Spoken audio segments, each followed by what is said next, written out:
Wetney Euston.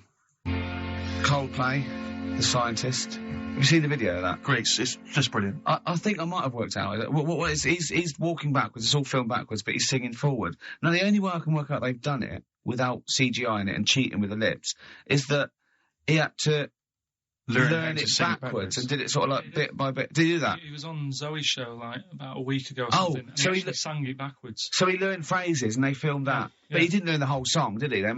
He couldn't possibly have learned the whole song. He must have like stopped it and... Don't know. It's a great video though. They always do a good video. No, it's very good indeed. So it was, The Scientist on XFM. Wonderful. I'm Rick Gervais with me, Steve Merchant and Karl Pilkington. I had a bit of good news this morning. Go on. I was on the tube coming down, and I don't want to sound arrogant, I don't want to sound pushy, but I was at Green Park, and I'm fairly certain, Rick, it's not 100% corroborated, I'm fairly certain that a woman pinched my arse. So what do you think of that? Yes. There's a lot of pickpockets around Green Park. No. My wallet was still there.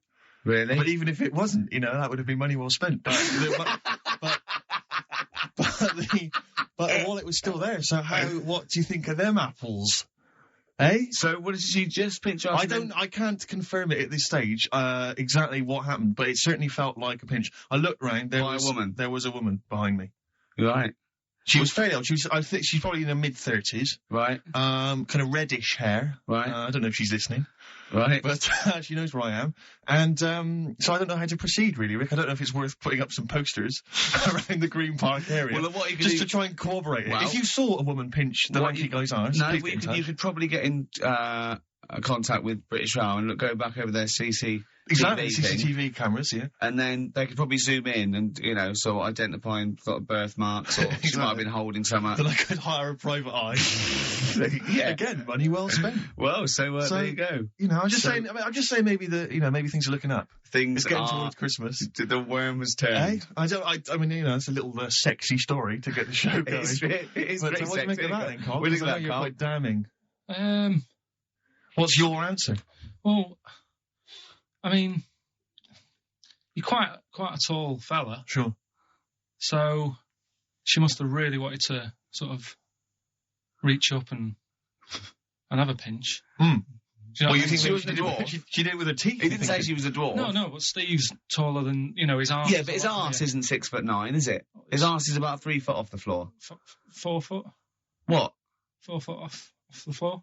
No, I don't think so. About 3. She'd have to be a midget to have to reach up to pinch Steve's arse. He is very tall, but...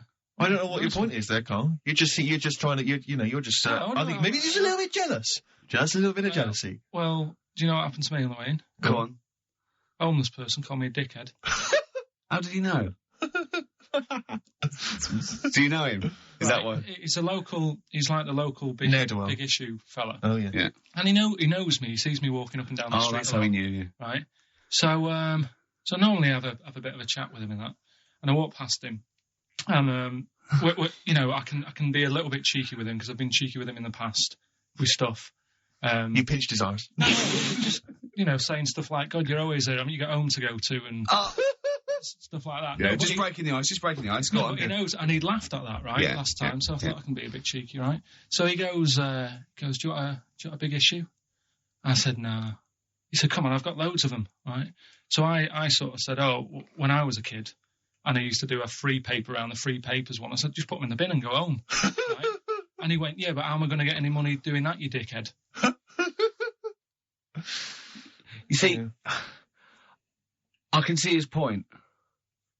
Mm-hmm. He is homeless and having to sell newspapers to get 50p or a quid or whatever. Yeah, and sometimes I treat him, right? And today I didn't have any money. I had a takeaway last night and I normally give them a quid. And I felt bad not being able to do that because I didn't have any money on me last night. Right. I couldn't look him in the eye. Did you explain this to the homeless person, the traumas of the takeaway without the tip? Did you explain that, you've had it hard as well? I go, look, I had food delivered to my warm flat. Yeah. It was you don't know what that's like. You don't know what the trauma is because you can't have food delivered to your flat because you haven't got one. So please don't look at me like that. You should have said. But most people ignore him. At least I gave him a bit of acknowledgement. And took the mick. Yeah. I didn't think I was. I just was being friendly. Yeah. No, I know. You got to be careful with the homeless because this is true. And this is you know when the clocks went back recently? Yeah. So you got an extra hour in bed. Yeah. And I was at Cash Point with a friend of mine, and there was a homeless person sat by the Cash Point, and we would get some money out, and she said spare some change, and my friend's he's a bit awkward. He just tried to make conversation with her. He went, "Oh, clocks go back, extra hour in bed." Oh no! I gave her £2. I felt so bad. He didn't do it intentionally. He didn't realise what he'd said. Just making conversation. Bumbling. It's tricky making conversation with the homeless because there's so many areas you've got to avoid. You know what was on the telly. Yeah. You know. Although I get recognised by homeless people, and are they? I don't know where. Well, you got to remember that's very much your demographic, Rick. Yeah, you know, people who watch TV through the window of Dixon's. In Dixon's. Yeah, there was a Ricky Gervais as well. Yeah. Well, they can smell the alcohol on you. They think you're one of them. I've had to cut down on that. I've been really good with this training thing. The boxing. Play a record. And I'll tell you about that. I had my first week of training. I'm in trouble. I'm struggling. What do you want to play? Oh, we've got a bit of have we? Stone Roses, classic. Feeder, Come Back Around. XFM 104.9. Ricky Gervais, Steve Merchant, Karl Pilkington. All right? Uh-huh. Yeah, so I had my first week of training for this charity boxing. For those who don't know, I'm fighting Grant Bovey, Anthea Turner's husband. It sounds arbitrary, but it's actually because he's at 41 and about my weight, a bit taller, I think. But and we've never done it before. But no, it'd be fun battling someone for charity. Yes. It's and I can't believe my luck because I've been a fight fan for like 30 years, and they took me shopping. They bought me all the gear, and the training's great. It's really hard. I mean, it's. I imagined it'd be really hard, and it's probably slightly harder than I imagined. And the only bit I like, so I don't like all the exercise and all the stuff you've got to do. I like the bits that look a bit like something I've seen in a Rocky film. Right, sure. You know, we did that thing with the string along the ring and I have to pop up and punch, and that was great. Right, nice. Skipping's not bad. I'm trying to get good at that. I like that ball that you go. Yeah. Are you any good at that? I'm getting good at it. Uh-huh. And what's that teaching you, that particular thing? It's just the rhythm, is it? It's rhythm, and of course your arms are up for that long, so you've got to keep your guard up all the time. Yeah. So that teaches you to keep your arms up. And you were up at 6 this morning, you broke some raw eggs into a cup and then you ran up the steps of the town hall, didn't you? I know. With loads of people following me, and I shouted, Bovey! at the top. No, I'm not going mad. Just once every other day. Mm-hmm. But I'm struggling now. I woke up today and it's like I'd been hit by a car. Yeah. Just everything aches, so the muscles you haven't used. But anyway, I had a meeting the first time with the people, the program makers, because they're following me for a month and everything, and Grant as well. And they said, you need a sort of nickname just for a laugh. And I went, what's Grant using? They said, I think he's going to use Gorgeous Grant Bovey or Grant. I went, I don't know. So I better go against that. What about Ricky Jippo Gervais? Yeah. Right? Yeah. And yeah. So anyway, I had a freaking with Frank Maloney meeting the next day, and it's sort of like, you've got to do this nickname. And the bloke said, I checked out that name. You can't call yourself Jippo. I went, well, of course I can't. I was joking. He went, well, I said, well, it's racist. I was joking. I was making a joke about me, and he went, I don't know. And then I went down to get buy all the gear from this shop. They'd have the dressing gown made? Yeah. And I was picking all the stuff. I was going, look, that's like Naz wore. Oh, look, that's like Ali wore and I'm going, I'll have that, picking all the gear and everything. And there was a couple of boxers down there sort of like looking at me thinking, who's that fat bloke taking up boxing at 40? And I said, I wasn't it? And the bloke went, oh yeah, how you doing? I went, oh yeah, so how long have you been in the game? He said, I've been boxing 20 years. So how many fights you had? He said, about 40. And I said, oh yeah, help me, I've got to think of a nickname. And I thought Ricky Balboa Gervais. He went, right. I went, or Ricky Marciano Gervais. He looked at me and went, what about Ricky Martin? Oh dear! Absolutely justified. Yeah, I'm not respected yet in the boxing world. No, sure. But I mean, it's only a matter of time. Once they see you fight, Rick, everything's going to change. So have you actually punched anyone yet? Have you actually? Not any. No, not punched. I punched pads and I punched the bag and I've sort of sparred and that. I know you're going to get a chance to punch. Well, as I suspected, my punching power's all right, but my fitness is. I mean, it felt like I was smoking. Yeah. But there's bits of lung that haven't had oxygen in them for 20 years. Yeah. And it's ridiculous. And also because it's not only it's being filmed, but there's other fighters there that are ridiculous. They're like machines, right? And it's that thing. I can go right. I can come out on top, but die now of a heart attack, but never give up. Or I can sit down and go, I'm sorry, I feel ill, and I chose that one. And of course, they take the mick. Well, of course. But I mean, soon. As I said, I haven't got the respect yet of the boxing fraternity, but how long have you got then before? 4 weeks. Okay, so and do they think that they can turn you around health-wise in that time?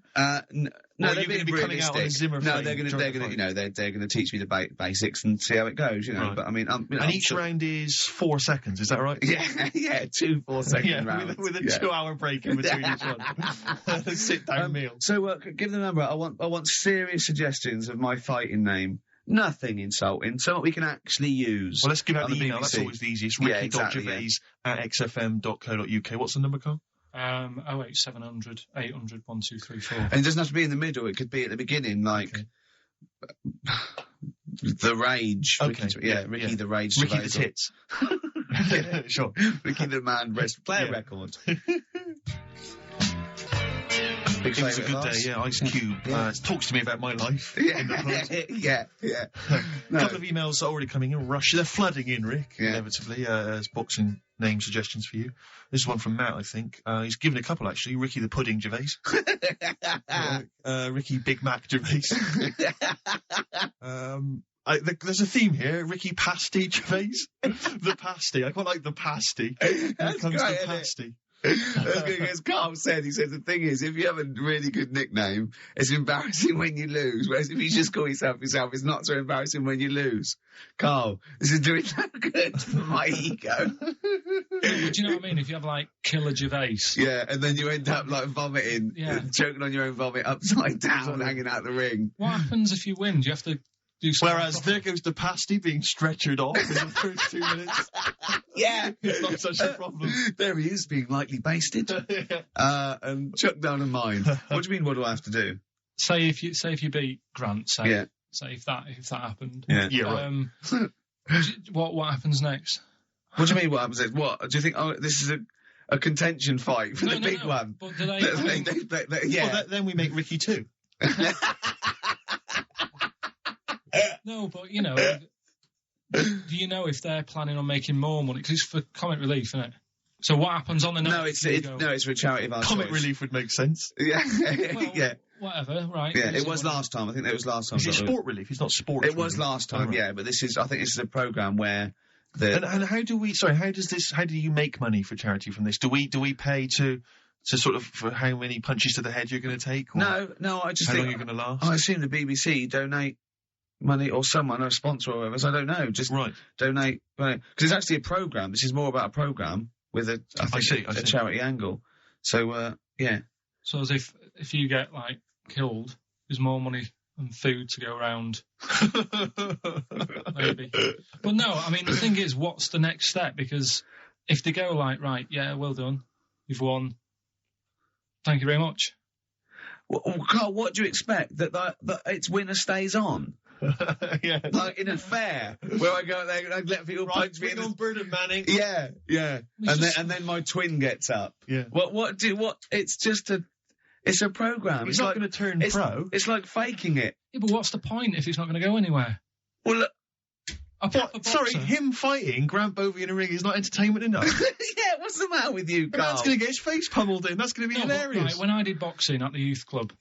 When he did boxing, he fought once. He fought a little weak kid because it was his first day, battered him. Next week, it was someone else's turn, and he got battered and he left. I said, right, I've had enough. But there was there was a ladder there that I had to work, right? And I decided after the sort of the first step, I thought, it's not for me, this. But if you win, it's all kind of like, right, well... Yeah, the world's your oyster. But it's a program. It's just a one-off program, isn't it?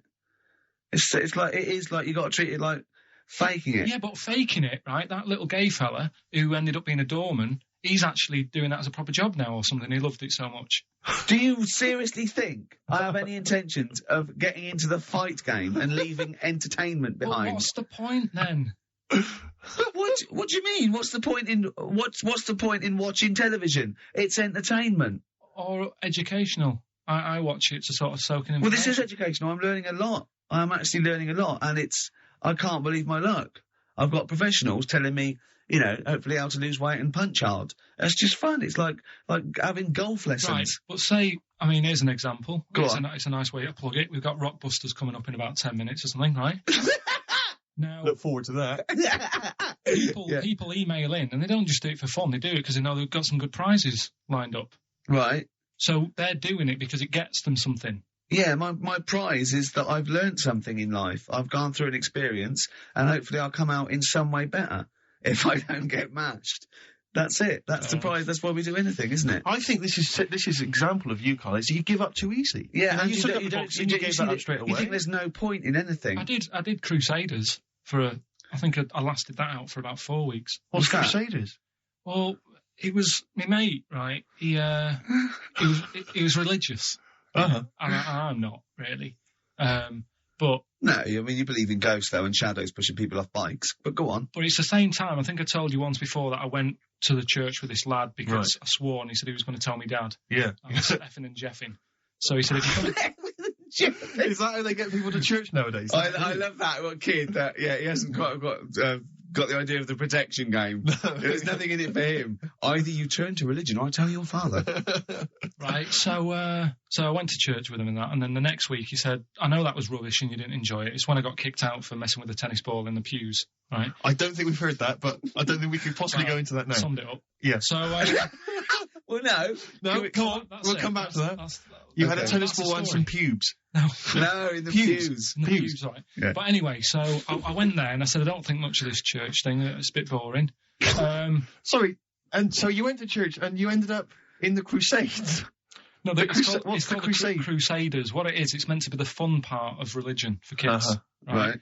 And my mate said, you want to come along? It's, you go on a Friday night and do it on a Sunday as well.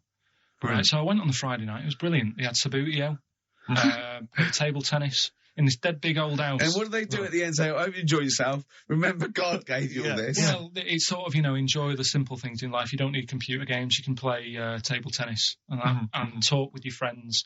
Yeah. And blah, blah, blah. So, yeah, that's all right. I think you'd be happy in a young offenders institute. You get to clean the toilets there. But don't forget, Karl, I think God invented Nintendo too. Right. Well, anyway, so that was all right. I loved it on the Friday. Yeah. And my mate said if you go for 4 weeks in a row without missing a day, you get a free badge. And salvation. I don't like all this sort of being stuck in stuff. Do you know what I mean? That's what me about school. Tied down. Yeah. Do you know what I mean? It's like, every day. Yeah. Right. So anyway, so you've got to come again on Sunday. So I thought, well, we'll have another game of table tennis. It'll be all right. Yeah. So anyway, I go on the Sunday. Who was this servant of God? Right. I go on the Sunday. It's like a totally different club. There's no table tennis. That's how they trick you. No Sabutio. Yeah. They start handing out Bibles. Oh. It's like a timeshare thing. Hang on a minute, right? They trick you. So I didn't go again on Sundays. I used to just go on the Friday. Just go on the Friday. Brilliant. Brilliant. Yeah. I'm amazed no one else saw through that. Well, the thing is, there used to be loads there on the Friday, so I thought they won't even notice that I'm not like. Yeah, do you know what I mean? That I'm not showing up on a Sunday. So anyway, carried on. It was just this kid in the vicar. Oh, I love that. You got one over on the church. So I was loving it, right? Playing table tennis and that. Yeah, and then on a Sunday, they found out where I live, and the head fella started coming round, knocking on the door. God. He's everywhere, Rick. Why did he knock? The fella. Politeness. The fella who ran the club, he started coming around knocking on the door. And I saw him coming up the path, and I said to my mum, it's the fella from the Crusaders. Yeah. She didn't even know what I was in. She thought you were off nicking hubcaps and stealing cars. She didn't have a clue what I was talking about. You've been going to church? I don't believe it. Little bleeder. That's not how we brought you up. So I said, look, just tell him I'm not in. Tell him I'm not in. And she had to keep doing this, and they were coming round every Sunday to try and make me, go on a Sunday. It was really important that I went and that I was abusing the system and all this. Anyway, I didn't go. And then... Why didn't they just tell you on next time we turned up on a Friday? Yeah. No, well, because there was so many people there on a Friday, you just get mixed in the crowd. Yeah. It was jammed. It was well popular on a Friday. Yeah. Right? But anyway, on one of the Sundays, it was quiet for a bit, and they stopped coming round. So I thought, right, I can go out again, right, on a Sunday, because I used to avoid hanging around the house. What sort of reign of terror is incredible? Right. So I thought, it's like the Spanish Inquisition. So I thought, great, they forgot about me. Yeah. Everything, I can carry on in sort of normal life now. Yeah. And I was playing out in the avenue. Fella comes round. Oh. And he goes, there you are. You know, you're always busy on a Sunday. You enjoy Fridays and that, don't you? I was like, yeah. He goes, well, come on, you've got to come with me. And I couldn't get out of it. No. Do you know what I mean? It's like, what could I say? Charlie says. Right? Yeah. So, anyway, he nearly killed me in a car crash. So that was the excuse I used next time. He had a Mini, right? And he was driving us there, and he hit the curb, nearly sort of turned over the Mini. Right? There was like 3 of us in the back. So I said... That record? So next time, he came round to pick us up, I said, look, really enjoyed it and that. I said, but ever since that journey, I really, I don't want to get in the car with you again because it scared me a bit. And I said, all right then, I didn't have to go again. That's all right, isn't it? That's extraordinary. Yeah. He almost killed you in a car crash. It's a parable. Thank God no one was hurt. Yeah. I remember that... Your life moves in incredible ways. Yeah. Rather like God. Yeah. So, they're probably round there now, aren't they? Is he coming tomorrow? What we got? Well, are we talking about the prizes next? Well, let's talk about the prizes. We've got the big game, Rockbusters, coming your way soon, Rick. I know you're excited about that. And is there more Educating Ricky this week? Have you got that planned? There is. We are struggling on that feature a bit now because I feel like we've covered a lot of topics. Yeah, I know. Well, I know about hairy Chinese kids and deaf people that hit their head and can hear again. Sure. So I don't think there's lots more to learn in life. And the amazing Karl Pilkington. Right. Prizes. Yes. Rockbusters. Yeah. It's one of the big exciting quiz shows, and this may be one of your last chances to play. There's rumours that it's going to get ditched, Rick. Rumours that Karl Pilkington, the creator and mastermind behind it, has already grown tired of it. It's off in the way. You heard them earlier on, the very best of the Stone Roses. From that, we played I Want to Be Adored. That's one of the prizes. That's a nice little Christmas compilation. Second hand now then, really, isn't it? Second hand, yeah. 50 years of the greatest hit singles. I'll tell you there's some great stuff on here. Opens, Rick, with Bohemian Rhapsody. One of the biggest number ones of all time. If you've not heard that enough already, you're followed then by John Lennon's Imagine, Candle in the Wind, Elton John. You've got all on one CD, Stephen. Well, these are some of the greatest rock minds. They've chosen some of the best songs by some of the best artists. Paul McCartney's Mull of Kintyre. That's on there. We've got, let me see. That is pretty impressive though, because they are real big classic number ones, as opposed to, the song by the artist they didn't really care about. You see those things on this is not available in the shops, and it's, the second best song artists have done. It seems odd that we're giving it away on XFM because it includes Robbie Williams' Angels, Atomic Kitten's Whole Again, Spice Girls Wannabe, Kylie Minogue's Can't Get You Out of the Head, and I think it almost closes with Steps Tragedy. That's the penultimate track. It ends though, any ideas? It's a big hit single. But do they know it's Christmas? Band-Aid. Perfect for your Christmas party. Sure. We've also got the Groove Armada current album. Is that from them? Yeah. And signed by the man himself, the Big Beach Boutique DVD, Fatboy Slim's concert on that Brighton beach. And there's all kinds of treats on there. And includes an audio commentary by Norman Cook. I don't know how that works. 3 hours of him going, this is where the needle almost jumps. Watch us for this. I did a little bit of scratching. I'm not very good at scratching, but just look forward to that. I'm putting a different track. You'll see me there. Yeah. There's the crowd loving it. Here's me. I'm just waiting. This is where I go from Conga Squad to Basement Jacks. Yeah. Look forward to that. That's one of mine. I'll pop on what you see there. I've got Praise You ready. I just got that. That's slightly dusty. I just had to wipe that down with a damp rag. Yeah. So look forward to that. Plus, I suppose this is good if you're a fan. This is a box set of the first series of Linda Green. I think a new series starts this week or has already started. I'll tell you what I found when I was clearing up, Rick, because I know it's not a big movie this week. We normally give away a big movie. I was moving house this week and I found a video that you're more than welcome to if you're a fan. No, it stars Kurt Russell. Executive Decision. I've got that to give away if you're interested. Executive Decision with Steven Seagal in a cameo as well. So I think it's on TV this week, Rick. So if you miss it this coming Friday, you don't tape it this Friday. Well, here it is on video. Bring it in, because I think Karl's excited about that. I think Karl would like to win that, wouldn't you? Great prizes there. How about if you come up with an extra Rockbusters today? For the bonus prize. I don't think I'm the man for the job, Karl. I think it has to come from your unique take on the world. Karl, I don't think you've quite worked out why you're funny and why things you do are good. Go on then. Right, you ready then? So, just in case you haven't heard it before, I'll give you some initials of a band or an artist. We're not doing Rockbusters now, are we?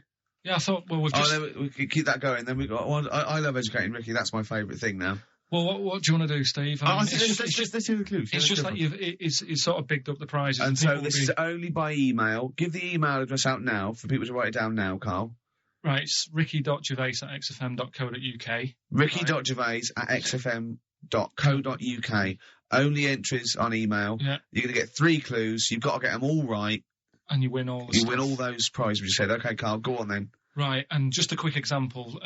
One of the first ones we did, it was like AK, and the clue was exploding pet. Yeah. And it was atomic kitten, right? Yeah. So you understand how it works now. These are your clues. The first one, that army has got some nice trenches. That army has got some nice trenches. Excellent. Yeah. And the initials there are DW. Do you write some of the questions for 15 to 1?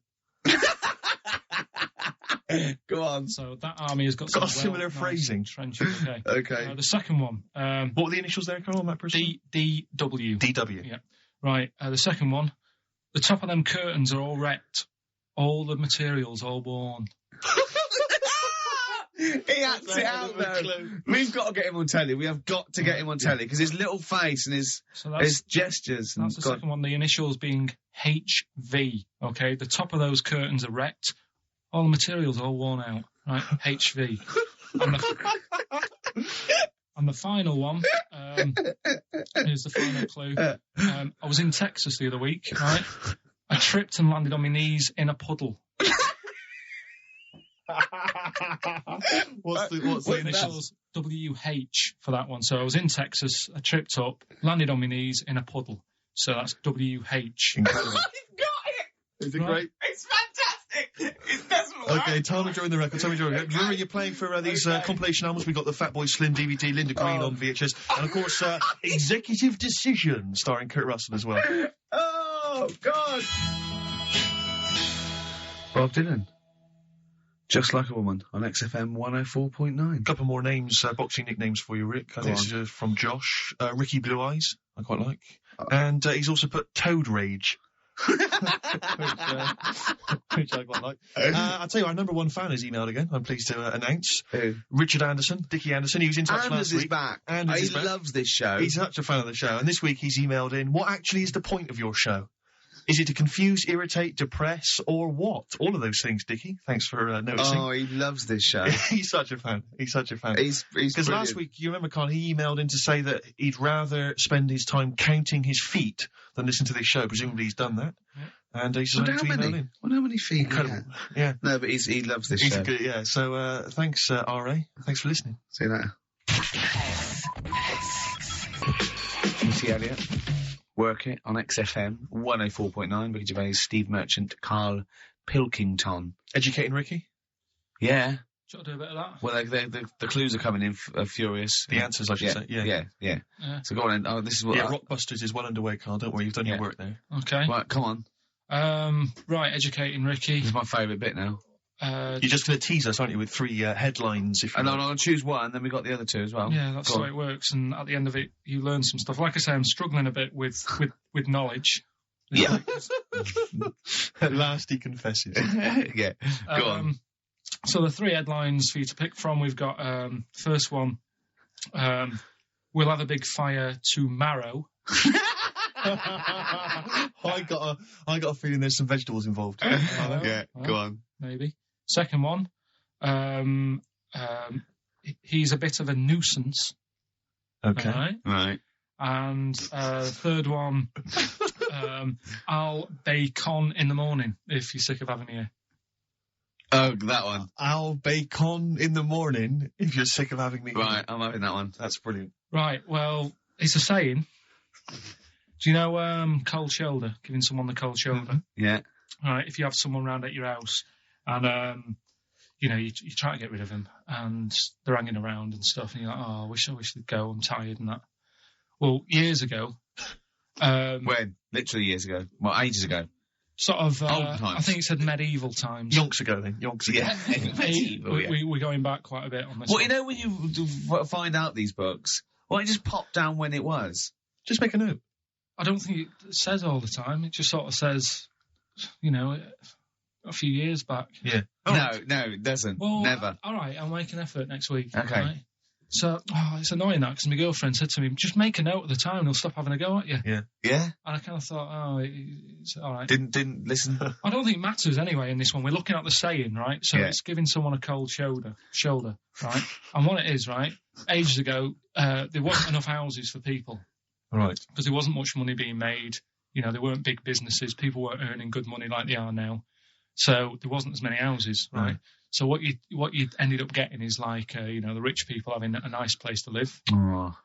And the poor people were like wandering about, looking for places to live and that. And what they ended up doing is they had like, people would go around to the mate's house and say, look, I haven't got anywhere to live.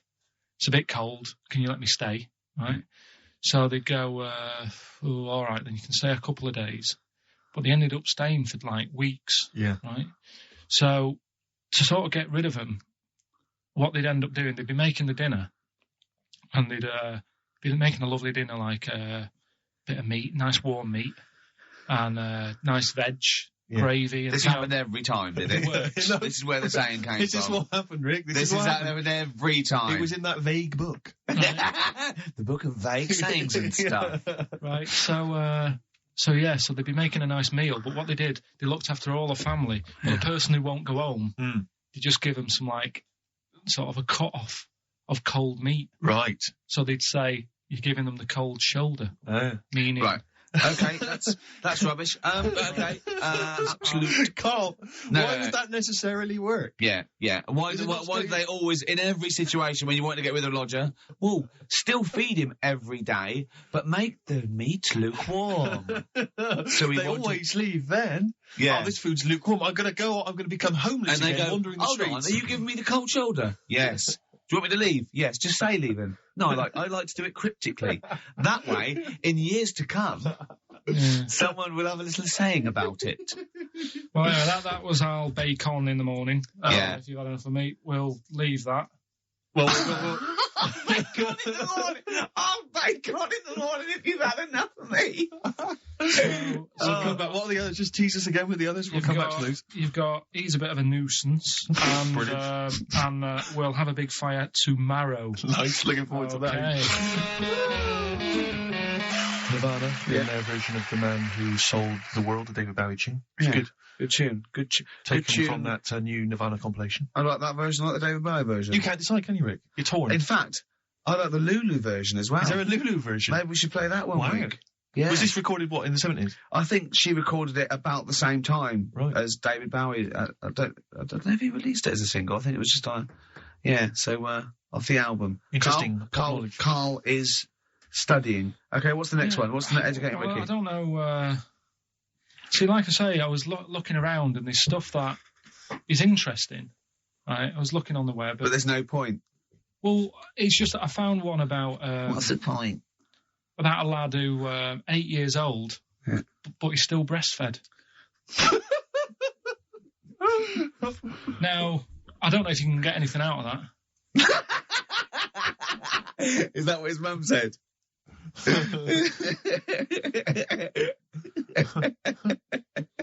What do you mean I don't know if I can get anything out of that? You don't need to. No, it's just that, Where did you read that? That was on the internet. Oh.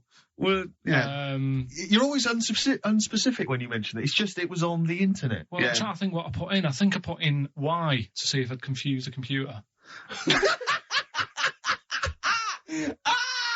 Go! You are... No, honestly. I did a search, put in Y, and it came up with funny things that, like, why is this person doing that? Why is that? And it had a picture of this 8-year-old lad, sort of, on his mum's nipple. And it was saying... is this healthy? You sure that wasn't asking you that question? What? I put in Y just to confuse the computer. What do you mean? Yeah. Stop it. Yeah. Oh, look, last week, I was walking home with him, and I went, he was saying something stupid, and I went, I've got a competition for next week. Let's do a phone-in. And it's called Karl Pilkington, Genius or Fool. Yeah. Right? And he went, no. I went, why not? He went, well, it'd be confusing because they say there's no difference between genius and being a fool. We do though, don't we? No, but it's rubbish, and people say there's a fine line between madness and genius, and it's a ridiculous soundbite. They don't say there's a fine line between a genius and an idiot. Well, the people who do are idiots. Yeah. So what would you do there, though, just to sort of wrap that little thing up? What would you do? That lad loves his mum's milk. What are you asking me to come up with? No, I'm just... A title for the story? No. It's just what would you do? Right? What do you mean, what would I do? Well, it's causing a bit of a problem in the area.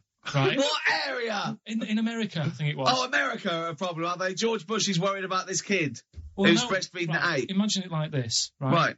But so, Carl, what are you asking me? About this spurious story you saw on the internet? I saw it on the internet. There's an 8-year-old lad, he likes his mum's milk, and it's saying, is this right? Should it No, be it's not. But what do you want Ricky to do about it? It's not his responsibility. Yeah. No, but the little town that he lives in, they're all causing an uproar, right? Going, this isn't right. I can't let my kid play out in case he's in the garden with his mum getting a bit hungry, right? So, what should they do? Because his mum's saying, well, he likes it. Yeah. And he, so what do you do? I don't know the laws. No, but I'm not asking you to sort out the laws. I'm just saying, if you lived in that neighbourhood, what would you say? If you went up to him and said, look, everyone's getting a bit fed up with this, look. I'd say, what would I do? What do you mean, what would I do? What are you asking me? Right, it doesn't matter. No. What are you asking me? What are you asking me and Steve and the public? I'm just saying, say if you live next door to this woman. Yeah. Right? The kid's hungry, 8 years old. He's out playing on his bike and he goes, Mum, I'm getting a bit peckish. And he goes, all right, son. She whops one out. And he starts having his milk, right?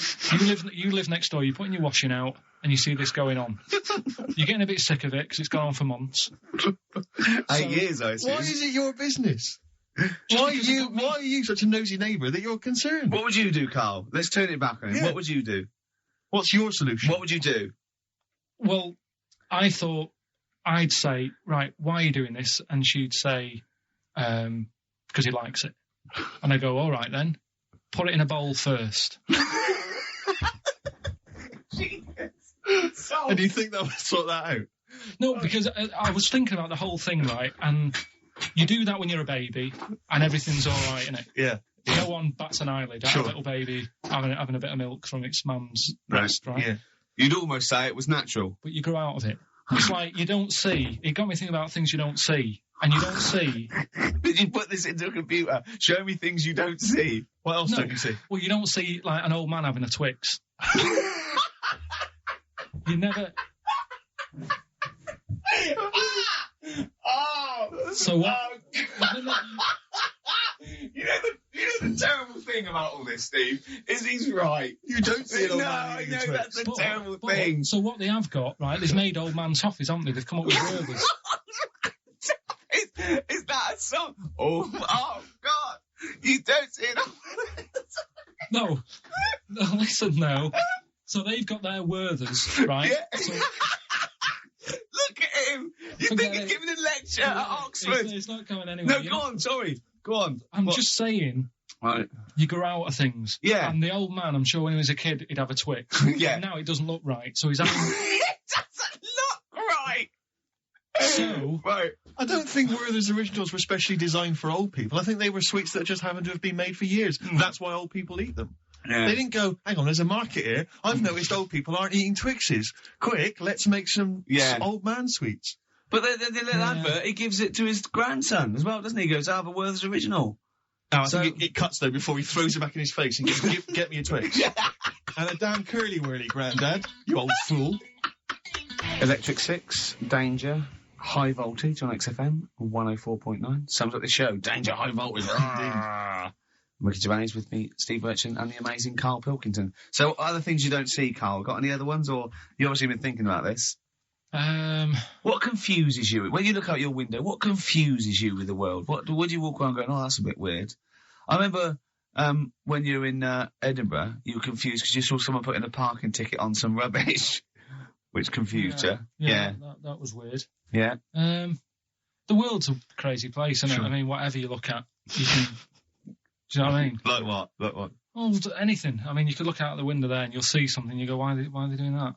Yeah. What are they doing that for? Yeah. I'll tell you this, maybe we should bring back White Van Karl. There's some interesting questions this week, Rick. Yeah. We could pull that out of the bag if you. Shall we do that? Just get Karl's take on the world's. Let's do it. views. Let's do it. I'll tell you what, we'll do that in a second. Let's have another educating Ricky, because I think you got sidetracked with your talk of. Well, just the other thing on things you don't see. Look at the way when I went to school, there was 2 kids with them big heads. Now. You don't never see them. Sure. Yeah, but no one else saw them anyway, Karl. It was only you that saw 2 of them, not related, and wouldn't hang around with each other because you think they thought it would be too obvious. Webbed fingers and big heads. That's amazing. And there was a kid with a pigeon chest. So. Oh yeah, and the lady with the head like a bag of spuds. Let's not go through these again. It just raises too many questions that can't be answered. Yeah. Right then. So we've got we'll have a big fire tomorrow. Yeah, go on. Is that the one you want? Let's go for it. Right. I think this was like round the 1700s. Bluffing. And Just bluffing. Who was the king then? Don't know. Go on.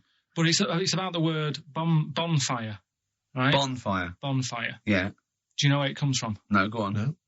Right, what happened is it's got nothing to do with Guy Fawkes and that, which is what I thought when I saw it. It's got nothing to do with that. But ages ago, at 1700s, right, they didn't have enough houses, like I mentioned. Okay. Yeah. So if that happens, you get people living on the streets. Uh-huh. You get diseases, people aren't cleaning properly. Mm. So you get more deaths. Mm-hmm. All right? Yeah. So think about it. You've got all these dead bodies lying around. They're running out of space because it's like, I don't know why they're running out of space, but okay, they haven't got much. I don't know why really. I was going to say they should have just buried them, but there's probably more land back then than now. He doesn't need anyone else in the room to have a conversation with himself. Yeah, we could leave and we'd come back and he'd go, I've sorted it. Yeah. But anyway, for some reason, they presumably, if it's going to be they burnt them, it's presumably to do that it also kills the parasite or whatever's carrying the parasite on them, as opposed to burying them and not killing the disease. Well, yeah. So that's that. There you go. You've worked it out. They piled them up and they turned it into a celebration because there was a lot of fed up people at that time. Is this to be the word bon, meaning good? No. I'll tell you in a minute. Go on. So you've got all these people who are like going around and like, oh, so-and-so died the other day. And, nearly every week someone they knew was dying. Yeah. So you can imagine, like, just constant, like, being depressed. Mm. So, and they've got all these bodies lying everywhere. It's like, oh, God, what are we going to do? So they said, we're all too fed up at the moment. Said, let's make this a better world. This was 1701 by the time they got together. Yeah. So they said, what we need to do is have a big party. So they said, yeah, good thinking. See what you're thinking. So they go, right, well, we'll put all the bodies in a big pile. Mm-hmm. And they're all diseased and that, so they set fire to the bodies. Yeah. And they said, let's have this as a celebration to remember them by. And, we'll have a drink and that and have a chat. We'll have this big fire going. And it came from bone fire. Ah, right. So it was all the bones. Bonfire is bone fire. Yeah. Excellent. Yeah. That's interesting. So that's how it came about. Yeah. In the 1700s. Yeah. That was? Nah, probably. I reckon it was 1600. Probably earlier. I reckon it was the plague. I reckon it came from. But interesting stuff. So that's. Did you celebrate Bonfire Night? Is that a big celebration for you? Do you like the fireworks? I'm sick of fireworks. I just think they're rubbish. I'm not impressed. I've never been impressed by fireworks. Even as a kid, you'd have to go to like sort of community kind of gatherings with a bonfire and fireworks, and some local vicar or whatever would come out. But I also think the adults think the kids love it, and if they just got together and said, "Should we go to see it?" They'd all go, "No, absolutely. Let's not go this year." What would be better is if the vicar had wheeled out like a massive rocket, climbed in, gone last one to the moon as a bender, and then fired himself off. Now that, I'd pay to see. That's a fireworks display I'd like to see. As it is, it's just rubbish. Oh dear. Yeah. That's your excellent. feeling, Karl? Yeah, I'm not keen. No. Sorry, what clue was that? We'll have a big fire tomorrow. Bone marrow. Bone marrow. Genius. Let's play the record. Oh, God! Right, what's this? Go on. Tell him, go on, just get on with it, because I just can't believe what you just said. What are we doing? Are we final one? Yeah. Right, the last one, like I said... No. Say the record. Say the record you played. Go on. This is free association. Yeah, brilliant. Of Shadowwood Art. Yeah, and what did you just say to me just before this was ending? He just looked over at me and went, "Are there any animals without a brain?" No, but hang on a minute. No, wait. And I went, "Yeah, there's animals that." He went, "I was talking about this, but it's sad. There's a lad born without a brain, and he laughs a lot, and his hearing and his sight's okay." I'll go, "Well, that's impossible. If he's without a brain, all that is impossible." And he went, "Well, this was in the magazine." No, it was in a book that somebody sent. Right. And I didn't want to bring it up because it is a bit sad, really. Like this, young lad, there's a picture of him sat there with his mum. And, Karl! Well, Karl! Forget it. It's impossible. Well, there must have been more to the story, He can't not have a brain. Hearing and sight is a concept within the brain. That's all it is, right? Yeah. The ears are just receptacles. They're just, So, but that's why it was in this book. It was a book of mysteries. Karl, if you're reading a book and you see a photo and you guess at what you think the story might be, that doesn't make it true. That doesn't make it fact. I looked at it because I thought he looks like an happy lad. Sure. And I read about it and I thought, that's weird. Like you've said, the fact that he hasn't got a brain but he can see and he can hear. No! Impossible! Impossible. Okay. Go on. I don't know who to believe. Listen, we haven't done it for a while. White Van Man. I thought there's some interesting questions raised today, and I think it might be nice to throw them Karl. I think we set Karl up again in the last hour as a person that people want to know his opinions on the world. If you're not familiar with it, on Saturdays, the Sun newspaper asks a typical white van driver questions his opinions on the week's news, and we thought we'd throw these in the direction of Karl. Good. And then, what do you make of this teenage thug, Karl, Mickey Carroll, who spent 4 months in jail and he's won 9.7 million on the lottery? Is that justice? When you think of all the good people that are going hungry? And there's a lad there and he's won. Did he buy the ticket before he went in? No, I think he bought it once he'd come out. So he's done his time. He's done his time. Fair enough then. He's been punished. Yeah. Right? He's bought a ticket. He's had a lot of bad luck. Mm-hmm. Now he's having a bit of good luck. Right, next one. Are you concerned that now he's got all that money, he could turn into like a sort of mastermind villain? Like a James Bond style villain? He's got a criminal streak, we know that. Is that a concern for you? I mean, imagine that. He could build some kind of underwater fortress. With my lawyer's hat on, we don't know that. Yeah, well. Well, he'd have to prove that he didn't have a criminal streak. I'd say you've been in jail for 4 months. Yeah, but sometimes people are bad because they haven't got any money, so he might be an angel of gold now. Or whatever.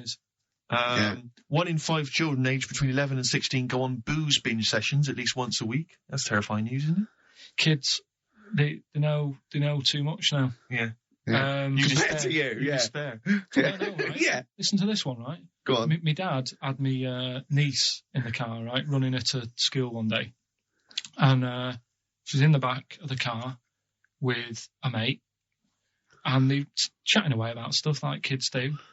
And they got onto the topic of one of the mates, and he said, I mean, you've got to remember, niece, this point was probably about 5 or 6, something like that, right? In the back of the car, talking about My Little Pony, whatever it is they play with. Subject changed. That Lisa in our class, she's a lesbian, isn't she? Right. That's what they were talking about. Yeah. Chatting away about it. Just openly talking about lesbianism. And probably, this is the topic that they're talking about in the pub when they're having out drinking. Yeah, but they might have thought a lesbian was a funny word or something. You don't necessarily know the ins and outs of it, do they? He's weird though, isn't it? Because when I was younger at school, you didn't you swore a little bit, but it wasn't like major swear words, and you sort of did a little bit of nicking, but nothing like they get up to now. I mean, my girlfriend, when she was about 7 or 8, just walked to school with her mum, and she called her a C-U-N. Right? You are joking. No, she said, because she thought it was she said she thought it was a big furry animal. So she was being nice. And where'd you do that? Where'd you do that? Just heard it at school. So they might not know what it means. Well, I tell you, I'm going to have to use kind of euphemisms here to tell this story. But when I was at school, I learned, the stronger version. It's not the same word, but it's very similar with one letter changed. I'm going to use twit. Yeah. You know the word I'm thinking of. Yeah. But I'm going to use the word twit to replace it, right? And I said, I went round. You think a twat? Yeah. Oh, that's what I'm thinking of. And, so can I say it? Am I allowed to say it? No, it's weird though, because some people from Cornwall use that like saying twit. So if people listen in Cornwall... Do you know a twit is a pregnant goldfish? Well... Well, I learned the stronger version of twit. Yeah. Twat. For those that aren't sure. I learned this in school when I was like 10 or whatever, and I didn't know what it meant. I thought it was just a stronger version of twit. Yeah. I thought it was just if you were really annoyed with someone because they were a real twit. Because I is worse than I. Exactly, apparently. So, Karl would be a twit. And so I started using this at home because I didn't realise what it meant. I started using this at home. Oh, you twit, you're a twit. And saying it to my dad, you're a twit. But not saying twit. Yeah. And my dad didn't know what it meant either. That's great. I can believe. So he started using it as well, right? So then we'd be driving in the car. He'd be saying to my mum, "You stupid twit." Saying to my mum, "You don't pull over, you're going to bullet you." Saying this.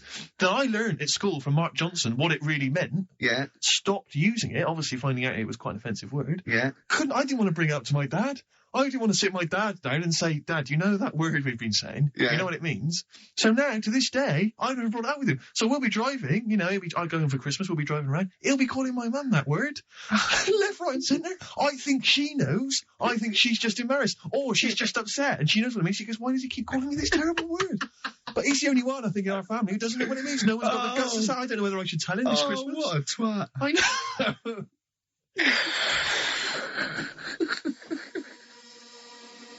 Good to hear that again. Always good to hear that. Suede. Animal Nitrate. Carl's all flustered because there isn't a record set up, but he's getting all tizzy. He's been more worried about his competitions than sorting out putting records on ready. What? I'm after Steve's Song for a Lover. Well, I'll tell you what, why didn't you carry on with your educating Ricky section? I'll have a look on the We'll keep it going, Steve. Yeah, Cover keep it. Go on then, right, okay. We've had a few emails. Anyone got it right, Karl? Educating Ricky, that's the final one. We've got to get that out of the way. We've got to get Rockbusters as well, though. Go on then. But we've only got 5 minutes left. Come on, just do Educating Ricky. Right. God. The last one that we haven't done is he's a bit of a nuisance. Go on then. Again, not really that interesting. Thanks. No, again, I spoke to you in the week, and I had much better things, like when I tell you about Brian Blessed climbing Everest. And for some reason, it made him it played havoc with his belly, and he followed through, and he had to clean up. Shut himself. Using ice and snow. Why are you telling me that Brian Blessed? In what way is telling me that Brian Blessed shit himself once in any way educational? Because I was saying how he was climbing Everest, right? Right. I give it to him. He's an actor and that, but he gave that a go. Yeah. Right. It played. What's the point of that? You'd say, wouldn't you? You'd say, God, he's so he's all right. Me doing a boxing match for no reason is rubbish, but him climbing Everest and shitting himself, he did that. Is commendable. Right, and he's only going to go and do it again. He's going to climb it again. Yeah, but he might not shit himself this time. Yeah, what's the point in going? Nothing's changed up there. Yeah, good point. Yeah, been? Well, it has. They've probably cleared it up by now. Like, but it's slip on it. I can't even be bothered telling you this one because. Come on, just do it. Or do it now. Steve, how we doing? Look, no, never mind that. Look, just tell me what that means. Oh, he's a nuisance. Oh, this is so annoying, Karl. I'm going to go mental. Right, talk. Right, listen, I'm just putting this in here, right? Right, nuisance is a bit of a nuisance. Yeah. Apparently, the old fella who used to hang people. 1700s. Yeah. He used to be able to tell somebody's weight just by looking at them. Right? That's a bit of a bonus fact.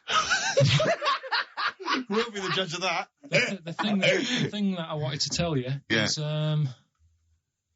money for old rope. Do you know what I'm saying? I can't even be bothered. Yes, you're going to tell me now. Come on, Karl. Right, I mean it. Basically, money for old rope came from the... Right. What was all that about? He can tell someone's weight. What was that for? Fact. And Brian Blessed shitting himself. What are you... What? No, tell me that now. You nearly made me swear then. I'm getting really annoyed. I'm getting really annoyed now. Tell me this back, Karl, or I'm going to go mental.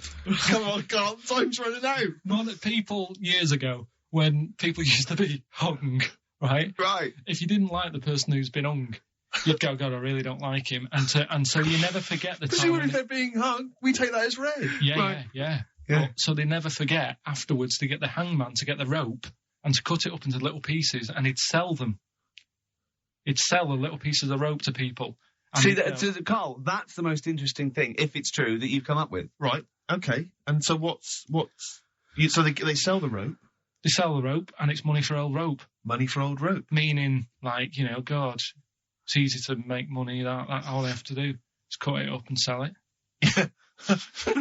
I'm cynical. I'm not so convinced. Right, listen, we're really tight. We haven't even got time for a last stroke. We've got an ad break, and we've got to give out. Okay, give the answers then. This is ridiculous. So, Steve, on. do you want to pick a winner? I've got a winner when you give us the answers. Okay, so the first clue was that army has got some nice trenches. Yeah. That was DW. Who's that? Dandy Warhols. That's brilliant.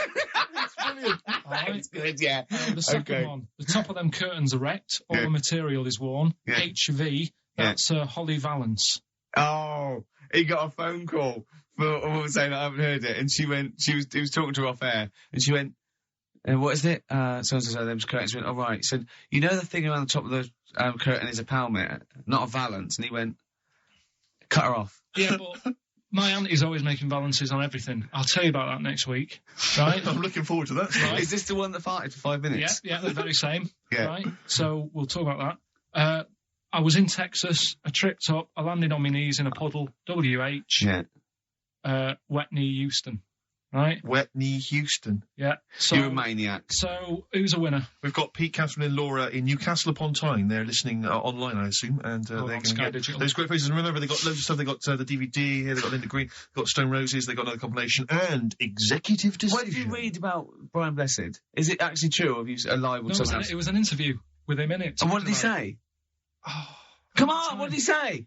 He said I climbed Everest and I played Havoc with me belly. Let's talk about it next week. We've really run out now. Oh, you're a fool.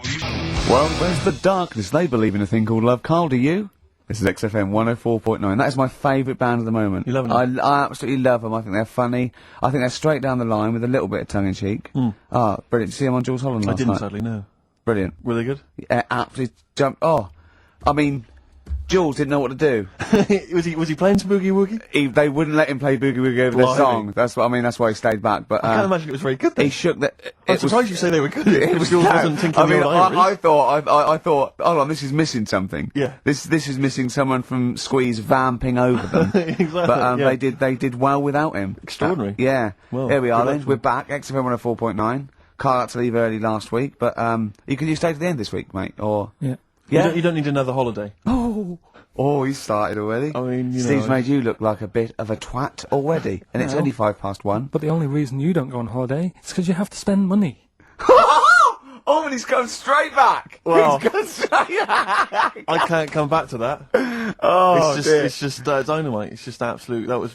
Although the last holiday Steve had, he sort of found a third world country so he could live like a king for a week. It was Cuba, wasn't it? Going to Cuba, amazing. We can almost rule the place. If it weren't for Castro, I'd have been in charge. Kind of cash I was flashing around. They do anything for $1 over there. It's extraordinary, literally. I mean, it's amazing. Yeah. Oh, definitely. And I went to Kenya before that. So he thought to the prostitute, said no. You were going. Yeah, well, it was $2. I mean, I'm not made of money. Did you have a good holiday, Carl? Yeah, it was all right. It's all right. Went down to Cornwall. Now you were going to the monkey some odd sanctuary. people down there, Steve. Well, don't look at me. I'm not from Cornwall. Well, you're from that sort of area. Well, not really, but never genetically, mind. he means. Right. They're weird. Well, you must have slotted right in. Why are they weird? What do they look like? It's all sort of odd people. A lot of old people, but not just old, sort of messed up old. What do you mean messed up old? You can't just say that. There's a woman with a funny neck. Okay, in what way was it funny? Why did she have a funny neck? If you were writing an essay, you wouldn't say there was this woman with a funny neck. How would you describe it? She sort of had her head, like, pointed down all the time. Like Don't do it, it's his radio. No, but just for you, I don't like that. Yeah. About Yeah, okay, right. So, brilliant. I don't know. I was saying to Suzanne, what happened, you know. What do you think? Because Suzanne knows everything. That's the good thing about her being with you. You just ask her, what happened to her? And Suzanne goes, Carl, I don't know. Yeah. I haven't been here before. Suzanne, your girlfriend, or mummy as you call her. Oh, sparks are flying. Yeah. I got a little bit of chocolate. Can you just lick a tissue and wipe it off? Oh. No, she said it might have been like, because back in the olden days, they carried stuff on the... The olden days? What do you mean the olden days? This woman was probably, what, 50? No, she looked about 70. Yeah. But like I do on Cheeky Freak of the Week, right, I always turn it round and we get, like, something good out Something of it. positive, yeah. I said to Suzanne, I bet she finds a lot of money. Sure. Yeah! Always staring at the ground, yeah. Oh, dear. It was always good. So, you're Maybe back. she just had new shoes and she was admiring them. Yeah. Did you think of that? Before you point the finger and judge? Or a necklace was too heavy. Exactly. So, you're back refreshed. So, what have we got for this week? Have we sort of... Because we didn't meet last night, which we usually meet sort of I called you and said it'd be good if we could... I wasn't getting back into London Well, I was up for it. until 7:30, but... Yeah. Yeah, but we all need to be there. It's no good just me and you being there. Yeah, so... Yeah. No, you're right. I mean, you're absolutely right that I wasn't there, because I wasn't willing to just be governed by your particular schedule. You want to jet back in from another of your holidays It wasn't a at holiday. 8 o'clock. It wasn't a holiday, though. Well, so what? You What were do you out mean? of town. What do you mean it wasn't a holiday? What was it? It was a treat, wasn't it, for my mum and dad? So it wasn't a holiday. What, so you didn't enjoy the 5 days off? You'd rather have been here moaning 8 hours a day, 7 hours a day? You see, we said last week that you're always whinging. Here you are whinging now. I'm not And you're moaning. saying it's not even a holiday. You're saying it's not even a holiday. What was it then? Would like a nurse who take sick children to Florida, would they say having a great holiday? Sorry, what particular ailment did your parents have for the week that they had to fly in Karl Pilkington, MD? Yeah. What are you talking about? Well, alright, it was a holiday. Well then, good. Now some honesty, now some truth. So you came back from your holiday, you wanted to start back to work straight away, Steve couldn't be bothered to meet. Is that what you're saying? That's what I'm saying. So we've got nothing prepared for this. Well, you can rely on Rockbusters. Right, that's We've coming got up. nothing. Monkey News. Even though you were away, you were still working. Still doing stuff. Did you go to the Monkey Sanctuary? I'll tell you about that. Tell us later. about it. Play a record. Soon. Alright. Do you want Smashing Pumpkins? Smashing Pumpkins. Yeah, I thought an old yeah, classic yeah. from them, Cherub Rock. Yeah.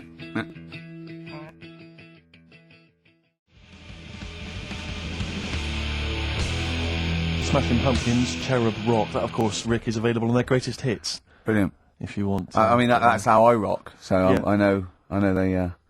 I'm very much the shape of a cherub as well. Well, now. indeed. Naked with a couple of And a rosy big arse. and a trumpet. Yeah. Do they have trumpets? I don't know. I've just had an email here. Monkey News Yeah. from a listener. Monkey spotted holidaying in Cornwall. A chimp was spotted holidaying in Cornwall last week after befriending a family of 3. One onlooker said, "It was incredible. He dressed and behaved exactly like a human being. He even settled the hotel bill at the end of their stay. The only telltale sign was his lack of table manners and the incoherent babble when he opened his mouth." There we are. So, Well, what do you think of that, Carl? that's the listeners, Carl. That's Joanne. Amusing, articulate, accurate. She remembered exactly who's there and everything. Set in the bill. It's all there. So I mean, even though people think that you're slightly simian, slightly less than human on the evolutionary ladder, they do listen to you. So I mean, I don't know who's more stupid in the end, you or the listeners. Well, you may recall, Rick, at the end of last week when Karl had to shoot off early, we issued a little request for listeners just to bombard Karl's email with just pointless emails that really weren't about anything, just to clog up his email for when he returned. Yeah. Rick, they sent them all to us. Brilliant. I mean, that's the kind of listeners that we've got. We've got reams here on our email of just junk. I mean, it's like a Marx Brothers plot, isn't it? I mean, just ludicrous. listen. Listen to what we say. I got one about a shaved cat. Well, that's not pointless. I'll be reading that later. Oh, you're loving it, yeah. I'm happy. That'll keep you going for a couple of weeks. I'll be reading that later. Did you get to the Monkey Sanctuary? Because this was the big thing. You were going down to Cornwall, you were going to visit the Monkey Sanctuary. I've never seen someone more excited. You had 2 days put aside for the Monkey Sanctuary. I know. How did it go? Monkey World? We were on our way, right? I found like a little, in the little cottage that we had, right? It's like a little folder, with little leaflets in saying if you're into mountains, you want to go here. Yeah. If you're into castles and that. There's a Little castle monkey world. on the leaflet, right? So I thought I'll be needing that. Took that out, made sure that's safe and that, right? We get in the car, getting ready to go. My dad says, "Where is it?" I look on the back. It's in a place called Low or something like that, right? Yeah. So we're on our way. Can't believe me luck. It's going to be a great day and all that. Yeah. And then start looking at the leaflet, right? And noticed didn't have any chimps there. Yeah, it's not Monkey World. It wasn't a monkey world. Well, what was it called then? Something like Monkey Town. yeah, it was just it had like woolly monkeys in it. That's what. It had what? Woolly monkeys. What are woolly monkeys? Those things Johnny Vegas off the advert. Right. Look to them. They're dumped now since ITV Digital went under, so they just put them in a cage. I don't understand. They're woolly. They're like they're sort of like little fluffy little baboon type things. Woolly monkeys. I mean, it's not your chimp. It's not your classic chimpanzee. So did the car screech to a halt? It was like it was like the mission in Armageddon. As you said, abort. We're on the way back. So how far had you got before you bothered to read the leaflet?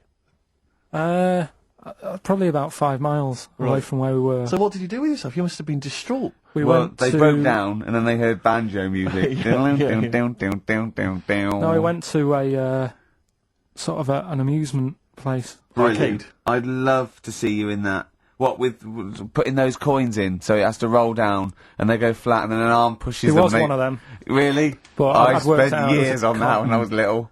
Well, there's a new one. I can't be bothered explaining it, but it's a con. We went to this place, right? My mum and dad had been there before, and they said, you'll love it. It's brilliant. It's got, like, a war bit in it. A war bit, right. Yeah, like, because they know I'm into tanks and stuff. Yeah. So you'll be loving that. So, sorry, I didn't know you were into tanks. No. Well, they're alright. Brilliant. It's gone from one of his childhood passions to, well, they're alright. I know, yeah. Go on. And, but it was awful. I mean, my mum and dad had been there before, and he said, no, you'll love it. But it was, like, a really miserable day. Sure. Right? All the rides and that were broke. Yeah. Broke? It just reminds you of Manchester. My dad just ended up, he was more interested, there was a really fat family there. Well, presumably he was breaking into the machines, trying to scoop off the cash. I like the fact that those poor fat family were going, why are those people looking at us? Yeah. Oh, do you want to ride one? No, but we're not a ride. They were massive, and he just like, look at the state of that. The whole family. Yeah. Just, fat. Bloaters, yeah. All right. No, but because fat, there's no need for it, is there? And he was really like, oh, God. And then he wanted to follow them into the House of Mirrors to see what they'd look like. But my mum had got bored. She went off to buy a little Snow White figure. She couldn't believe her luck. It was only $2.99. Yeah. She thought it was going to be really expensive. Sure, so she bought one of them. Yeah. So she enjoyed that. And then my dad says, come on, we go in. It's rubbish, this. What, the fat family wouldn't let him play with them? So he just said on the way home, he said, I can safely say that I never want to go there again before I die. So that was that. And then we went home. Why would he ever give you that information? In case it was like a secret birthday present. You go, oh God, what if they get me a trip to here? Or if he's in a coma and you go, I'll tell you what, bring him out of it. That fat couple. yeah. By his bedside. Yeah. But Suzanne said she now realises why I am the way I am after spending like a week with them. Well, they told her that they dropped you on your head as a kid, or no, just like the way they act and that. Right, yeah. They were saying things like, Suzanne, so why is the moon out at night and the sun in the day? Oh God. Yeah. Oh God, there's 3 of them. Suzanne, can you tie my shoelaces again? It was the bit when my dad said, "Don't waste money on a coffin for him. Just put him in a bin bag." Your father said that about himself. Yeah. Coldplay, God Put a Smile Upon Your Face on XFM 104.9. Ricky Gervais, Steve Merchant, Karl Pilkington. Reading the paper yesterday, they were talking about the fact that Blair has been, I think he's been in Greece discussing EU matters. Oh, yeah. And they used the old Trojan horse analogy to say, here's a particular policy and it seems like they're trying to sneak in some kind of dubious idea. Disguised to something else. Exactly. And it's always struck me, ever since I was first introduced to the Trojan horse theory, I never understood how it come about. Do you know what I mean? So, Karl has got a frown on him, like a thing I haven't seen. Yeah. Karl, do you know what Tony Blair is the Prime Minister. You know what the Trojan horse was? Go on. Have you come across it was this the before? siege Have you heard of it before? Wasn't that Ascot or anything? Go on. Well, the Trojan horse, what happened was, it's a famous kind of Greek story about the fact that the Greeks... In olden times, Karl. Olden times, specifically. Yeah. The Greeks laid siege to Troy for 6 years. Basically, things had got out of hand. I think the Trojans had done something with Helen, and someone else was annoyed. Anyway, it all got very complicated. It got out of hand, and the the Helen, the one with the mashed up face, because they used to use it to launch ships. Anyway, the Greeks laid siege to Troy for 6 years, right? And they weren't getting anywhere. They were outside the gates. They were saying, "Let us in." They weren't. They were. Blah, blah, blah. So what they did was they all disappeared. They wanted to get in and kill everyone. Yeah, that's why they wouldn't be letting in. But they couldn't get inside the city walls. So what they did was they left as a gift for the Trojans. They left an enormous wooden horse, okay, as a gift, and then they all buggered off. Like 40 foot high, 50 foot long. I mean, a big, you know, big wooden horse. an arc of a and horse. the Trojans wheeled it into the city. So that's nice. Thought, what a lovely gift. Yeah. And lo and behold, who was hiding inside? But the entire Greek army. They leapt out, killed everyone in their sleep. Yeah. All right, and that's where that famous idea of a Trojan horse has come from. You know, sneaking something in, disguised as something else. All right. Okay. So if you ever, yeah. He doesn't really understand, does he? No, but to be honest, nor do I. Well, this is the problem I've always had with this. Because I don't understand who comes up with the idea. I mean, I can't think that was the best idea. Well, no. There must be other ways. If they come up with that, how long did it take them to? When they said, one fellow said, whoa, can I have a word? Go on, General. Yeah. I've got an idea. Yeah. Build a big horse, right?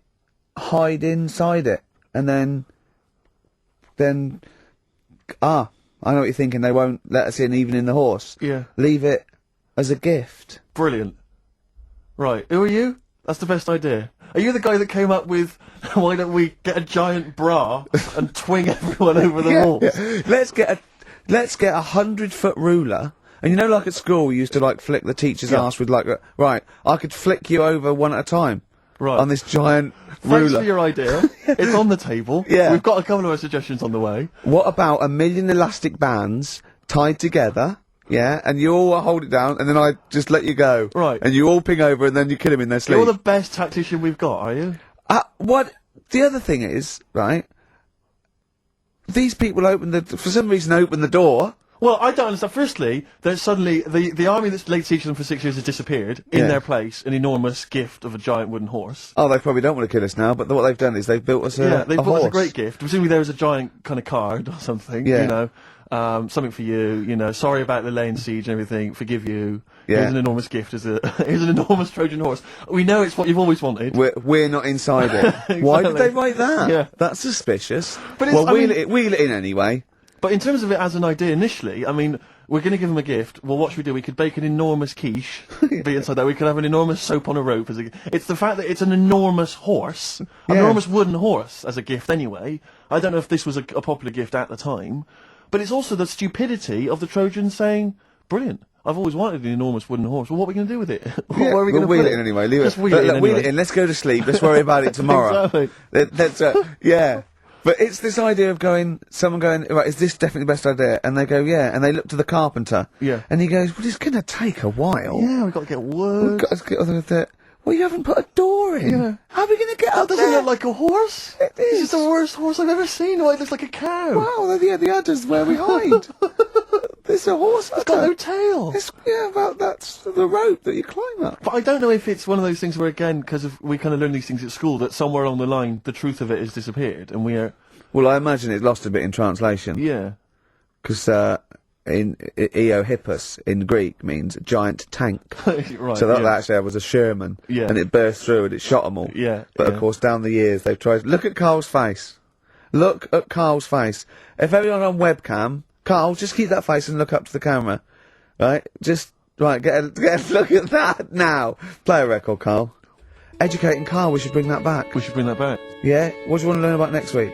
We've told you about the Trojan horse. Know anything about any freaks? Placebo. This picture on XFM 104.9. I'm Ricky Gervais, with me Steve Merchant and Karl Pilkington. Right. So you've been educated there, haven't you? The Trojan horse. Yeah. The Trojan horse.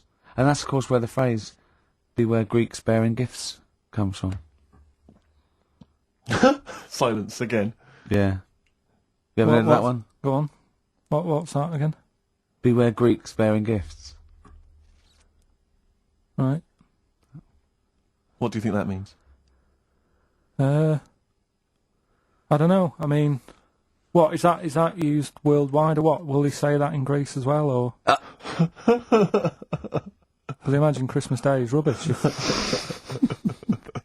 No, it doesn't actually mean beware of Greeks bearing gifts. It's more to do with, like, maybe it's too good to be true, or, you know. It's the opposite to don't look a gift horse in the mouth. Probably where it came from as well. Justin from Southend emailed in. He just said, For the Trojans not to have spotted that it was a trick, they must have been the biggest bunch of moronic, ever to have walked the earth. Does Karl have any Trojan in him by any chance? Cheeky, innit? Eh? What? Never mind. I think that probably proves it. I thought of another one I like as well. I was saying, you may as well be hung for a sheep as a lamb. I've never heard, I don't think I've heard that. I have heard, but I don't think I've ever used it in common parlance. Well, it's like, if you're going to do something, you know, you might as well go the whole hog, depending on the outcome. Because it's based on reality. That's why I like it, because obviously the poor people used to poach, and if they were caught stealing, you know, a sheep or anything, they would be hung. So if you're going to get caught, don't steal a lamb, you know, at least feed your family for a few weeks. Right, sure. Kill a sheep. Yeah. Actually hung for killing a sheep. Oh. Your dad would be in trouble, down in Wales, stealing stuff from that, from that phone box. Well, he has a couple of sayings, right? Your father? Yeah, I've never asked him what they mean. Why would you? Ask Suzanne. One is, don't try and teach your granny to suck eggs. Yeah. What does that mean? That means, it's patronising to, of course I know that. You're talking to someone who knows more about this subject than you. But how did that happen then? How did that saying come about? Well, it's not. It's a totally made up thing. It's like your granny sucks eggs, doesn't she? Because she's older than you, and it's probably a lost art or something. Right. And the other one, Sucks eggs? Sucks Yeah. eggs, yeah. Sucks eggs. Sorry, I thought you said something else. Don't nudge your granny when she's shaving. What? Sorry.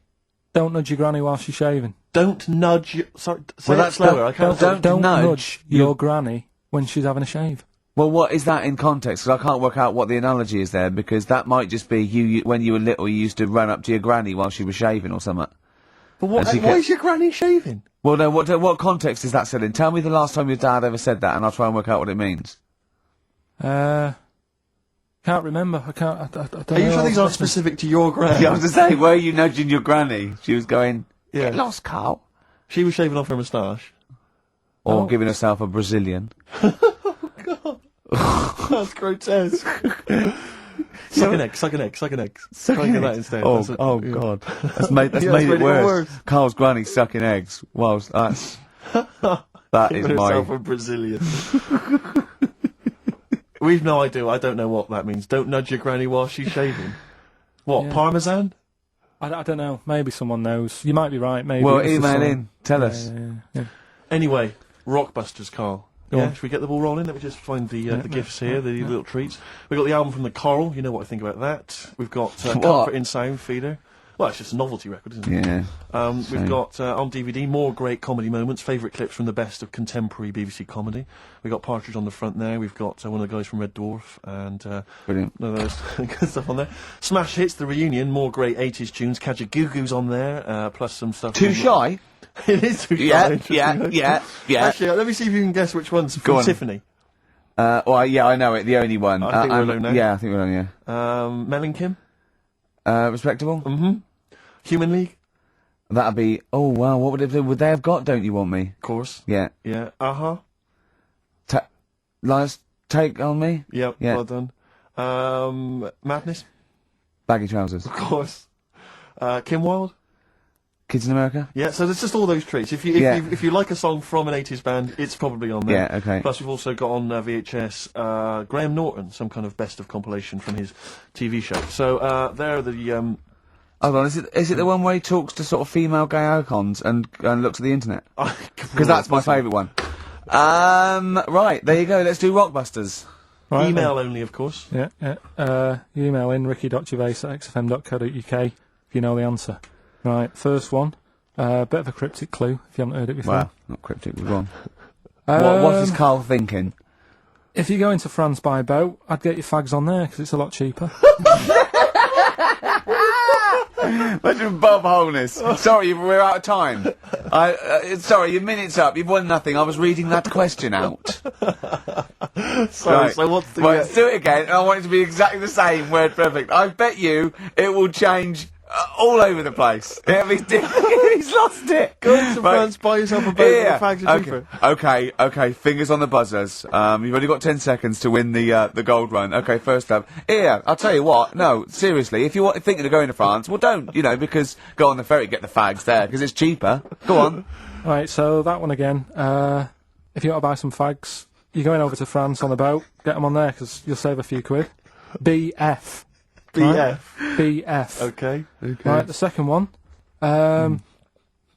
This little foreign cafe's growing its own steak. This little foreign cafe is growing its own steak. Yeah. This little foreign cafe's growing its own steak. Go on. D. All right. Right? Okay. And the last one, Is that part of it? hang on. He's the best, isn't he? He's the best. The Jamaican fella might have screamed this on the Titanic. What? The Jamaican fella might have screamed this on the Titanic. Yeah. What's it start with? It's CD, that one. Jamaican fellow might have screamed this on the Titanic. Ricky.gervais@xfm.co.uk. Please don't phone in. If you can get those, we just don't want to talk to you. Nelly, Ride With Me. That's featuring City Spud. I don't know if you're aware of that, but there we are. Good, nice summer tune. XFM. Carl, tell Steve what you just told me when Steve was in the toilet then. Right, you know, I'd just been away with my mum and dad and that. And one of the things I always like doing is having a good chat with my dad about stuff he got up to when he was a kid and that. Yeah. Right, because he got up to loads of stuff, and every time I see him, he tells me something, and I think, it's like, why are you just telling me that now? It's brilliant. Yeah. Right? So, I mean, to me, he's kind of like Ronnie Biggs or someone. He's just the most extraordinary kind of. well, this character, happened, right? I can't remember. There was a delay yesterday. There was problems on the Paddington line, and he was saying, "Oh, trains aren't what they used to be." Sure. He said, I was looking. They used to be horses, didn't they? Well, he was looking in the booklet, and it was saying how you can have your bags collected if you want, but it costs you £5. Yeah. So that's outrageous. Sure, of course. Right, so he said that's the problem with this country. We've got good with computers and that, but when it comes to, like, getting service, it's gone out the window. Yeah. Right? So he said, when I worked on the trains, and he was going on like this, that and the other, so I said, oh, I didn't know you worked on the trains. He said, yeah, when I was 18, right, it was his job to get the coal, right, and chuck it in the engine, right, and one day he's in Grand Central Station in Manchester, which is now the GMEX Centre, right, and that was like the main station, and he was in there. The fella who should have been sort of driving the train, right, he said, oh, I'm just nipping to the pub. Sure. So you just stay here, keep the engine topped up and stuff. Yeah. So he's like, yeah. For a quick getaway. Yeah. Right? So the fella goes in the pub, and my dad's in there, putting the coal on. He did his bacon and eggs on a little shovel. Yeah, yeah. And anyway, fella comes up. He says, right, can you move the train forward now? Oh, blimey. So he was like, oh. So he didn't want to say, oh, the fella's in the pub, because he'd know, he'd say, what's he doing in the pub? He should be working, right? So he said, yeah, no problem, I'll sort it out. Right, so he puts it into gear, or whatever you do on them trains. Sure, right? puts it into first, yeah. Starts going forward. Now, people who don't know about trains, something that I learnt is if you're carrying a load of coal or whatever on the back of it, they don't have brakes on each carriage, right? It's only the engine that has brakes on it. So when you pull the brakes on the engine, the whole weight of what it's pulling is pushing you forward. Sure. Right? Yeah. So he doesn't realise this, though, because he's just used to cooking bacon and eggs and chucking coal in. Of course, thing, yeah. right? So you've got to slam the brakes on sooner than you would normally. Yeah. Well, you have to anticipate it, I suppose. Yeah. But he didn't know that, so he's pulling in, he's thinking, right, Well, I'll put the brakes on now. Yeah. Right? Puts the brakes on, the train just keeps going, he's going, oh god, it's not stopping. Sure. It ploughs right through the signal box. Right? Loads The of baboon damage. pulling the signals don't know what to do. Yeah. Loads of damage done. Apparently, if it was today's money, Yeah. it'd be about £3 to £4 million worth of damage.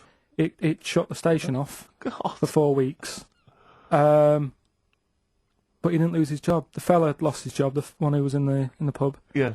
He said the funny thing was, he said like £4 million worth of damage. He did his ankle, his wrist in. He had 3 weeks off sick and got paid. So it's brilliant. So I love your family. It's extraordinary. The Pilkington gene. weird, isn't it? I'd like to see a documentary following you and your family. You'd have to get the family involved. No, the sort of stuff my dad goes on about. We'd never put it on telly. Blur. Out of time. on XFM 104.9. We ought to give those Rockbusters clues again. Yeah, go on.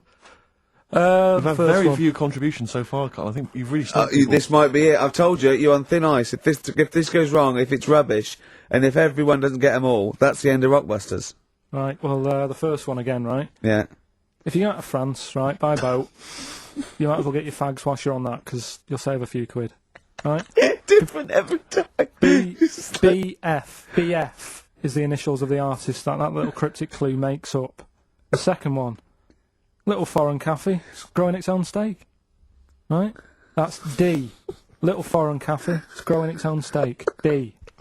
And the last one, if there was a Jamaican fella on the Titanic when it went down, he'd probably scream this. CD. Right? So email in ricky.gervais@xfm.co.uk. Yeah, right? they're not flooding in, but yeah. Well, we'll see how we do. Carl, have we still got monkey news? We've got monkey news coming up. Now, you must be disappointed because you didn't make it to the monkey sanctuary, but you've still managed to scrape together monkey news on your holiday. Yeah. That's So I've impressive. found some of that. We've got... How do you get so many breaks and holidays? Because you went away with Suzanne's parents. You've just been away with your parents. That's a couple of weeks, 10 days. So that's probably about 3 weeks in all. You had that. You went to Manchester. You had that day off because your trousers were wet. I mean, and I suppose because you've only got one job, and I've got a lot more. This is just one of my jobs. But I mean, don't you ever count your blessings? Go, God, thank God, I can have time off. I don't work too hard. I'm not stressed too much. No.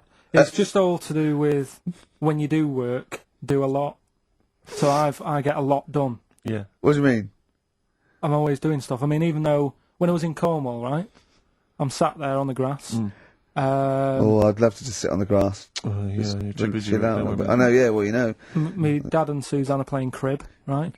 I'd sort of fallen out with him at Your that dad point. and Suzanne are playing Why did crib. you fallen Because out you do with live who? in the 1940s. Yeah, why did you fallen out?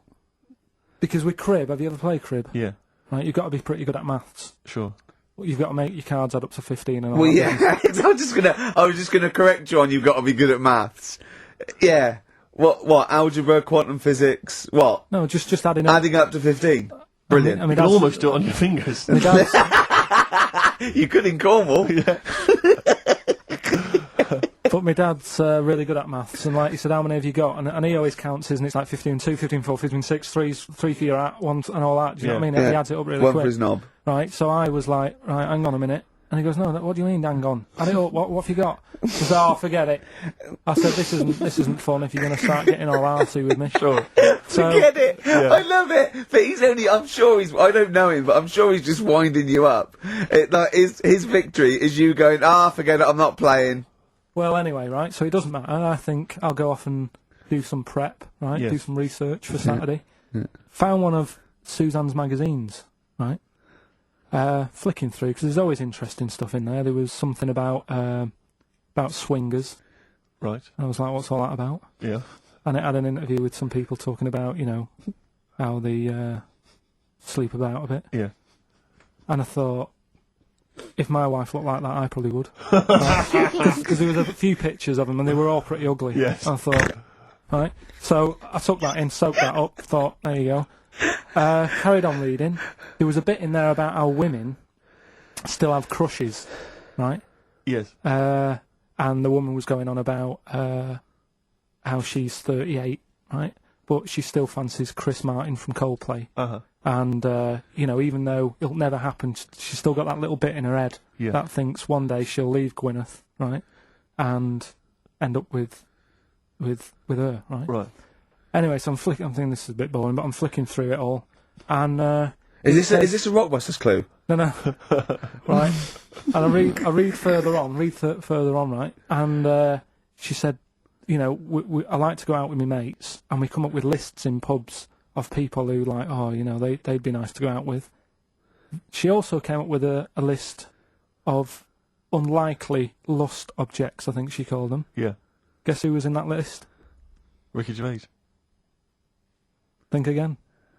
Karl Pilkington. Right. Next one. Johnny Vegas. Said lanky co-writer. Rubbish. Lanky co-writer. What do you mean lanky co-writer? Well, do I need to say any more? He said, Hang on, wait a minute. Let's not talk about. I don't know why you're laughing at my expense. I'm an unlikely lust object. yeah, But yeah, what was it called? The list? the unlikely lust object Yeah. list. You were in there, right? Who else was? Well, you weren't in there. Richard Madeley, Fine. Yeah. He's a good-looking guy. Alistair Campbell. Brilliant. Another handsome dude. What you talking about? You think I'm ashamed or embarrassed about that? I'm proud of it. What magazine was it? I need to buy a couple of copies. Yeah, it was. Need to get a t-shirt made. Yeah, and did she leave her number? Yeah. What magazine was it? Just out of interest. I think it's called Red. Yeah, sure. Yeah. But now you've dissed those people that have put themselves in their swingers because you've said they're ugly. So now we know what magazine it is. People are going to look at that. People are going to look at that poor woman, and they're going to know you think she's a hog. No, but I think they even know. Was there a picture of the woman who know. had drawn up the list of unlikely lust objects? Mm-hmm. What was she like? I wouldn't waste my time. Thanks, mate. I know you're on my side. The Thrills on XFM 104.9. I'm Ricky Gervais, with me Steve Merchant, object of unlikely lust object. Steve Merchant. I'd like to have that now, prefixing my name everywhere I'm written about. I know, yeah. Did he make the freak list? Whoa! Which is a different magazine, isn't it? And I'm joking, of course. Karl Pilkington, a man of sort of quiet dignity and and in a way, he's got his own sort of inner beauty, hasn't he, Karl? Not really. Don't you think? Well, I'll tell you why I don't think it is, because the woman that wrote the piece, saying that I was an unlikely lust object, has just emailed in. And Karl, you've offended her quite considerably. What did he say? Why? I wouldn't waste my time, is what you said. She's repeated that. Yeah. I wouldn't waste my time, the flaming cheek. Although it's a horrible picture, I am, of course, in real life, a vision of loveliness. I'm not 38, I'm 25. I don't think Stephen's that unlikely lust object. A sense of humour is important, and he's welcome to my phone number if he wants it. That sense of humour is important. That's a Is down she a isn't it? swinger? Stop it! Don't have a go at the woman, for goodness I'm sake. messing about. She knows I'm messing about. Well, how are you messing about? I've told you this though. I've told you that anyone could be listening, haven't I? I've told you that before. Things you say, but we encourage him. We say, "What does she look like?" But it's meant to be rhetorical. That was a joke. That was Stephen's joke. What does she look like? I.e., him joking, like, "Oh, I'll call her up because I'm on a list," and then you have to say that. I mean, that's what I mean. So chances are, if she likes Stephen, she hasn't seen him. She listens to the radio. So the likelihood is that, she was listening to this show. Yeah. So, think. Will I drop the thing I was going to do about Lisa Riley? Well, She's not listening. Some people deserve it. She's still at lunch. What, from Tuesday? There's an all-you-can-eat place going out of business as we speak. Oh, bloody hell, she's back, you killed me, I gotta do Bambino, please leave now, please leave. So, No, but she knows I was only messing. This everyone knows you're only messing, we're all only messing. I hope we don't offend anyone of, any kind out there. We're only joking, aren't we, Karl? Yeah. Say something nice about her. What can you remember of the picture that you could say was good? Maybe she was wearing some There nice wasn't clothes. anything, to be honest. I'll have another look and have a look. I think she had a nice shirt on or something. Forthcoming single from British Sea Power, that's called Carry On. I love it. It's great. It's fantastic. On XFM 104.9. What do you make, Karl, of these people? I was reading a paper today. They've been queuing up for 12 hours last night for the new Harry Potter book. Oh, God. I knew you'd God, get like it that. really annoys me. Everything, oh, God, it really annoys me. But who has to... I mean, I know it's just a kind of willful sort of stubbornness. isn't it? I see adults Yeah. reading it, Well, I was up in Hampstead last night, and there's a Waterstones branch of that, and there were a couple of people outside, queuing, waiting for it to open. what do they look like? Well, I mean... Things that they're like the ones that come out of Forbidden Planet on a Thursday. Yeah, I mean, what do you expect? There was one guy, I mean, I don't mean to disrespect him, but he was a big bloater, wearing shorts, I don't want to see his big fleshy legs. He looked like John O'Coleman, if I'm not... There's nothing wrong with John He O'Connor. wore a knapsack. They always seem to have knapsacks for some reason. Well, they got old papers in there, haven't they? Exactly. Got a 9 year supply of Well, there the was Mirror. about 4 of them. There was a couple of women, a couple of guys. All looked basically the same. They were interchangeable. And, Probably get an They were email there from him in a minute. Yeah, I am the fat bloater with fleshy legs. yeah. I recognised your description. I like to read these books whilst listening to XFM of a Saturday. I was sort of watching them from where I was, and they were must have been there for about an hour and a half. They were obviously strangers. Their common interest was Harry Potter. They were sort of chatting to each other for about an hour and a half. So as I'm leaving, I wander past them. An hour and a half in to them having met each other, the conversation is, and all I heard was, well, of course, apparently she cried when she finished the last one. And I thought, they've not moved on. The conversation had not moved on. No, they might have been talking about Dawn French, her chocolate orange by then. Yeah. I know she cried when she finished the last one once. Yeah. But I got no time for them. Pop into Walrus now. Yeah, I'll tell you what, get it tomorrow, read then. You're going to get home at 1:30 and start reading it. Exactly. Brilliant. So you can put it on the internet. Oh, God. Your opinions. Oh, it annoys me. It is extraordinary. The whole kind of Harry Potter phenomenon has passed me by. I know. Well, good luck to her, But you meet adults who are, you say, what are you doing? They go, I'm just rereading Harry Potter. What, you couldn't follow it the first time? Yeah. I mean, it's not her fault. She made £300 million by writing a few books for her kids. Well done. But I'm sure. I'm not sure they're very good. But I haven't read them. I'm sure they're not. But no, I don't know. No, I'm joking. But I've no idea. A book about a little wizard with glasses. Yeah, and make millions. It's so easy. If you think it's so easy, you do it. You like him because you look a bit like him. Well, wow.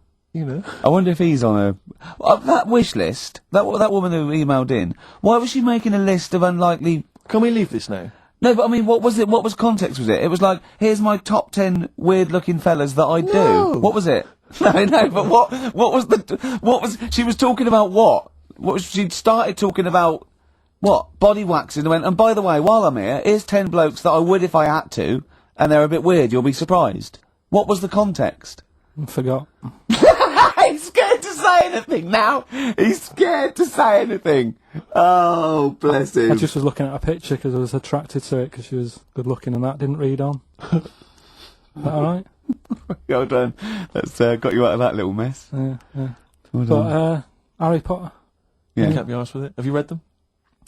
No, because the first time it came out, I was a bit confused, wasn't I? Because I thought it was about Of course you were. Yeah. Of course what? This is a what? It's a book. No, I got confused with the little rabbit. I thought it was her, didn't I? You talked about it when Beatrix Potter. Yeah, I got mixed up with that, so I sort of missed out on the first one anyway. You were just running around confused. So it was it was sort of too late to get into it, I think, after... Yeah, it's too late now, yeah. It's impossible. Same with Shakespeare. If you weren't around, the day he wrote the first ones, there's no point in going back. But it's all the fuss that she's getting as well, like... Well, I think it's because she's a British industry now, isn't she? I mean, it must have made... What, billions? Well, it's the perfect success story. She writes a story for her children, and it becomes a worldwide phenomenon. It's not cynical. It's just a great story. Did your dad ever pop anything down in writing? I'll tell you what, my mum wanted to do it. Yeah. There's been loads of things, little inventions she's come up with and that, but she's been too busy doing other stuff. But she used to come up with stories for me as a kid that I'm sure, if they came out, they'd be a success. Yeah. Go on. Do you remember any of them? There was one about a little red car. I can't remember how that ended. But the one that was really good was about a kid who gets a dog, right? But it's quite an old dog. This is going to be an episode of the Waltons, isn't it? Right. Go on. And he's playing with the dog and that, but it starts getting a bit old. It's about 15 or whatever. Yeah. And he goes, it's rubbish, this dog. So, I would love that book for kids. I would love that. Tommy went, Mummy, my dad's... Oh, no, kill it then. She's like, yeah, just throw it in the lake. I'll get you another one. Do you want a Nintendo? Yeah. Kick the rabbit to death then. Or no food for you. Oh, brilliant. No, come on. Jump. Van Halen. On XFM 104.9. Right, come on, Karl. We've got a lot to fit in now. We've insulted a lot of people. Only about 25 minutes to go. We've got monkey news. We've got rockbusters. Have we got a cheeky freak of the week this week? Could cram it in. See how we do. Do we want to hear the end of Karl's story? Yeah. What's the kid, little Timmy, and his 15-year-old dog Lucky got a bit bored with it. Right. So he said, "Oh, Mum, this dog's rubbish and that. I'm sick of it." Yeah. So she goes. How old were you when your mum was telling you this story? Don't know, about 4. Okay. It wasn't last week on holiday. So So she goes, oh, all right then, we'll get you another one. Yeah. She goes, brilliant. What did you do with the old one? Just kept it, but didn't sort of play with it. Or anything. Just ostracised it until it left of its own free will, or curled up and died. Yeah, go on. Yeah. So, what did you get him? What sort of dog? I think it was a little baby, like Labrador. Puppy. Little puppy, yeah. Yeah, Labrador, Right. good one. Good choice for a second dog. So, Yeah. so I'm anyway, loving this story. It's a great I am story. actually loving this story. So, Where does he live? I don't know, it didn't matter. It was near a lake. Well, that's where they were getting rid of all the dogs. Sure. Yeah. We're getting, that'll make sense in a minute, right? So, so he's got the little dog, he's playing around with it, he's playing with its belly and stuff, he's thinking this is brilliant, best dog I've ever had, right? And the other dog sat in the corner looking all fed up, right? So, I like this story. so he says to his mum, right, I'm taking, little puppy down the park. Yeah. And she goes, well, take the old one with you. And he goes, oh, do we have to? It's a moral, isn't it? I bet the old one saves him. So he goes, oh, do we have to? She goes, yeah, it still needs a walk and that. It's crapping all over the house, right? Yeah. So takes it down the park, right? And he's playing around, and he's playing near the lake, right? Is the puppy near the lake, Karl? Because this is what's worrying me. Yeah. Puppy's near the lake, right? That jumps in. Yeah. The kid goes, oh, God, he jumps in. Remembers he can't swim, Yeah. Idiot. right? This kid is based on you, isn't it? Almost certainly. Flapping about. Water's going everywhere. He's going, I can't. Oh God! And he wants the puppy to help him, but the puppy's just like drowning as well. Yeah. The old dog comes up, drags them both out. He goes, I can't believe it. You know, I said I was fed up with you. Yeah. You've saved my life. Yeah. He gets home, and he says to his mum, Kill the "Get little rid of one. the puppy." Kill the puppy. Yeah. So it's good little. Good What little does he story. say when he gets home? He said, I don't need the puppy now. I'm happy Brilliant. Brilliant. Genius. It's good, isn't it? Yeah, so the moral of that story Well, is just they- follow your whims. They just, yeah. If you get bored, and get another puppy. Get another dog. If you get bored with the old one again, just do it again. I mean, Yeah. just eventually, get something Yeah, that you learn like your for a dogs, little. who cares? Yeah. That's brilliant. That is a brilliant story, though. Right, so that's that. Rockbusters. Yes. I don't want you to have monkey news right now, because we've just had a little story there. Sure. You don't want to, don't want to go too far. Yeah, go on. So we'll get Rockbusters out of the way. Have we got a winner? Yeah, well, come on then. See, it worries me that we've had very few entries. I think that even your mental fans aren't getting these, which is really worrying. They must be terrible clues this week. All right, well... Has anyone got them right, Steve? I think there's just one guy, who I suspect has won in the past. but Well, there we are. so what? Right, the first one. If you go out of France by boat, you might as well buy your fags when you're on that, because you'll get them a lot cheaper. Brilliant. Right? Yeah. BF, Yeah. buy it ferry. Right? That's like, What? buy on ferry. What? Buy on What's ferry. Brian Ferry? What's that? Is that a band? What? What is it? I don't know what it is. Brian Ferry, Brian Ferry? What's that got to do with buying on a ferry, though? just because it's quite close to it. Buy on, buy on ferry. What? Buy on ferry. Sorry, what? That's the What's your first one. first language? The second one. That's rubbish. That doesn't count. No, of course not. Brian Ferry. Brian Ferry, buy on ferry. There's this little foreign cafe. It's growing its own steak.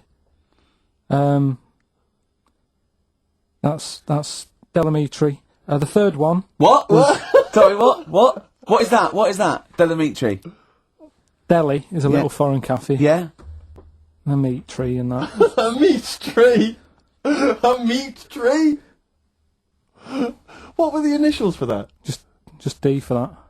Just D for that? Yeah. So not DA? So you didn't even give him a chance to get the group. Oh, they got it. Well, no. No, they didn't. Right, it's the end. Go on, right. Go on. Deli meat tree? Deli meat tree. One word. D. Or any letter. They're growing their own meat. M's in it. Go on. Okay, so Bayern, I love Bayern Ferry. And Can I just point out, Rick- Oxymusic was brilliant. Can I just- I love Oxymusic. Go on. Can I just point out, Rick, that we've had David Bowie? Deli meat tree. Yeah. I don't see why necessarily Aidan, who emailed in, why he doesn't get to win, because he emailed in dire steaks. Seems to me just as valid, as far as I can tell, but Yeah. Deli meat tree it is. And the last one, if there was a Jamaican fella on the Titanic... I'm looking forward to this. With a little bit of fear. Jamaican fella, if he was on the Titanic, he probably would have screamed this. Yeah. That's Christ de Burgh.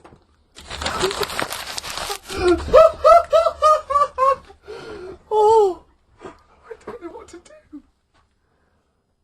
Stunning. So who's the winner? I'm not going to give it to anyone. I just don't... What's the Jamaican bit got to do with it? Just the D. Just Christ de Burgh. Say it again. No, I think they've worked it out now. Just say it again. Christ de Burgh. And who's that? What? Who's that? Who's what? Who's Christ de Burgh? Chris de Burgh. Who's the winner, Steve? Do you know what? I'm going to give it to Aiden. Because he just treated you with nothing but contempt. Steve Martin emailed in again. He got the first two, and then the last one he just emailed, I neither know nor care about this answer. I'm tempted to give him... Do you know what you've done there, don't you? Go on. You've put the nail in the coffin of Rockbusters. I warned you for 3 weeks, and you sort of bucked your ideas up for a little while. But Christ de Burgh... Those are the worst you've ever done. The worst... Delimitri. So, and didn't... Just put D... And then Bayern Ferry. Bayern Ferry. Bayern Ferry. So, is that it then? Aren't we doing it Play anymore? record. Aren't we doing it anymore? I'm ashamed. You're an idiot. Are we doing it anymore? I'm just going to keep saying you're an idiot. Play a record. we doing Karl, it have anymore? you learnt nothing from Dr. Fox? Yeah. That's not a Sony out the window. Huh? Aren't we doing it anymore? What, you need to start working on it now, because they're so good. You need to start working now for next Saturday. Aren't we doing it anymore? Just, I don't know. Cardigans. You're the Storm on XFM 104.9. Well, nearly the end of the show, but we wouldn't let them down, would we? You know what it is now, don't you? Oh, chimpanzee that monkey news. Right. Now, whilst I was in Cornwall, I wasn't online. Right? I didn't have the internet, so it was like, oh, what am I going to do? And I didn't come back till yesterday. And I thought, is there loads going on that I don't know about in the monkey world and stuff? I was hoping to get some from the zoo that I was meant to be going to. Of course, that didn't happen. So I said to my dad, do you know anything about monkeys? Or have you got any stories with monkeys? Brilliant. This is what Trevor McDonald does. Turned out... 9:45, he goes, got nothing. Dad, anything happened? You got anything politics? Anything politics, Dad? This isn't monkey news, I'm just giving you this free. Yeah. Brilliant. Turned out one of his mates used to have a chimp. Right. What do you mean one of his mates used to have a chimp? Well, two of his mates. Mind Oh, you, one sorry, wasn't yeah, his mate, one wasn't his mate. I was thinking it sounds a bit far-fetched living in Manchester, like. But if there was two of them... He had a chimp, had to thump it in the head. For doing what? Answering back? Oh, God! Tried it on with his wife. Had to thump it in the head for trying it on with his wife! I love it. It's a proper fist fight in a pub in Manchester. Oh. I'd call him up, but he's one of them who, like, swears all the time. Right. Oh. I mean, it'd be good to get him on and Let's interview him. Can we not interview him pre-record? We can bleep out the swear, and I'd love to hear his do story. a lot of work, that. Yeah, well, we're not scared of work, No, are I we, mean, Steve? I'll do it myself if you can't be bothered. Yeah, Oh, you know, I'll so... have a word, I'll sort it out. Yeah, try and sort that out next you week. sort that out, yeah. Well, don't yeah. tell us the rest of the story then. Let's let him say it in his own No, words. but there was another one as well. Some When you fella- say you can get him on, but he swears a lot, you mean the monkey? I'm assuming he's more coherent than your dad's mate. But there's him, and there's some other fella he knows who had a funny name. I'll have to find out, because you'll love his name. But he was a drag artist. Yeah. And I think he said my dad went round one day, I don't know why, right? Went round there, knocked on the door, chimpanzeed. Carl, I don't know what you're doing, mate. I don't know where this place you live. Next door there's an horse in the front room. There's chimps Mad, running round. Mad. Anyway, Chimpanzee! Is that it? Is that the end of the story? There's a chimpanzee in the door and that's the end. You sure it wasn't a drag artist before he shaved? no, Sure it wasn't your gran? Because I like the really airy ones that decide they can be female impersonators. Yeah, your gran. Anyway. Go on then. This is the monkey news. So you got that for free. What's this going to be like, Well, Steve? let's have more jingles. Okay. Oh, chimpanzee that, monkey news extra. Okay. Right. Another phrase. We've been talking about phrases today. Yeah, we have. Don't touch your granny when she's shaving. Yeah. Don't teach your granny to suck eggs. Yeah. Don't look a horse in the mouth. Yeah.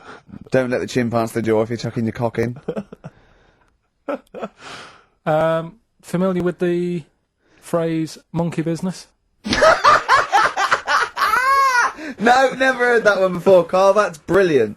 Right, well, it came about. This has been emailed in and I haven't really had a chance to look at it, so I'm just weighing it up now.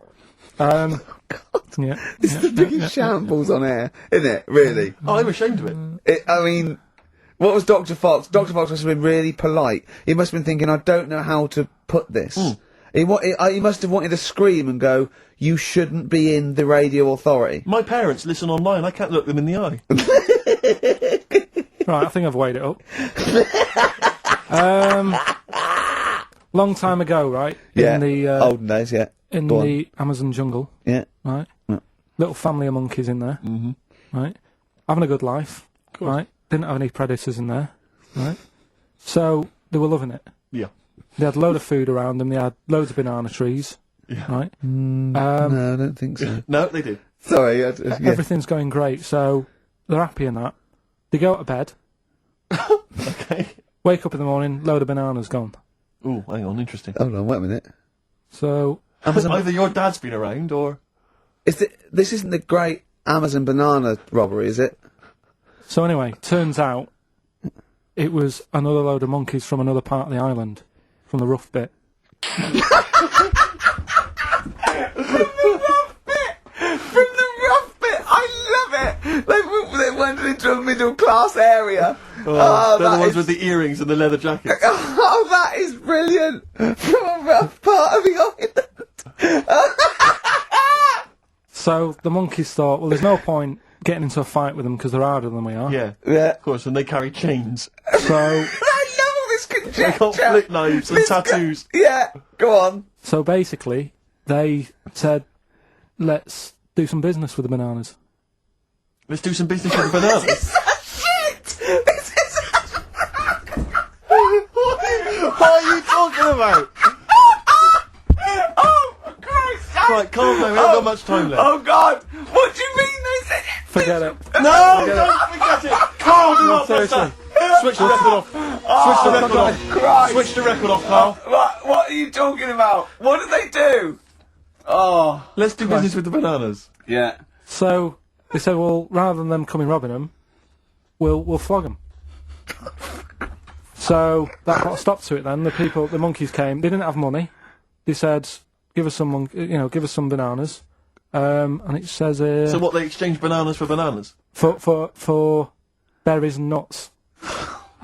So that's where the phrase monkey business No, it's comes from. Little business they set up. Right, there, God. That's the end of that as well. So that's the end. That is a shame. That's the end of Rockbusters and Monkey News. Well done. You've done it in one show.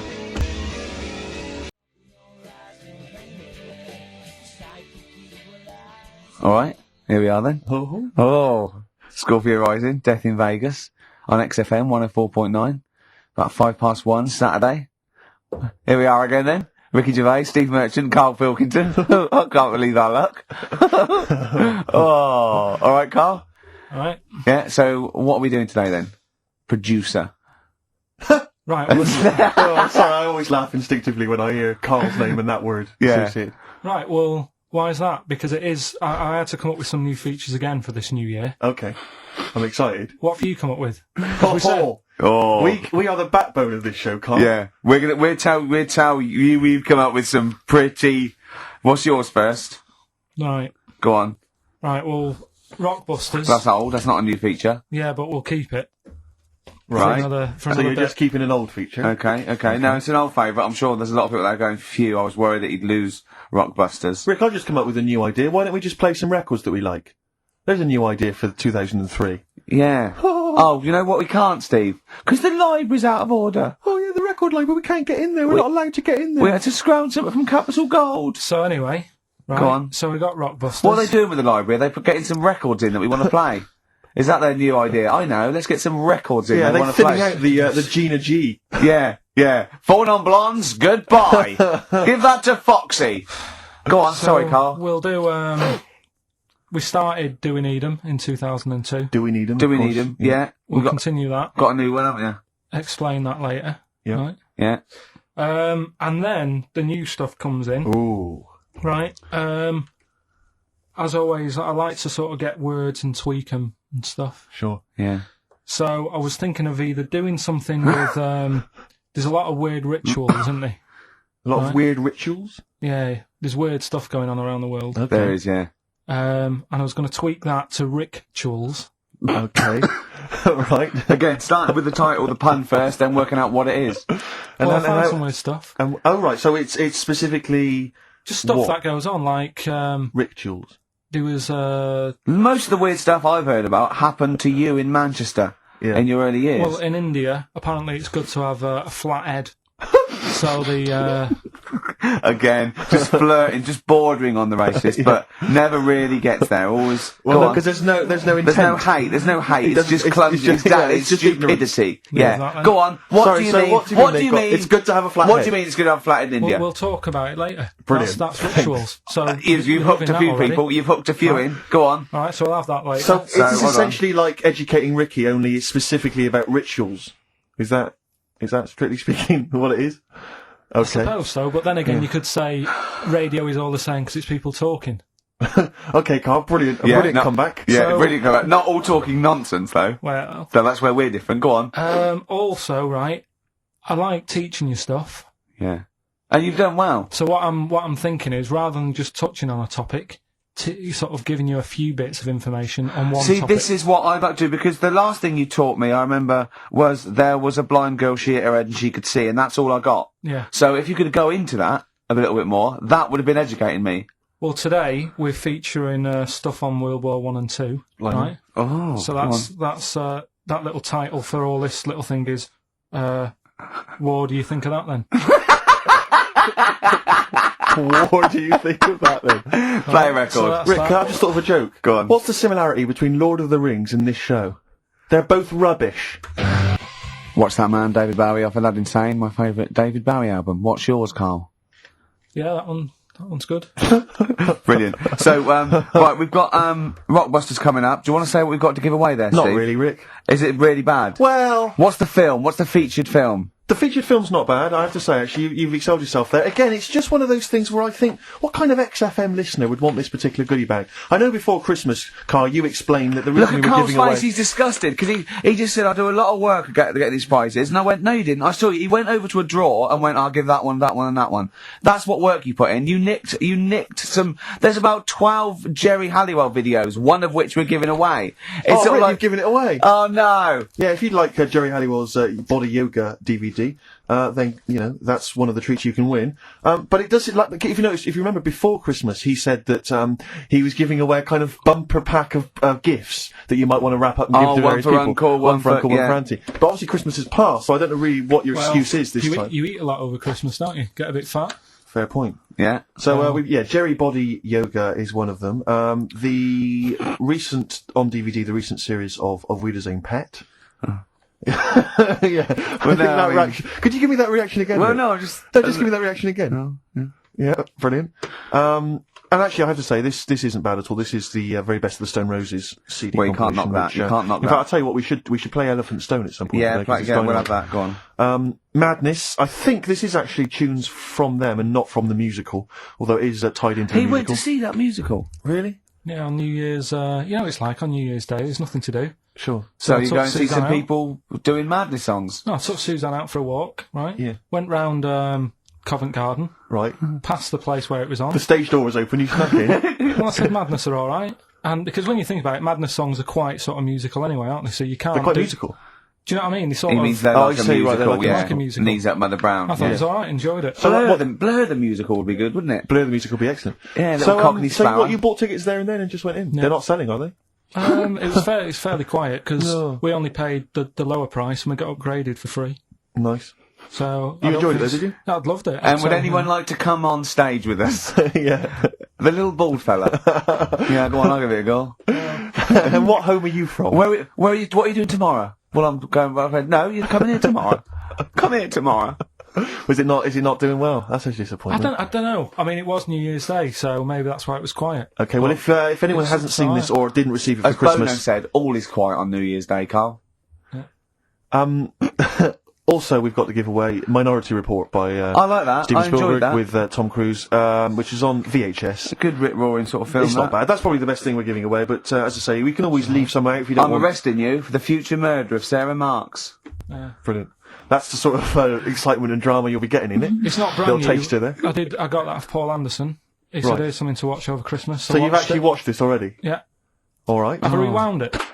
That's probably added No, I don't to think it, you though, have. isn't it? It's touched by the great man himself, Karl Pilkington. And it's alright, I'd say. It's worth a watch. Yeah? Yeah. Do you want to give us a quick film review? Just give it a wipe down, there maybe some tripe on it. Bit unrealistic. Sure. Bit unrealistic. Yeah. Genius.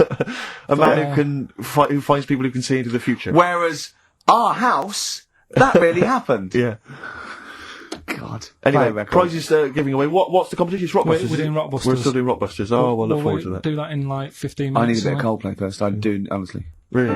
Oh, beautiful. Coldplay, the scientist. I think they wrote that about Karl. Yes. On XFM 104.9. Right. I'm Ricky Gervais, Steve Merchant, Karl Pilkington. Can I just ask Karl how he got on over Christmas?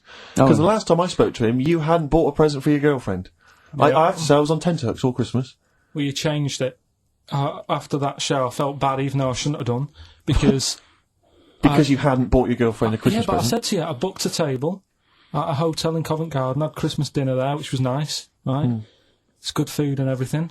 It doesn't feel like enough to me. Well, then I went out and treated some stuff, and then... No. A couple of days before Christmas, he went, I took Suzanne to that hotel we're going to go to for Christmas dinner. We had tea and cakes. And I went, oh, you treated her? He went, no, she paid for it, but I was just showing her what it was going to be like. That was her extra treat. She paid for it. I love that. Brilliant. Yeah. Well, it was a dear. It was like 150 quid for a meal for two, which is pretty dear. So I'm not going to buy her cakes as well. I love that! Alright, love, have anything you want. You pay for your own pudding, I'm not mental. Yeah. So yeah. You treated her to some other Yeah, stuff, some bits and bobs. What, And so then yesterday... she chose them and you paid for them? What, the presents? Yeah. No, You chose them and she paid for them, but, you know, it's the thought that counts. I got them on the way home that Saturday. Well done. And what Past did you some buy? shops. Well, just some bits. Might be personal, Steve. Well, I don't care. Just some bits. Yeah, Just but bits and pieces. leave out the personal bits. What bits? Just little things. And then yesterday, right? A monkey wrench and a new washer for the shower. Yeah. Some recordable CDs that you need for your job. Oh, dear. Now, when you gave those presents to her, did her face light up? Right. I don't want to tell you what they were, right? But she wasn't that impressed. You're going to tell us what they were now, Tell us what they are. You even know what they are. She told you on Christmas Day. Hold on, wait a minute. But it doesn't matter what they are. It does matter what No, they are. It does, It does, Karl. It's you, mate. Of course it doesn't matters. matter. Oh, God! Have you just remembered? Yeah! Right, but there's no need. I've got to tell him, Karl. I really want your permission because I don't want to be I know it's not, but we know it's not that embarrassing. It's really quite sweet. Yeah, but in a way, right, the way I look at it is, right, Christmas, even when I was a little kid, right, is not... Please let me tell him, Karl. Well, let me just tell you first, though. Oh. Let me tell you why I didn't go all out on the old present front. All right. Justify yourself. Right? First of all, I've covered it up since then anyway, right, with that present, because I bought her some shoes yesterday, and she did say, I'll give you the money for them, but when I get home, I said, it's all right. I said, you can have them, right? So not only did I buy her some food on Christmas Day, I got her shoes. She's probably had a And they treat you like a horse. Yeah. It's not like, yeah, there you go, there's your shoes, there's your food, right, bed down, see you later. Yeah, but what I'm saying is I she's have done... fed and clothed Yeah, her. did you comb her hair? She's done well this year, right? So, the thing She's is... done well this year. It's like you're a single parent living on a council estate with a smack problem, and you still managed to buy them some Lego. When I was a kid, right, it wasn't about what you got.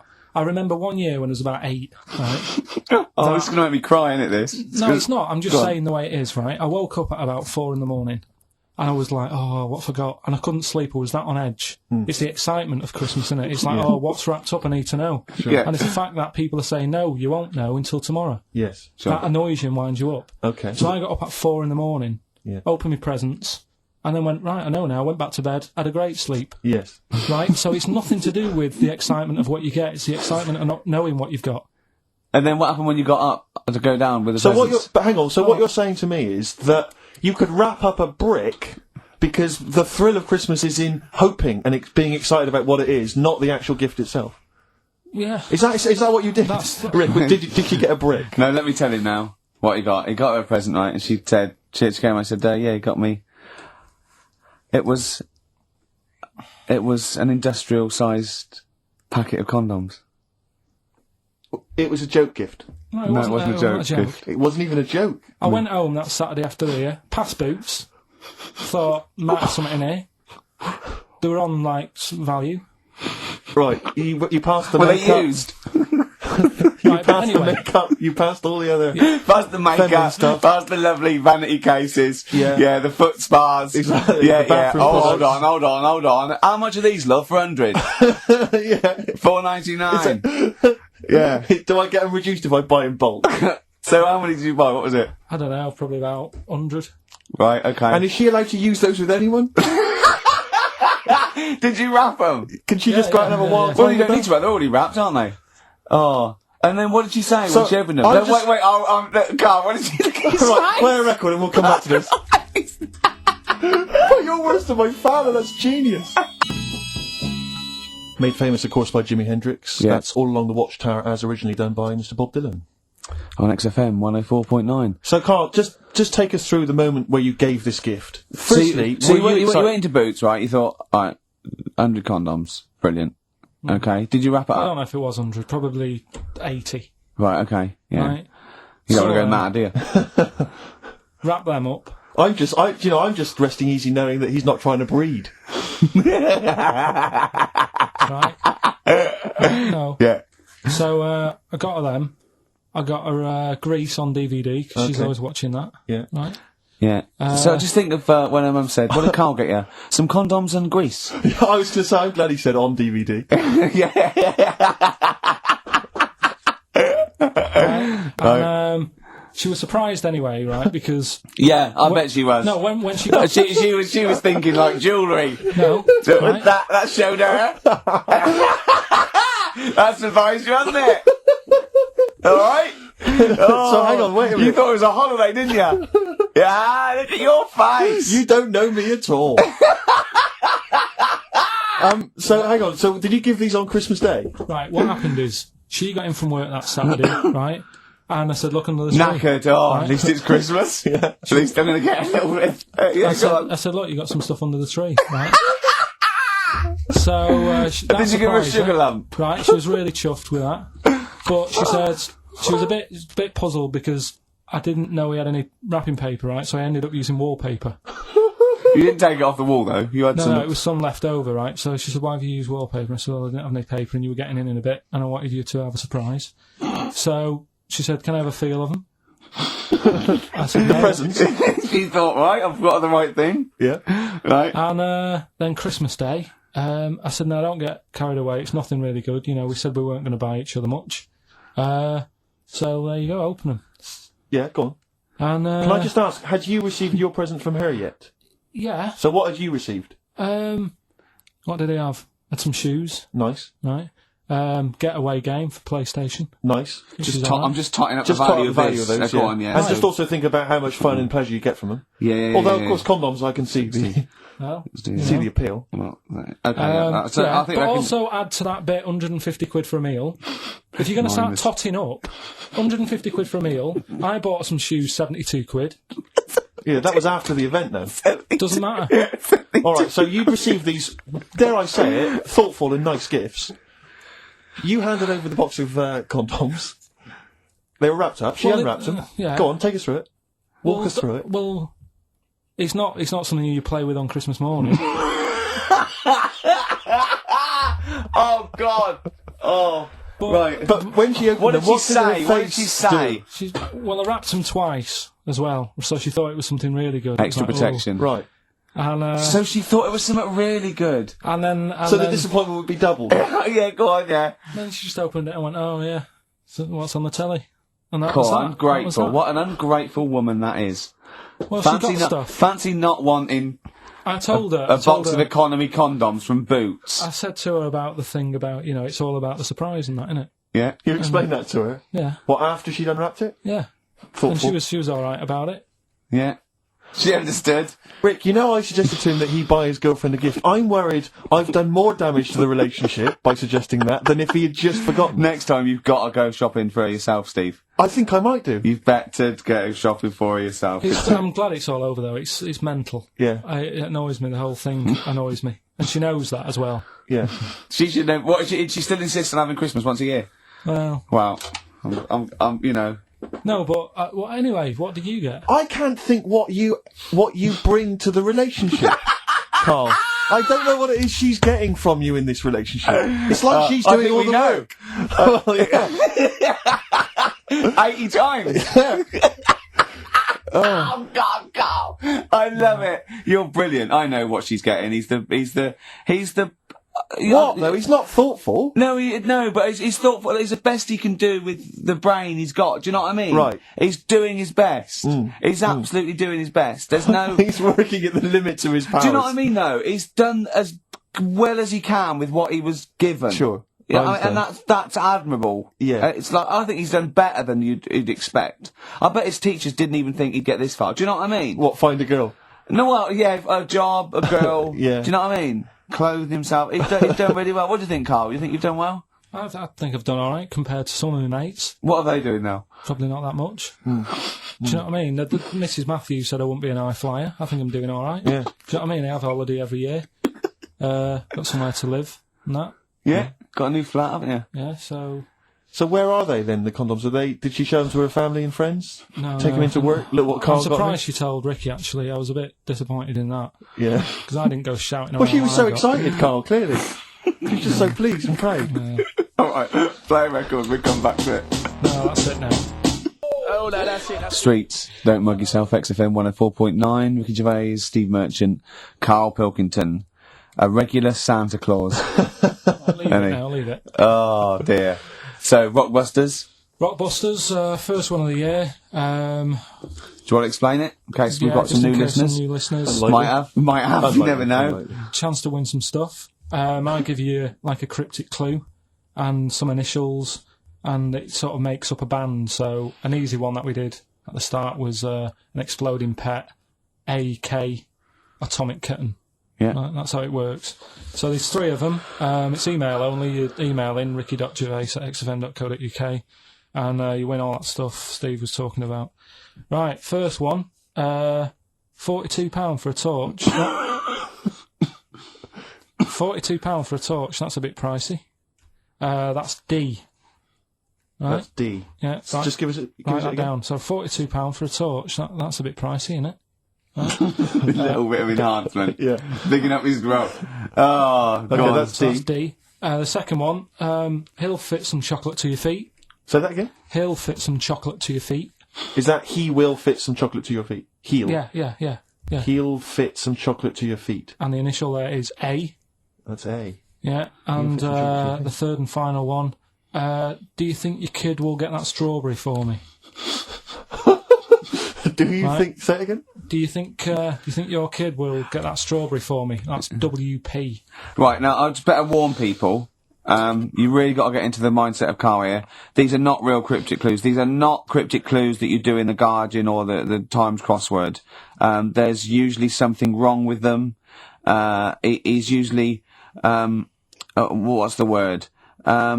Completely change the word in order to make it fit. Yes. Often. So just be careful. Don't be surprised. Exactly. Okay. Do you want to give us them again very quickly? All right. First one, 42 quid for a torch. That's a bit pricey, isn't it? All right, that's D. Second one, he'll fit some chocolate to your feet. Can't think of any. I can't think. That's A. And do you think your kid will get that strawberry for me? WP. Right. So Ricky.gervais@xfm.co.uk. Some great prizes to be won. Yeah.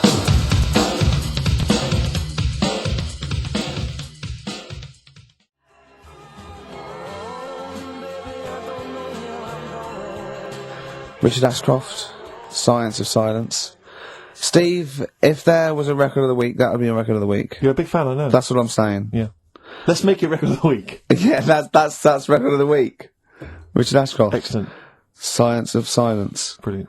No one gives us anything anyway. These pluggers, they come in.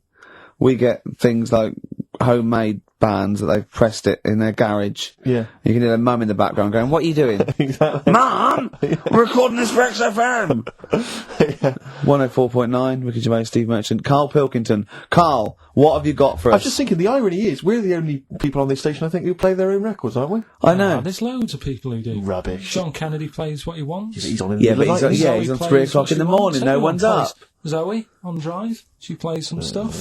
What do you mean? What does she play? Fatboy Whatever she Slim, wants to probably. play. Here's another remix. You know, I won't say who it's by. Christian plays some of his own. Does he? Yeah, so Yeah, but they're probably novelty songs, aren't they, by you? right, listen, right, yeah, New Year and all that. He's great, isn't he? Rockbusters is underway. We're getting some good stuff coming in. I have to say, I'm amazed. Every answer I've had so far has been correct. I listen to the clues. I've got no idea, and I know you, Karl. I spend time with you. Have I you know how you seen the work. XFM listeners? Well, of course they're the same as Karl. Sure. Of course they've got the same mindset. Yeah, yeah. Oh. Right. So what did you do for New Year, incidentally?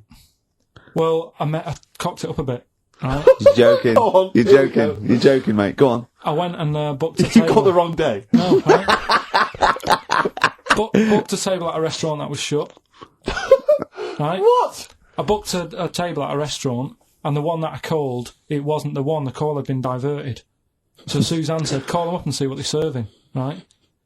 Because I forgot to do that when I booked the table. Right? That's So- great, So anyway. because the thing is, right, it's a restaurant in Covent Garden, but they've got one in Victoria. But when they answered and they said, no, Victoria, I thought that was the person who was answering the phone. Do you know how some people say the name? Right. So then when I called them up and said, what You thought he sounded a bit funny? Right?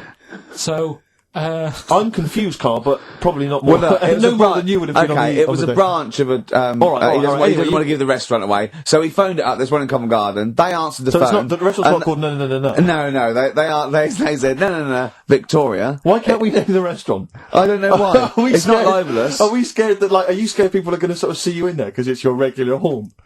no, it's just that, you got to pay for stuff, haven't you? Right. I mean, it's... Okay, anyway, so you've I got... would mention it before New Year, but it's not... So in did our you go favour all the now, way is to it? the restaurant to find out that it was closed? No. What happened is I called Was that them the up. name of the restaurant again? Right, the restaurant's called Christopher's. They've got one in Covent Garden, they've got one in Victoria. He Right. phoned up, he went to book, it's a lovely restaurant, I've been there often, I recommend it to him. He phones up, said, "Can I have a table for he said, "No problem, sir." Right? And then, Suzanne said, "Oh, you better call up, see if they've got any haddock on the, menu." And he went, "Hello," and they went, "Hello, Christopher's." Victoria went, "Victoria?" They went, "Yeah." He went, "Oh, no.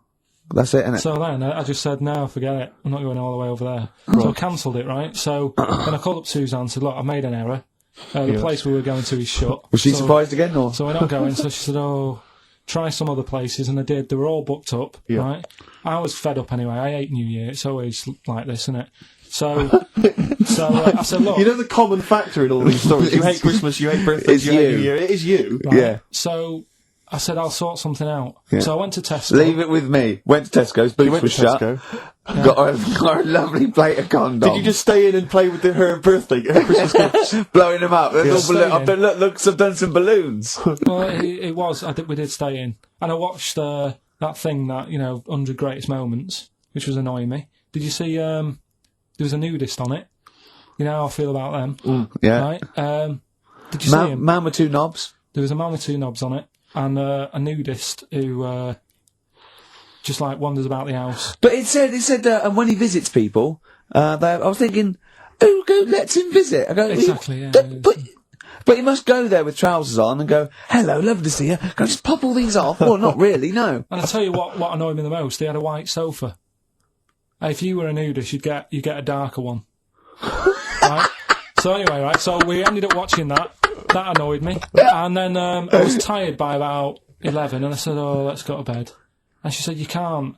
And that annoys me. The fact that because it's New Year, you got to stay up, and it's like, well, why can't we just? You should bring it forward, so in case you want To quarter to 10. Well, you stay up, and it's like my eyes were dead heavy, and I was like, oh, I want to go to sleep.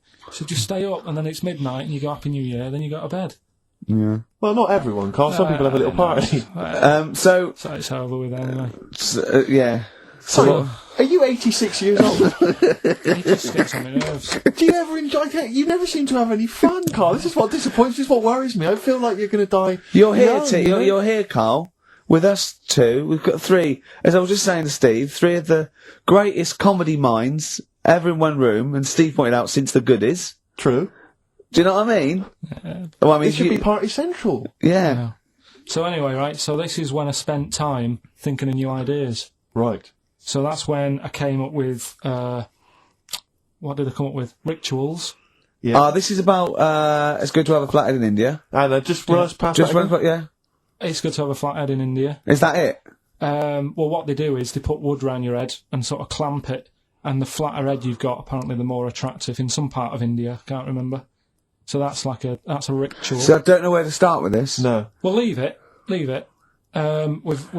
be doing that. Well, we've done it. That's so that was the first one, wasn't it? That's that for this week! Right. We've also got do we need them, which we carried on from last year, which is finding out, what animals we need in the world, which ones we can get rid of. I'm talking to experts and that, finding that out. We're doing Rockbusters. That's underway. We're getting emails in. And, what do you think of that then? Of course.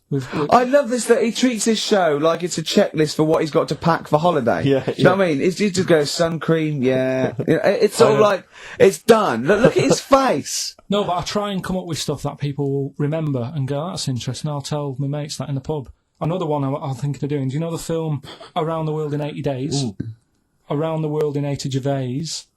And what I do, I give you like little things, like little bits of information about countries, so that if you go, you'd go like, I don't want to go there. It's a terrible thing to say, and I apologise. I can't think of the PC word for it. But I think Karl is slightly retarded. Yes. I was just thinking the same, yeah. Yeah.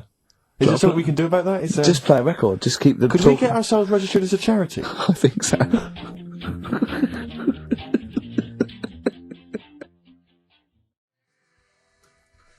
Ballydrawn Boy, Born Again.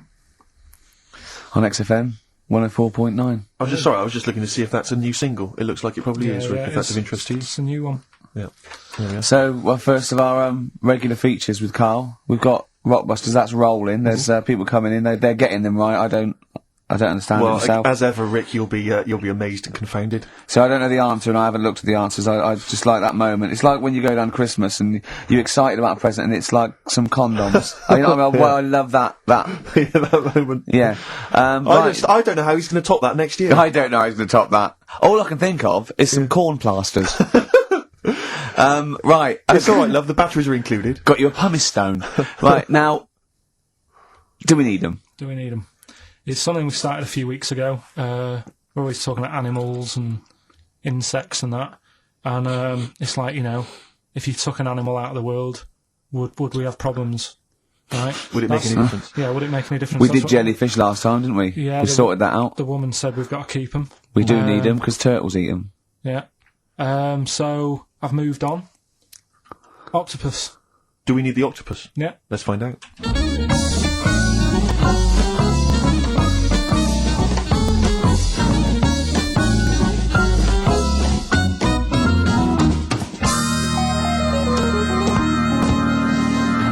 I'm working through a load of animals, right, that I'm finding out whether we need them or not, right?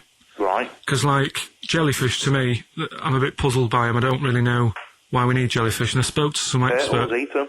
What? Turtles eat them. Yeah, I know, but do we need turtles? Do you know what I mean? It goes on and on, doesn't We it? need humans. Well, I might get to that bit, but I need to sort out the animals first. We've got a lot on. So, the thing is, I've left the jellyfish. We know we need them, right? So, octopus. Yeah. Right, I know they're pretty brainy. Incredibly brainy. A story that I heard, I don't know if it's true, but there was some science lab somewhere, right? Yeah. Where they had some octopus in it, and they had some crabs. Yeah. And at night, the octopus was like getting a bit bored on its own in the dark and that, and they sort of come alive in the dark, don't they? Yeah. They like the dark. Yeah. And the octopus had its eye on the crabs, and at night when it's dark, it was getting out of its little cage, crawling along the floor, getting in the crab's cage, getting them out and eating them? I don't doubt it. We put jam jars with the lids on with crabs in, and they'll open the jam jar and... You're joking? Yeah. Even I sometimes struggle with them. Yeah, you don't do it... you don't do it really, really tight, but... Oh, right, so they're not that clever then? Well, they would, if they were strong enough, they'd open it, but they're just not that strong. Oh, that's mad. Right, I also know that if they get hungry, they eat their own legs. Yeah. Yeah? Yeah. They're deaf. Well, I don't know. Yeah. I don't really know. Yeah, I mean, they don't live very long. They can squash themselves into small jugs. Oh, yeah, they can go in a demi-john through the narrow neck and that. Why do they need to do that? Because they're the sort of crevices and holes that they're hunting for crabs and things through. So, would they be better if they were smaller? Do you know what I mean? I don't know. I really don't know. Yeah. But octopus then, if Noah said to you, you know, we're having a clear out. Yeah. We've got too many animals to look after and that in the sea, taking up too much room. Right. Do we need them? I think there's other less useful things in the sea than octopus. Limpets, they could go. Limpets? Yeah, they just sit on a rock and do nothing for 50 years. But they're not getting in the way then. How big are they? Oh, not very big. Yeah, you see, I might come round to them, but I never think, oh, you know, I'm sick of seeing these limpets. Whereas octopus, you know, crawling about, opening jam jars and that. You'd never see them though, they're really rare. Well, If we get 2 or 3 caught a year, it's quite amazing. do we need them? Yeah, Yeah? yeah. Well, we'll just have to keep them then.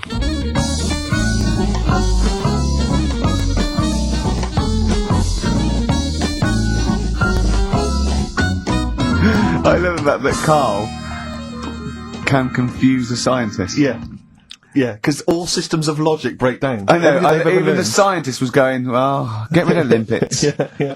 That Now, is who was brilliant. that guy? I think his name was Chris, And where was he from? in a place called Megavissi, where I went one year. Megavissi. And is he he's a scientist, is he? I think he's got a fish shop or something like that. He's got a fish shop. No, he doesn't. Well, like an aquarium type place. Oh, right. So, A fish shop. It wouldn't fish and chip shop. It wouldn't be past him that he, a Winkle store. He's got a Winkle store at Poole Harbour. Yeah, that's an expert. Oh dear. but what have you learnt from that then? Well, that we don't know whether they're deaf or not because the bloke in the chip shop couldn't confirm it. They eat their own legs. Think of That's that. a bit weird. Isn't it? They eat their weird. own legs. They eat their own legs if they get hungry, Right. and they grow back, don't they? Yeah, I think so. Yeah. If you eat one, they'll grow back. Yeah. And yeah, you can put them in little jars and that. If you wanted to. Yeah. It's just a bit weird, isn't it? It's like no, but do you know, like, you know, people have a go about being cruel to animals and that. But what he was saying there is, right, what they've watched an octopus do, they've got hold of a crab, right? So that'll be being stressed out because it's out of the water. Yeah. They've then stressed it out even more by putting it in a jar, Right. which he didn't like. And then an octopus is crawling about on the jar, Yeah. and the crab knows that the octopus wants to eat it, right? Yeah. So then it's having more frets Yeah. because of that, and then they let the octopus eat it. Yeah. I think that's pretty. Do we need crabs? Do them next week. Yeah. Well, I want to sort out snails first. Right. Right. What's your pitch with snails? What do you know about snails? I know that bats eat them. They can sleep for 13 years. Right. Can you believe that? Okay. He said to me, snails can sleep for 13 years. And I went, right. He went, oh, thing is though, if it was a scientist and he was, he was looking at it and he put it in a quiet place, it might well doze off. He said it wouldn't be the same if it lived on the streets. And then we went on to a whole thing about homeless. He wants to do a game show with celebrities being homeless for a week. What do you think? Actually, I've got to say, that's not bad at all. It's not bad, is it? No. Right, do you know how, like, Lenny Henry went to the jungle? Yeah. Right? And you've got who else did it? John Lundy made slippers out of a bra. Right? So I'm thinking, like, get a celebrity and say to him, no, just because, I'll tell you why, right? I'll tell you why all this came about. when I was walking back from that Christmas meal that I bought my girlfriend for 150 quid, Lest we forget. right? I was walking down Mortimer Street and there was an homeless fella there, and it was like, oh, it's really, really bad. But the weird thing is, it was about, I don't know, probably about 8 o'clock. Yeah. No, about 9. Right. And he was asleep. And I just thought, do homeless people ever think, I think I'll have an early one tonight? Right, that's what got me thinking. It's a bit weird, the whole lifestyle of it, the fact that he had an early one. The fact, what, if it's a bit weird that he's sleeping not in a home, but on the street? No, it's just that if I was homeless, I'd probably stay up quite late, because it's not nice. Do you know what I mean? What are you talking about? Just being homeless isn't a good thing, is it? No. People forget how bad it is. Yeah. Right? But surely sleeping gets you out of reality. They sleep because they're tired. They can't sleep very well, so they need all the sleep they can get. Yeah, but sleeping's nice if you've got a nice big bed. What, you think that they can go, I'll stay up, I'll go to bed at 2, I'll go straight to sleep, and I'll pop up at 8 when the alarm clock goes off? Well, that's just what I was thinking, right? So I was thinking how bad it is, and it's, especially this time of the year, Yeah, it's terrible. It's the really worst thing. And to sort of give it some publicity and get a bit of help behind it, get celebrities, someone like Phil Mitchell, maybe, off EastEnders, who's a big fella, he can look after himself, put him in a shop doorway, have some cameras set far away in a building or something. Yeah. They can film him, and it's up to him how he raises money for food to eat. He could sign autographs. Well, they wouldn't know him though, would they? Because you never look Who at a could you homeless get? person. You get, what's her name? Gail Porter. Yeah. Gabby Roslin. Right, yeah. Narinda from Big Brother. Yeah. Who else would do it? I got a game show Les idea Dennis, I reckon, I got a game show idea called On the Game. And what happens is, you get Narinda... Sugarcane by Sonic Youth on XFM 104.9. Ricky Gervais, Steve Merchant, Karl Pilkington. Go on, Karl. What's next? Are you going to do your war feature? What is it called? What do you think of that then? You do that now? It annoys me a bit, right? Because we said before Christmas that we'd come back with new stuff. Yeah. Gave you a title to work on, that Ridiculous. Right. You came in today, I said, have you sorted it out? You say no. Steve, you're having a go at me for wanting to get music out of the library for you. Yeah. You haven't got any new ideas. Sure. But you're dissing mine. I'm not dissing yours. Well... I'm a massive fan of them. Good vibe off you. Oh, I think that's very harsh. I just asked you, when were we going to have war? Do you think of that? I'm a big fan. I'm excited. Well, it's not that good, to be honest with you. Well, I disagree. It sounds brilliant. Right, well, it's a bit of a tweak of educating Ricky. Just some information on wars. Yeah. Okay. World War II. World War II? All right. The world champion chess player, he helped someone out in the war. It's the detail I like. No, it's nearly a history programme, isn't it? I was watching those repeats of The World at War that were on in the mornings, incredibly Did detailed, you but they've got nothing on Karl. Did you write a lot of that David Sharma series?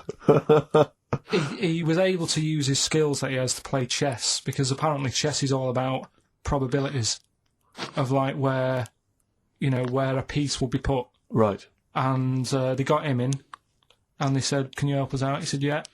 And he said, "Right, where should we like?" Hitler has just moved his queen. Yeah.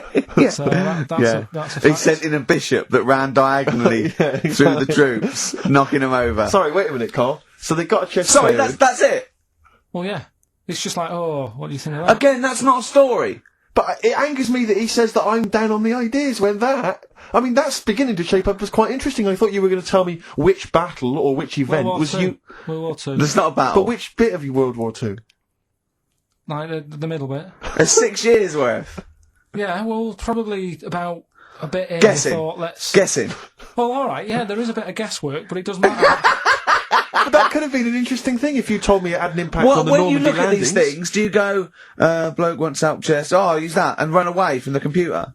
No, or run out of the bookshop? I read the first line where I get enough information, I just think... What do you mean you read the first line where you get enough information? Imagine if you were someone's defence lawyer, Exactly. and he was like, he's on death row, and went, I don't think he did it. Yeah. I read the first line, I didn't read the file He completely. was in a hotel in Texas, right? Go on. It's enough. Some other It's stuff. enough, He it's definitely enough, didn't kill it. it's enough, it's enough. And Yeah, I just thought they always take ages on deciding where to go. It's just like, bet there's a better way. I don't know what you're saying now. I don't know what you're talking about. Well, Actually, don't know what you're talking about. When people play chess, they take ages to make the move. So I'm just thinking, there's probably a quicker way. Of what? Than finding where a boat is, than getting a chess player in. I don't know what you mean now. Right, Are you talking about battleships now? They should have got an expert battleships player in. Right? yeah. What, Karl? Right, What, forget that one. Or then. someone who's no, really good I'm not being funny. But what is that? What are you telling me there? Someone who's really good at risk. They should have brought them in. Yeah, Cluedo. Right, yeah. Another fact. Oh, that's enough then, is it? Well, they use expert Cluedo players, but the police use expert Cluedo players. do use, yeah. If ever there's a murder in a country house... Do you think they use that old Chinese fella on the front of Mastermind? Mastermind, yeah.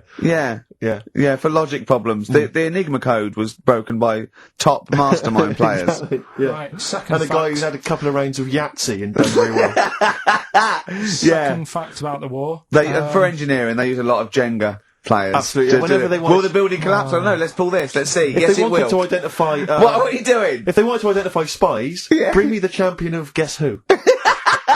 Was it a woman with glasses? No, right, sit Has he down. got a beard? Is it Bernard? Right, Karl, sorry, go on. Another war fact. So Go you're on. saying it's rubbish, but look, you love that. Yeah. Right? Yeah, Second you're one. absolutely right. The first bomb that was dropped on Berlin, Yeah, it didn't kill a person, but it killed an elephant. I think that's true. That is true. Right. Yeah. Okay. And the last one. Is that all you know about that? See, that's interesting, isn't it? But that's enough. But no, it's not not though. Because I mean, listen. Most want to go. Oh, what was the elephant doing there? Did it land in a zoo? Was it a pet? Oh. Was it a lost elephant? Did they aim at the elephant? How did it kill it? Did Was it hit on the Hitler's head? favourite elephant? yeah. Was it Hitler's favourite elephant? Did it then have one ball? Yeah. I mean, these are the things. Why didn't he catch it with his trunk? Did it have an effect on German morale? Yeah. Yeah. Oh, that elephant is kaput. Oh, Jumbo! I don't want to fight anymore. Chewing breaks, painkiller on XFM. Karl's getting a little bit stressed, aren't you? No, I just, got to keep focused, got to keep the show good and that. Yeah. And in the new year, the idea was come up with some good snappy stuff. Yeah. And today, I just think it's been a mess with you, to be honest. I mean, this is the sort of thing I'd prefer to do after the show as the producer. Yeah. But... Do you know what? I think it's a discipline problem. Is it any. because I just put sellotape on your head? Well, that's a bit to do with it. But just, let's just focus But on... I didn't put it when there was any hair on your eyebrows. I put it across your forehead. Right. What do you think of that, then? Yeah. We've got one more bit left. Brilliant. One more fact. The French, right, when they were at war... David Sharma, I just imagine him just introduced it. It's amazing. Which war was this? It was still the World War... One or two. Go on, it's 50-50, go on. yeah. Right, World War II, what the French did, everyone needs a code. Everyone needs a code. Yep. A code when you're in the army. This is a Disney song. Right. And, to sort of give the go-ahead if you want to go into battle and stuff. Okay. Right? So, Needs a code. but the weird thing is, show. right, the weird thing is, do you know what theirs was? Go on. Do you? Yeah, I know what it is. It's So what was weird. the French code? For what? To sort of say, right, yeah, go on. But they had more than one. on this day. But I don't know what day it is. On this day. Oh, it's like saying, what am I thinking of? What was the battle? What was the... Okay, so alright, what... Look at him, he's genuinely confused that I've asked this question. Right. It was... No. If you ask me a question, ask me the question correctly. What was the code for battle during what battle? World War II. No, that's not a battle. That's a war. Yeah, it was in a war, yeah. I don't know what to do. He confuses people. Alright, okay, what was it, Karl? What was the code? Yeah, what was are the you French thinking code? of? Right. John's got a moustache. What are you talking My about? lungs are going to burst. That was a code that the French used. I just think it's a bit daft, right? Because you could come up with that by mistake. yeah. Two French blokes talking in the trenches, and they see a major walk past, and they go, "Oh, look, John's got a moustache. And they all go and go, no, I was just talking! What are you talking about? Well, the way... I don't think that's a good code. I'm not... I don't believe it is the code. No, it is, seriously. And what... and would it have been said in French? Yeah. Okay. Yeah. But Guessing. Yeah. No, but... What? You see, I can't even be bothered. What are you saying, Karl? Because it's not a very good code. Do you know, like, we've talked in the past about, things you don't see, and I said, an old man eating a Twix. Yeah. You have to use that's safe. Because no one is ever going to see a man having an old man having a Twix. What do you mean? Well, use that as a code. Don't use a saying, John's got a moustache, that could crop up. And it's like the war's kicked off. How'd that happen? Well, I said John had a moustache. Oh. Two French folks would never be saying John's got a moustache. Why would they? Because back then they were fashionable. He nearly makes sense, doesn't he? I assume it would have been Jean. Yeah. No, probably John. And how would this code have been? I mean, who would have announced this to everyone? I read it like that, Steve. That's what was on the internet. This is a code that was used. John's got a Don't be moustache. angry with me. I know, but you're always asking questions. But that's because I'm interested in history. Yeah. No, you're genuinely interesting bloke, Karl. We'd like to know... I'd like to film you secretly. You know, like they do, like Nature Watch, when they put it in a badgers sort of thing, right? Yeah. And they just watch it. I'd like to see what you do, pop around and go, I wish I could download the music in your head. Because it'd be, and you see something weird, you go, and then you read that and you go, and you write it down, and that's what comes out. John's got a moustache. I'd like to see next Christmas. Imagine the French, right, for their battle cry, for their battle code, to know it's going ahead, they're going over the top, is you never see an old bloke eating a Twix. Imagine that. Yeah, but all these things are things that I think in my head. Right? Keep them in there. Do you know, Please. like before when I was talking about going out on, Christmas Day, having a meal on the way back, seeing a homeless person. Yeah. And then I think, God, that wouldn't be good. I don't know, TV show. Right? You can think of things like that. When I saw the homeless fella, then I got talking to Suzanne about when I had to sleep in my car.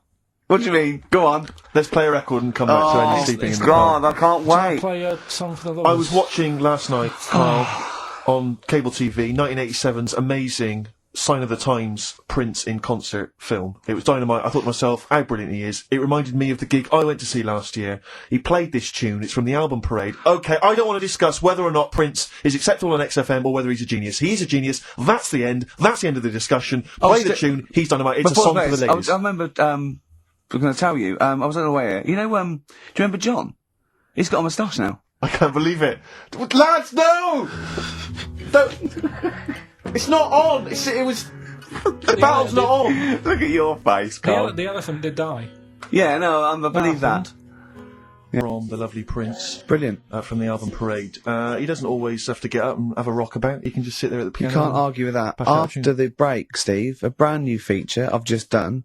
That's ridiculous. That's ridiculous. You see, you say Ricky Gervais doesn't put any work into the show. He's just done that. I'm going to tell Karl some amazing facts from the world of science, nature, politics.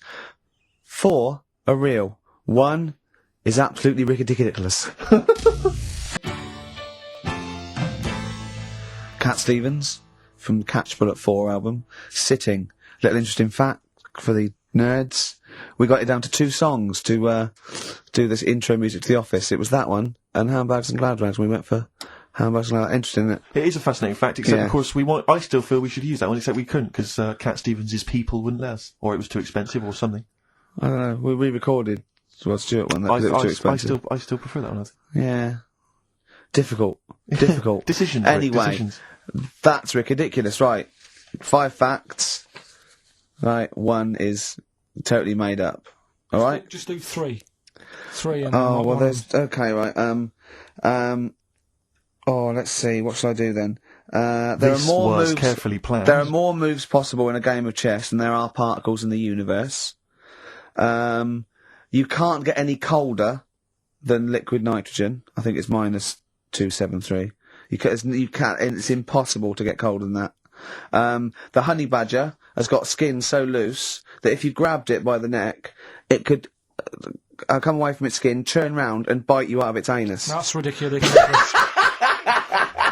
Right, Rockbusters then. Wrapping it up. It needs some work, that game, but I see it's got a lot of mileage. Right, here we go then. The first one, £42 for a torch. That's a bit pricey. Go on. That was D. Yeah. That was Daylight. Wait, I thought Delight, and I thought it doesn't work. second one. It doesn't work. I actually thought Delight doesn't work. Second one. There's no, wait. Dear Light, it doesn't work. It's Delight.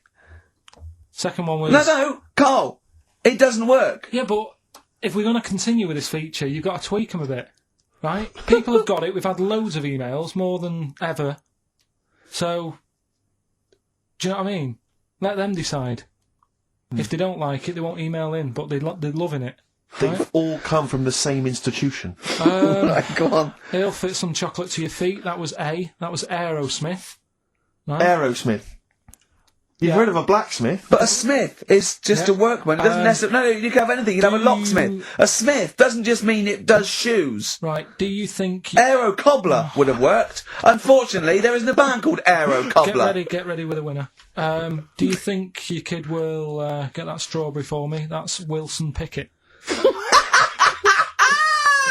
Wilson Pickett. Have you got a winner? I'll give you that. I have to say that I don't know if these guys have won in the past, but they were the first people to email in. Normally I just give it to anyone, but these guys, literally, you've given the clues, Carl. I'm amazed. Everyone seemed to get Aerosmith. Everyone got D-Light. Everyone got Wilson Pickett. I'm absolutely stunned. They deserve it. They deserve the junk. Prizes. Right. So we'll give it to Jonathan and Louise, who, as I say, may have won in the past, but as I say, they were very, very quick. You've got to beat them if you want to win. And they're from Wrexham. Brilliant. So good luck to them. So that's I hope that they then. enjoy Jerry's yoga diet. Back next week then. Yeah. See you later. See ya.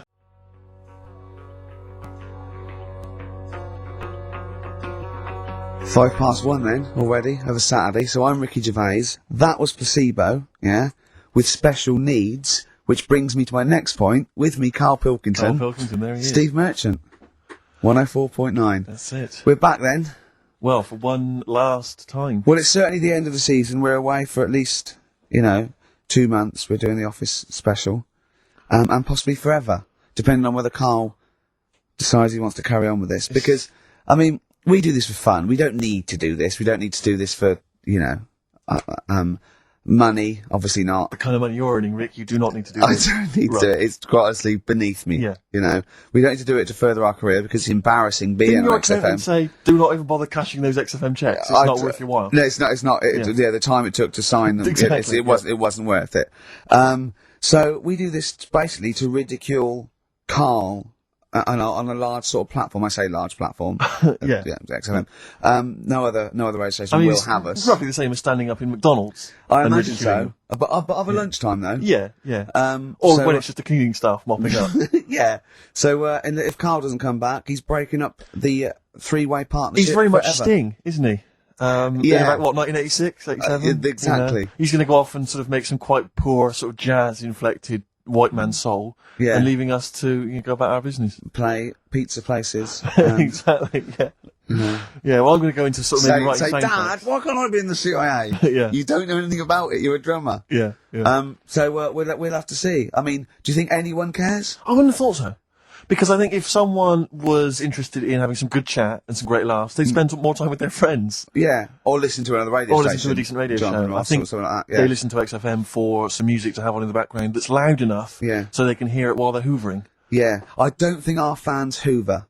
Well, true. I think you've got to have... Or shoot up, whatever. I think you've got to have a house yeah, to hoover. I'll tell you what they do want, though. Some great music. They do indeed. They'll be saying, since you've been gone.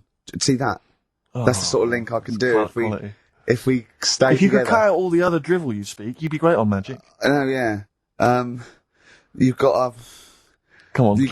I know, you've got a rainbow something, haven't you? Rainbow. You got a rainbow something. Oh, it's Rainbow.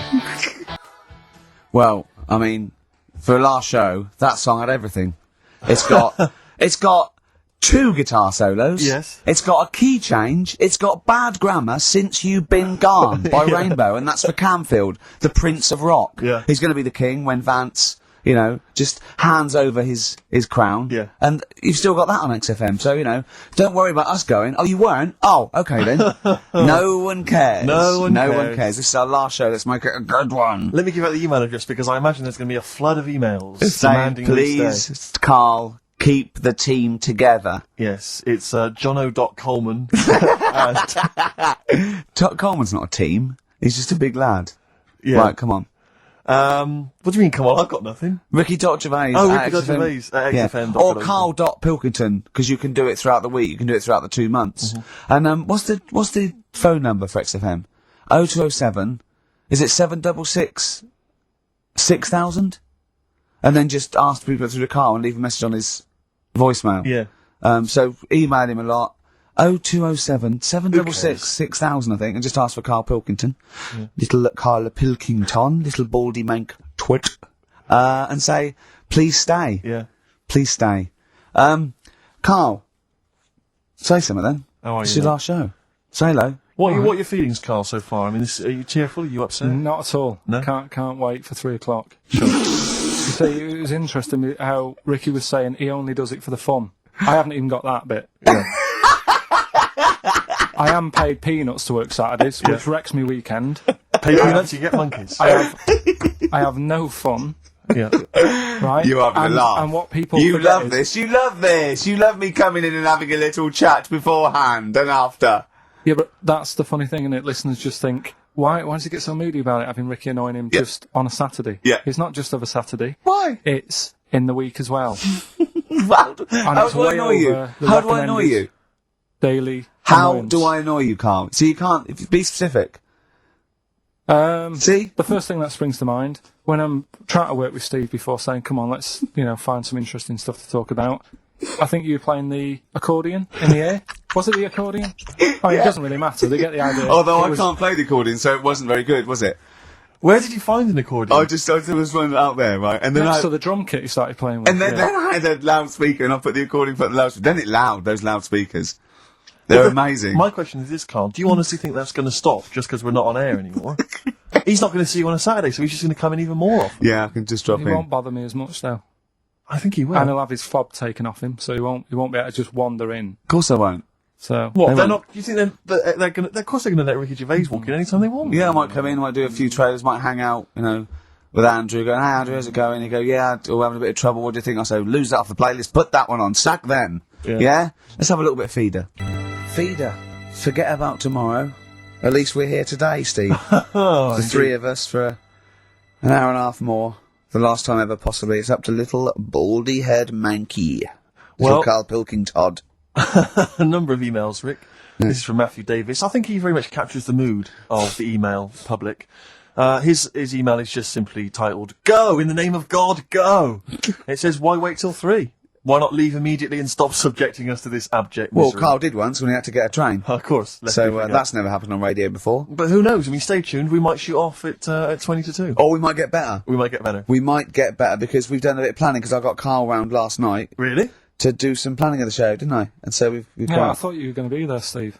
No, I wasn't told about it. Yeah, well, I called him up and said, why, what we're doing? He said, well, you can come round and, have a chat, maybe get some ideas and that for tomorrow. So I said, is Steve there? Yeah, Steve will be coming, yeah. So, go round. It's close, next to his flat. The pub couldn't be closer. Yeah. Alright?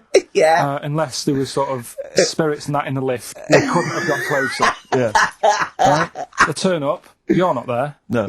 He's lied. Yeah. Yeah. Right, Well, I so- knew you wouldn't come out if it was just like you thought I was going to muck around. I had to pretend it was work to get you out.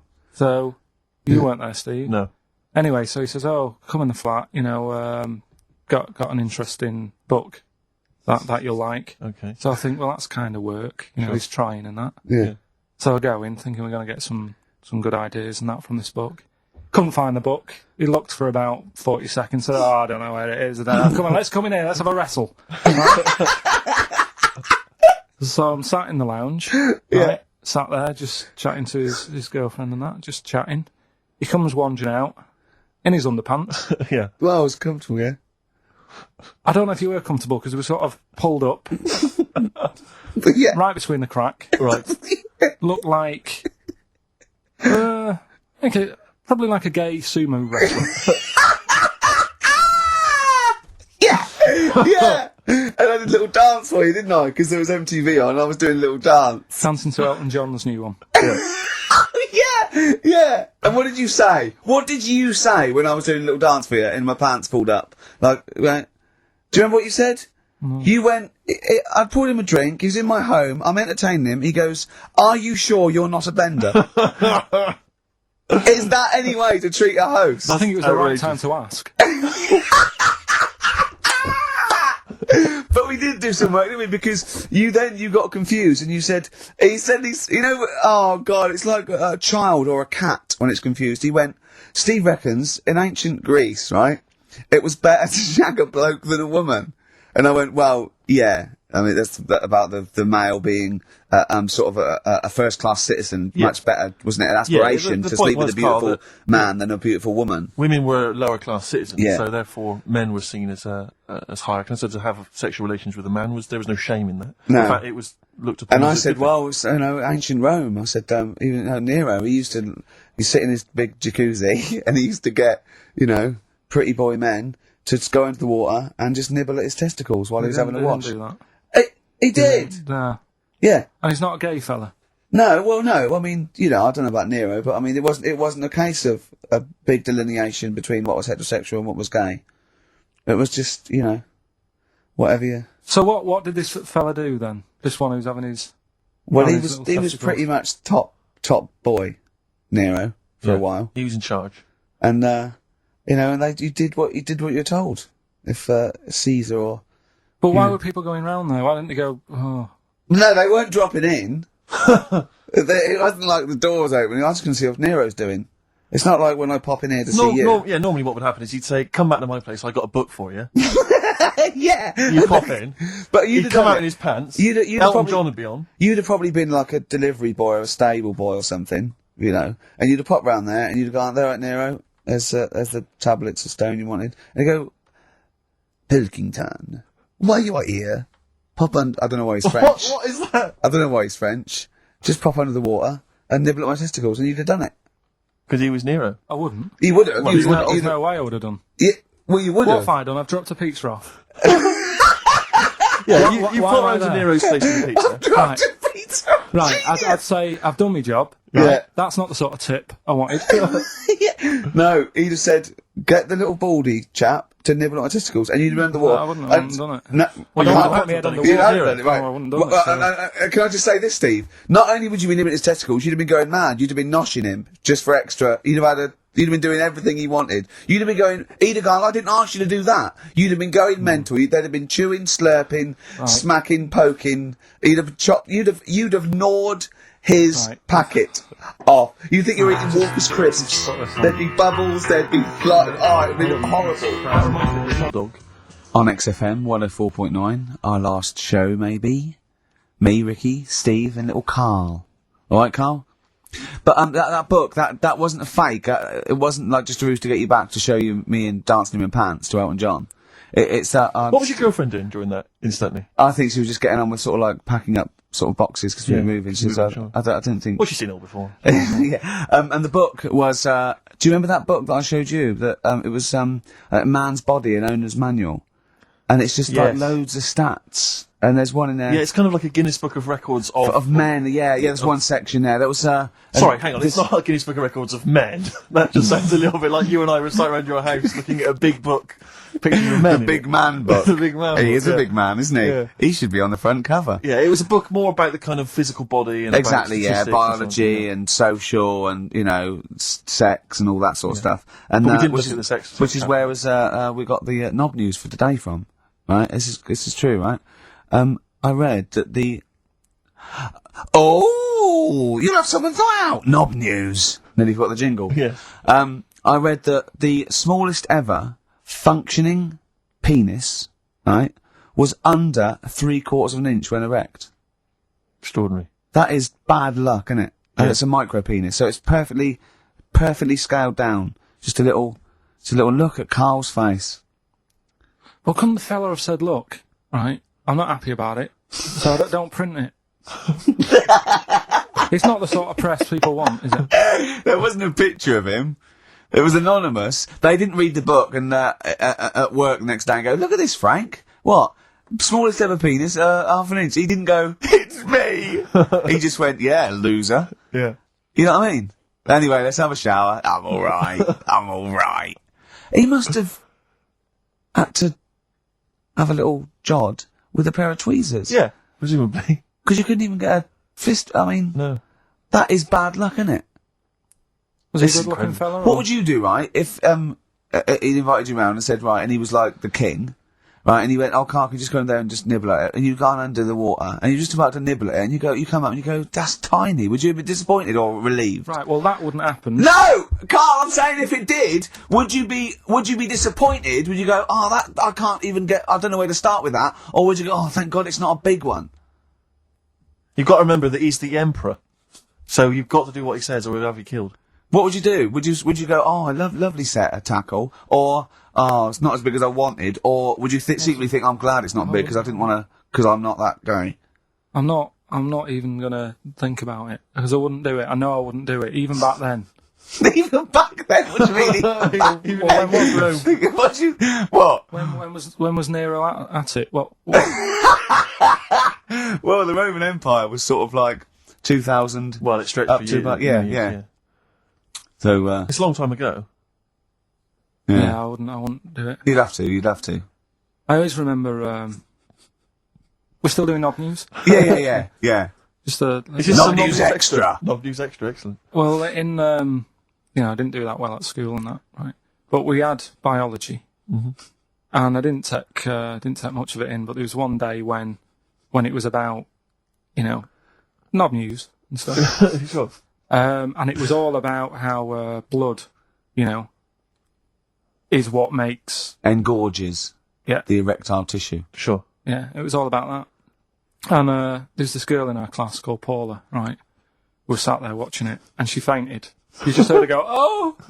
And she hit the floor, right? Because we were all sat on top of the desk watching this. But I wasn't that interested in that. No. I wasn't looking at it and that. But Paula, right? She fell over. And the funny thing was, right? What was it? A video? Yeah, a video of like this blood. Yeah. Doing the business to this fella's member, Sure. right? And she fell over, like, and everyone's like, "Oh, what's up with her?" And the teacher was trying to like wake her up and give her water and that. And it was really weird because then the nurse came in, and yet this video was still playing. And the nurse came in, what happened? Well, have you seen this? Yeah. And you could hear, like, then it was going on to, like, sex education on the video. It was all done from start to finish. What happens? And by the end, and she was still out cold by the time it got to, like, and then they had a baby. Yeah. Right? And that just reminded me of it. So it seems to me that was a sex education class. She fainted when the penis got erect, and when she woke up, a baby was born. That's probably what she thinks happens. She's wandering around now. And the whole class just missed out a bit because they saw someone's if she's ever face. with a bloke and he gets an erection, she just goes, "Oh no!" Well, that's it. She was a bit of a class tart, really. That's why everyone was like, "What's up with her?" Karl. But she was. Everyone was like, "What's up with her?" It's not as if she's not seen it before. But just reminded me then. Weird. But anyway, yeah. So I wouldn't. Be loving it. Anyway, You'd be let's down leave Nero aside. Yeah. The other thing in this, should we play a record and come back? 'Cause there's another interesting fact. There is some extraordinary facts in that. Yeah, well, more facts. We're running over. It won't be knob news. There's be all different types of news. Right. Libertines, don't look back into the sun. On XFM 104.9. I'm Ricky Gervais, with me Steve Merchant and Karl Pilkington, for possibly the last time ever.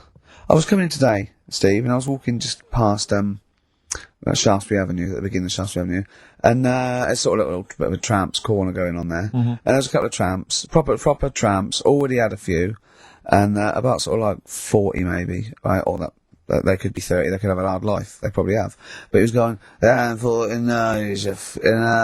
Johnny's coming down, but Les isn't going to make it.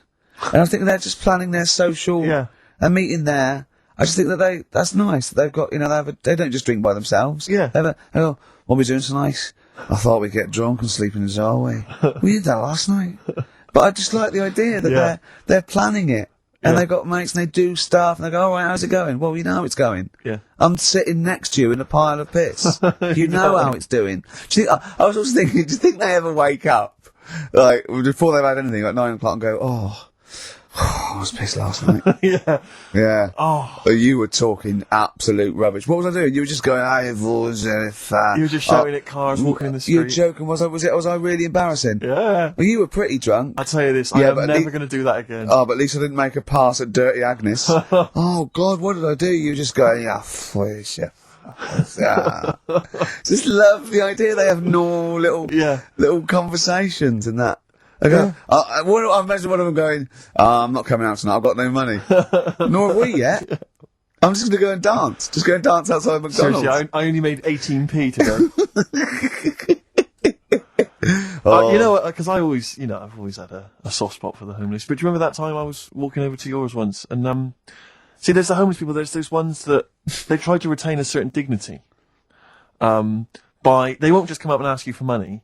They'll come up and maybe try and start a conversation before introducing the fact. The fact that what you despise and annoys you is the thing they're trying to hold on to is a little bit of pride. I know. And what do you want them to do? Well, just be crushed in a skip, going, just give me some money, look at me. I just think come out and say it.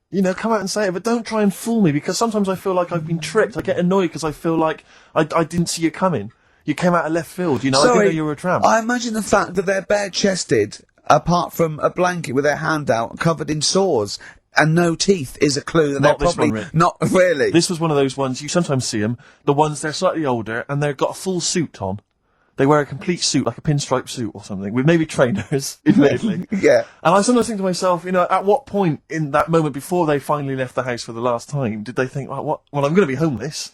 I want to look good if I'm going to be homeless. I'm sleeping rough. But it does happen quickly. It sort of happen. It can happen in a matter of days or weeks. Anyway, listen, I'm not begrudging the fact that he asked for money. That's fine. I just felt a little bit annoyed because I thought he was an ordinary person. Right. And he came up to me and he said nice distinction. Go on. And he said to me, excuse me, mate, have you got the time?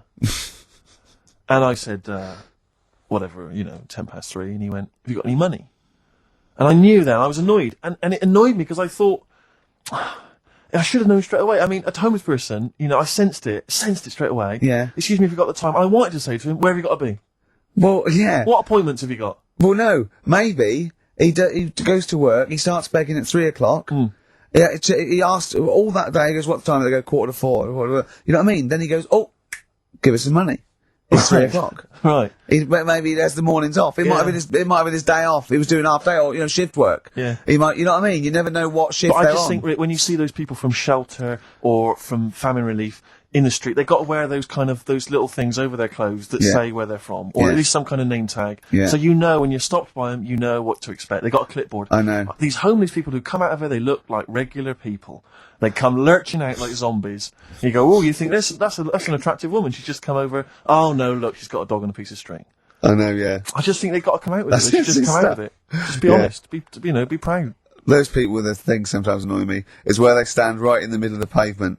I have to zigzag. I have to cross the road 4 times to get through them. It's like playing Getaway on video, avoiding all these up and down Oxford Street. You have to really. They come out of worse when they recognise me. That's why I've got about 8 standing orders now where I've been caught. But I leave the house and it's just like people are trying to take my money from me. Between my house and the tube, there's just swarms of people trying to take my money from me at any cost. Carl's got his first little direct debit, haven't you? £5 a week or something, £5 a month. Yeah, I've joined something to help Africa out. I quizzed her for a bit. I mean, she came over and she was saying... He was talking to her for about 40 minutes. Yeah. Just making sure your money was going to the right place. Yeah, I was saying, why have I got to give you my bank details? This is the thing. And I was saying to her, I'm sure you'd make more money, right, if you just had a little thing that you put money in. I said, I want to help you out, right, but it's the fact I've got to give you bank details. And she's saying, no, this is the way we guarantee we make money. We can help places out because we could be out all day and we could only earn like 50p, whereas, we know that it's worth us standing around. Yeah. So I was like, well, fair enough. I said, so what's my money going to be doing then? And I think it's called Care of the World or something. Yeah. And she's saying we're giving them money to buy hammers, and we're not just going to give them money to blow in and stuff. They've got to work and they don't give them money. Well, whatever. What did you think of these people just and these drought planes. Like It's a gift voucher for B&Q. So they have to buy a hammer. No, That's but amazing. They go with the buckets and go, oi, and they throw it up and they go, bundle! Yeah. she was making out anyway, right? That she was nice enough. She was selling it to me. She said, we give them the tools, and they feel good because they're building up their own place and everything. And so fair enough, right? And now I've done that for 2 months. They've had a tenner off me already. I'm checking it, making sure they're not ripping me off and that. Yeah. If I ever go to Africa and I need a hammer, and there isn't one, Yeah. I'll be livid. You'd be livid. Because, it is a lot of money. Sure. Every month, £5. Yeah. And, you're talking about people hassling you and that in the street. I actually moved flat. The last flat I lived in, I moved from there because of the hassle.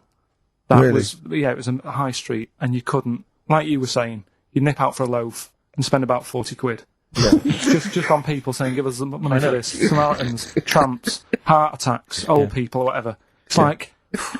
Yeah. So it ended up pushing me off that street. It was like, I indeed. can't handle this. It's getting crazy out there. They may as well have little stalls. Yeah. Hey, but listen, let's make the world a better place with a little bit of music. Oh, thanks Bit very of much.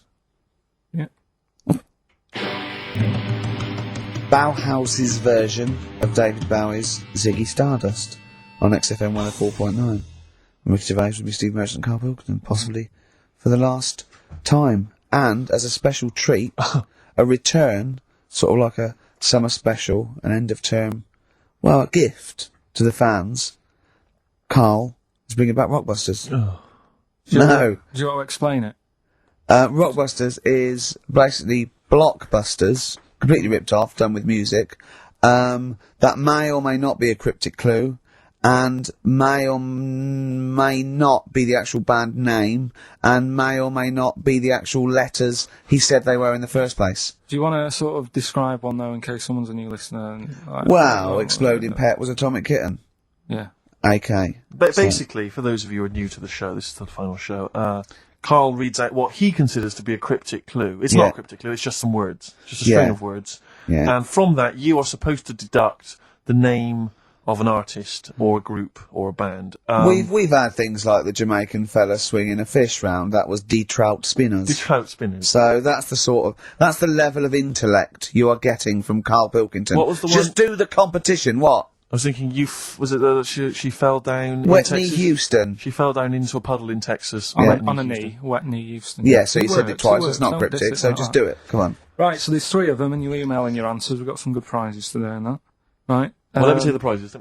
They aren't bad. Whiz through it, because this, the competition's bad enough, let alone just listing. What's he got? 3 DVDs Brilliant. and about 6 CDs. He's got the young ones and all that, lots of TV things. There's some great CDs, yeah, go on. Right, so the first one, cryptic clue. This vegetable started life down under. Right? This vegetable started life down under. The initials KO. Right? KO. This vegetable started life down under. Second one, the things that you normally find on the beach, right, have been found floating around the moon. Right? Yeah. That's, I think it's TS. You think it's TS? Yeah. You set the questions, but you're not sure. So, the things you normally find on the beach have been found floating around the moon, right? And the last one, well, if you put that many in the post, I'm surprised I didn't receive one. Right? He thinks they're great! Well, He thinks he's brilliant! well, if you put that many in the post, I'm surprised I didn't receive one. Is it acting? He did all that. Yeah. The initials there, FC. FC. FC. Right? So you email in the answers, ricky.gervais@xfm.co.uk. Win that Hey, stuff. let's slam dunk in some sounds. Well, slam dunk some ads first. Okay. That will be the next single from DMX. That's called Wear the Hood At on XFM 104.9. It bloody better be. I know you're a fan. You've enjoyed it. You love a bit of hip-hop, don't you? XFM 104.9. Yeah, keep it real. Hippie hop. Oh, it's So, yeah, sweet man, sweet. It's Halfway that kind through. of stuff, it's that kind of lingo and that kind of patois that they won't be hearing next week. No, no. we'll be No, no. Off making some bling bling. Alright? So, that's the sort High of... five, mate. Yeah, yeah. Sweet. It's weird all that talk and that, isn't it? I don't know what that means, Brilliant. Karl. Excellent. What do you mean? No, just all that bling bling and all that, because I didn't understand it, right? So I did a bit of research. Brilliant. That's what you should do if you don't understand something. Look Yeah, it up. I mean, always scope it out. if you I always do understand. that. I always Yeah. do that, though. You know I do that. No, I'm giving you props for even doing it. Yeah, so. massive respect and big you up. Yeah, go on. But it's all slang. Right? Oh, Is it really? Is it really? So it's not in the... really? That's odd. No, I don't remember it being in Romeo and Juliet, but then... So Yeah. you didn't speak like that when you went to Oxbridge? What? Never mind. But no, I did a bit of research into it, right? Go on. And one of the things that they use Yeah. is I was out last night, did a 187. That's the murder. Yeah. But why use slang, right? Because apparently 187 is police slang. Yeah. Well, if Well, it's gonna- not slang, it's a code. Well, don't use what the police know you're talking about. Yeah, I don't think they do it with police around. Do they not? Probably not. Carry on then. Yeah. Carry on. Yeah. I always remember the Cockney rhyming slang supposedly originated because, East End villains or whatever would make up their own slang so that if they're overheard Yeah. in conversation, then they won't know what they're talking about. But just look it up in some kind of Cockney rhyming slang. Yeah, I like the idea of going, okay, where is he? Where's Fingers? Wow, copper. I'm going to tell you this. He's up the apples and pears. Exactly. What do that means? I don't Well, know what that leave the house then. Yeah. If you don't know that he's hiding up the apples and pears, you might as well shoot off. Exactly. Well, I can't possibly figure that out, so I'll just have to shoot off. Yeah, where was he last seen? He was last seen with his trouble and strife. I know what that means. Well, you might as well shoot off then. Yeah, it's a perfect code. Of course, though, talking of Shakespeare invented 1,200 words. And slang gets in, so there are more and more words, and slang soon becomes, the norm. There's no not real words and real words, do you know what I mean? They're just as valid if they're common parlance. So they all become part of the, or they fade away and they're not used because they're a fad. Yeah, like waz up. Yeah. That's probably in the dictionary. That is, yeah, or soon to be. I was reading, was it a couple of years ago, You're Gonna Like This Not a Lot. Right. Got into so popular things got in there. Imagine that. Yeah. You're gonna like this, not a lot. Zig a Zig I think got in or something. Oh no, Girl Power got in. Right, Girl yeah, Power as a common phrase. I Yeah, like I was Sorry, go on. No, you have to, you mean. No, it's just that with the slang thing. Did I tell you I was trying to read that book about the governor? Oh, yes. And that was full of that, and it had a page on the front that you had to keep going to when, you know what I mean, when he used a bit of slang, you had to sort of go, right, I don't know what he means. Glossary. Just nip back, have a look.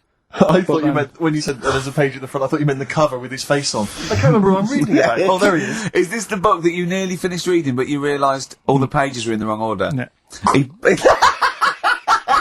bought a cheap book, right, at a second shop, started reading it, loving it, then he started reading about this bloke, and he went from jail to school, and then he looked at the page numbers, and they were all out of order. How annoying is that? You never read books, do you? I never read one, right? And Suzanne, it was a weekend when we were going to Hastings because you two had done me head in, right? She said, I'm going to take you away so you relax and what have you. So, ended up not relaxing because it was like putting the jigsaw together.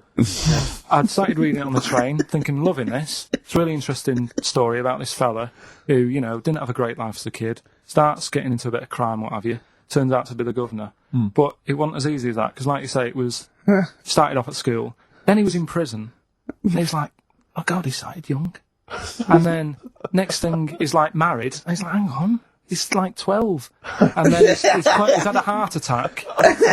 And then, but I just thought it was part of the thing because I read chapter 1 and then it did say chapter 12, but I thought, right, it's like that sort of done in that stylish way that everyone's doing. What kind of a biography starts messing with the medium? I was born in the East End. Take one onion, add some, this is But it's the idea that an East End villain's going to write his autobiography, but think, I'm just going to play with the form a bit. I'm going to get quite postmodern with this. No, but you know what I He's mean? barely able to write, probably. Yeah, Oh, but they you did it could say that about him, Steve. I wouldn't. I think he's an educated man. Go on, next, Karl. But, yeah, just because it was like 2 for a tenner, that shouldn't be like, oh well, you got a good offer. So No, that's rare. I'm yeah. sure the bloke selling it did not know that the pages were out of order. Let's face it, Karl. You read it and didn't realise. Yeah. So you I can't love really the fact blame that him. you got almost half the way through before you realised. Yeah. But anyway, Still, that'll teach you, and that's put you off books for life, hasn't it? Well, I don't like getting into books now. I just read snippets of information. Play record. No, I was just going to tell you about a bit of information that I was reading. Okay. And I can't. Will we play record? No, I've got time for a bit of drivel before we play next tune. Well, I'd rather hear a tune and come back for drivel, because I think people are tuning in for drivel, so let's tease them. Okay. Let's have a record, then some absolute shite from Karl Pilkington. Excellent. Longview and Further. I love that one. On XFM 104.9. Mick Gervais, Steve Merchant, Karl Pilkington. Alright, Karl, what did you learn? Right, like I say, I don't like reading books. There's too much to take Words, in. And too so I much haven't got time, word. I'm busy in that. Yeah. I don't like reading books, actually. But go on. So, But I have done. So, go on. Right, so I was looking in this magazine, right? And it was more about, do you know, I'm not that impressed with Einstein and Newton and that lot. No, why should you be? What have they ever done? Go on. No, but you know the fact. You see, the Columbus thing. He's another one, isn't he? Who got a bit of praise for finding America. Yeah. And it's like someone else would have come across that at some point, Yep. right? And yet, news this week, they've found 2 new types of frog, right? No one's making a fuss, and look how small they are compared to what he bumped into. And that's what I'm saying. People make a big deal out of all these people who are finding stuff, right? Yeah. So the next person... I mean, my head's buzzing, but I can't be bothered. I actually can't be bothered. Don't think this reaction's a good reaction. I don't know where to start with this drivel, but carry on. Right. So anyway, the next fella who... Next fella? I don't know. You talk in riddles. The next fella I'm going to talk about, Go on, Einstein. then. Yeah. Right, everyone raves about him all the time. Yeah. Right? So I'm trying to get into my head, Yeah. like, why he's amazing and that. Yeah. Right? Okay. So, did a bit of reading up on him in this Science magazine. Yeah. Right? Now, I read it. It's only, I don't know, 200 words, whatever, trying to get across what he worked out. But I read it last night. Is it and I was relativity you're talking about? like, yeah. Well, so you say, yeah, like I just made that word up. Yeah. You've heard... Yeah. That was That's his what big... it was, yeah, Okay, so the 200 words, as far as you recall... So anyway, so I read it, and I was like, I don't know what is going on about here, right? So Suzanne was with me. I said, can you read this? She said, I'm watching Sex and the City. Right?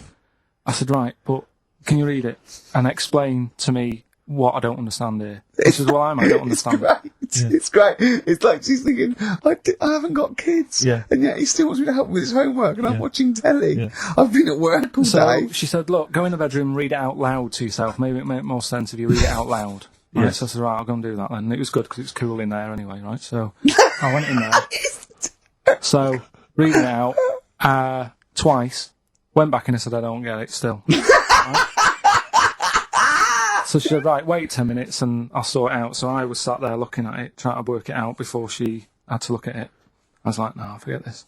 Now, what he was saying is, if you send a man to the moon, right? Yeah. He was saying to the fella in the rocket, it would seem like 20 years to him. Yeah, not the moon, but yeah. No, it was. That's what it said. It said the moon. Well, it wouldn't, because it's only about... No, but listen. So it took 20 years to the fella, yet people who are on the Earth, it would seem like 2,000. Yeah, because time is relative, not... I don't... What do you mean? Right. Well, listen, the fact is that it's tending towards the speed of light where it really makes a difference. They've even done it with atomic clocks, where they've sent one up, even in Concorde, and it's like 0.01 of a second difference. What is the watch? Yes. Yeah, because greater speeds.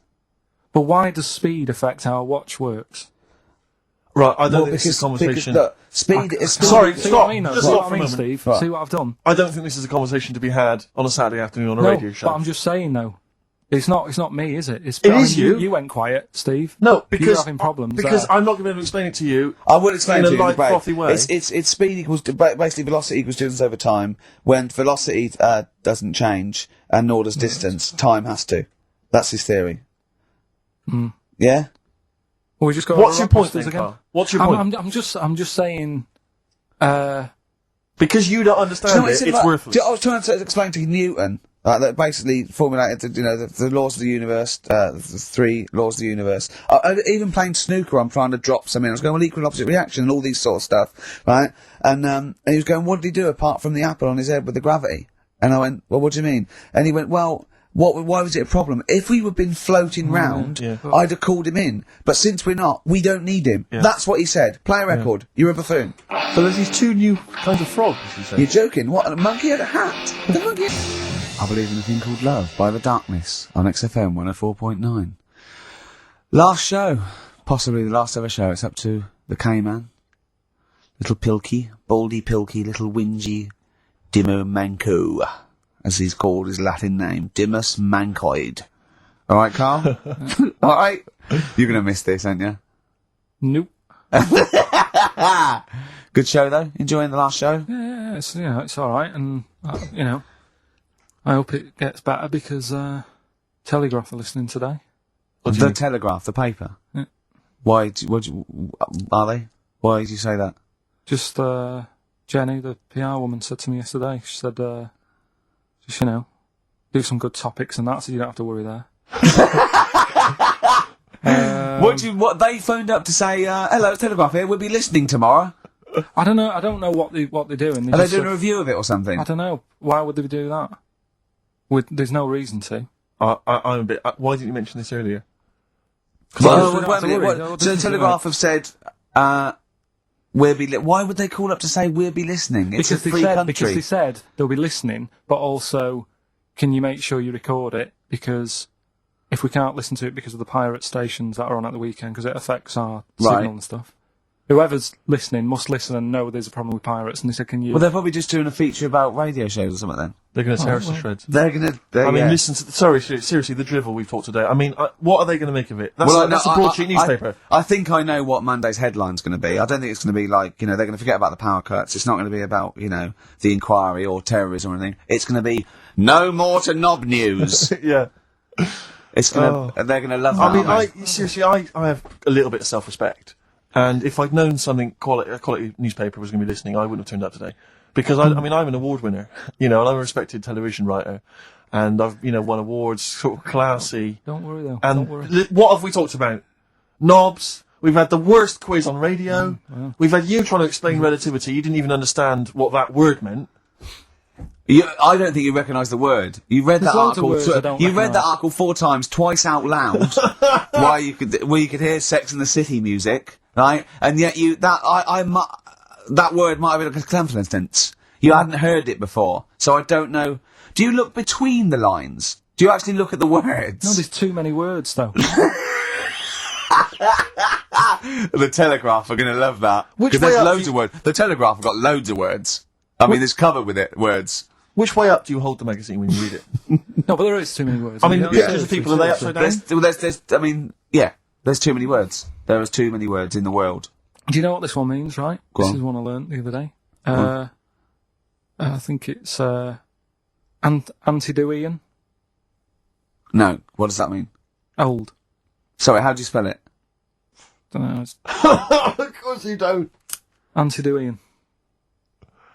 No, I've never heard of that word. It means old. But the annoying thing is, it takes longer to say. And it's the fact that if you where do you hear that word and in what context? And someone told me about it. I was talking to someone about long words and that, because you mentioned something when we were out drinking. And I said to you, why did you say that then? What word does that mean? And then you had to explain it. And I said, well, you didn't have to say that. You could have just said blah, blah. But can I say, Steve, I wasn't sort of trying to catch him out or being pretentious. It must have been just a normal word in my vocabulary that he didn't know. Wait a minute, what, vocabulary pretentious? You've lost me. You lost, yeah. I'll tell you what. That you're scared by syllables. Yeah. No, it's just... I'll tell you what, though. I was going to do a feature about this. It's funny you should say it. I was going to do a feature. My next feature I'd written down is how good the Telegraph is as a newspaper. Yeah. It's bloody brilliant. I love it. Because it's informative, it's impartial, it's research good. I think it's a lovely layout. The photography is brilliant. Oh. Do you know what? I like the bloody font. I love the bloody font. And do you mind something else? I mean, you say it's sort of, if there's any bias at all, Oh no, there isn't because it's apolitical. But I bloody love the Tory party. Let's not go into it. But I just like to tell you, I just like the journalism and the way size of the paper. I like the way they're fair. They'd never like slag us off. No. But also, I think it's because they understand that. We don't really care, and so we can't be blamed for anything they hear on the radio. No. It's not really our fault. It's more the sort of anything we said that was like, a bit nasty or stupid was probably sort of like some clever sort of ironic postmodern. Satire. Play a record. Yeah. Brilliant Telegraph. It's very fairly priced, don't you think? I think it's too cheap. I know. The cult there, She Sells Sanctuary. On XFM 104.9, I'm Ricky Gervais with me, Stephen Merchant. Hello. And Karl Pilkington.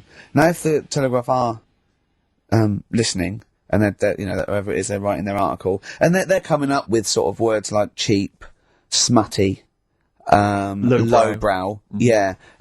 In our defence, could I just say that we're pandering to our listenership? Yes. I mean, this station.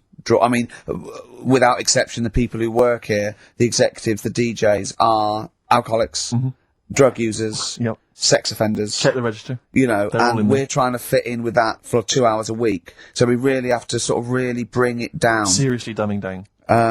But if you want, we should do our stuff. We do our normals, like we talk about usually. Tits. Satire. Satire is what you mean, political satire. Social and political satire. Yeah. If you listen any other week, that's what you would have heard. Well, we and Steve are sort of like quite, political animals and Proust. Oh. I love him. Oh, I wish he'd resign as governor of France. Have you read Martin Amos's new novel? I love it. It's so brilliant. Lovely. It's very long. Politics though. I mean, what do you make of politics, Rick? I'm sorry, I was just planning on going to the English National Opera tonight to see brilliant. Tartuffe. Yeah. Well, politics is brilliant. It's my favourite thing. Say something satirical and comical about, say, John Prescott. Oh, he's got... Stop eating pies, Prescott. Oh, I wouldn't like to be him about now. So that's the sort of What do you make of George W. Bush? He's a bit stupid, isn't he? Well, that's the dangerous thing. He's the most powerful man in the world, and I just think, I hope he thinks about stuff he does first. Oh, please. So that's wise as well as comic. I thought of something about Bush as well. Go on. But it's about his name and a woman's fanny. Oh. So I was going to bring those two together. I think it's fine though. I think that's still quite highbrow because you've incorporated Bush. Which meaning the president. That means fanny as well. So I think we're pleasing both. We got both camps. Camp? That reminds me of something. I know, yeah. So if you're listening, Telegraph. Daily Telegraph, that is brilliant. the sort of thing we're You're capable brilliant. Of. That's the sort of thing we're able to do. Too many words for Karl. But what about some adverts? I'd love to. Buy the Telegraph. Black Rebel Motorcycle Club. Stop. On XFM 104.9. Well, if the Telegraph are listening, they'll be loving the music. Oh, that's great music. They've been loving Knob News. Coming up, Telegraph, just keep listening because Monkey News is coming up. And should we do the results of Rockbusters, the worst quiz?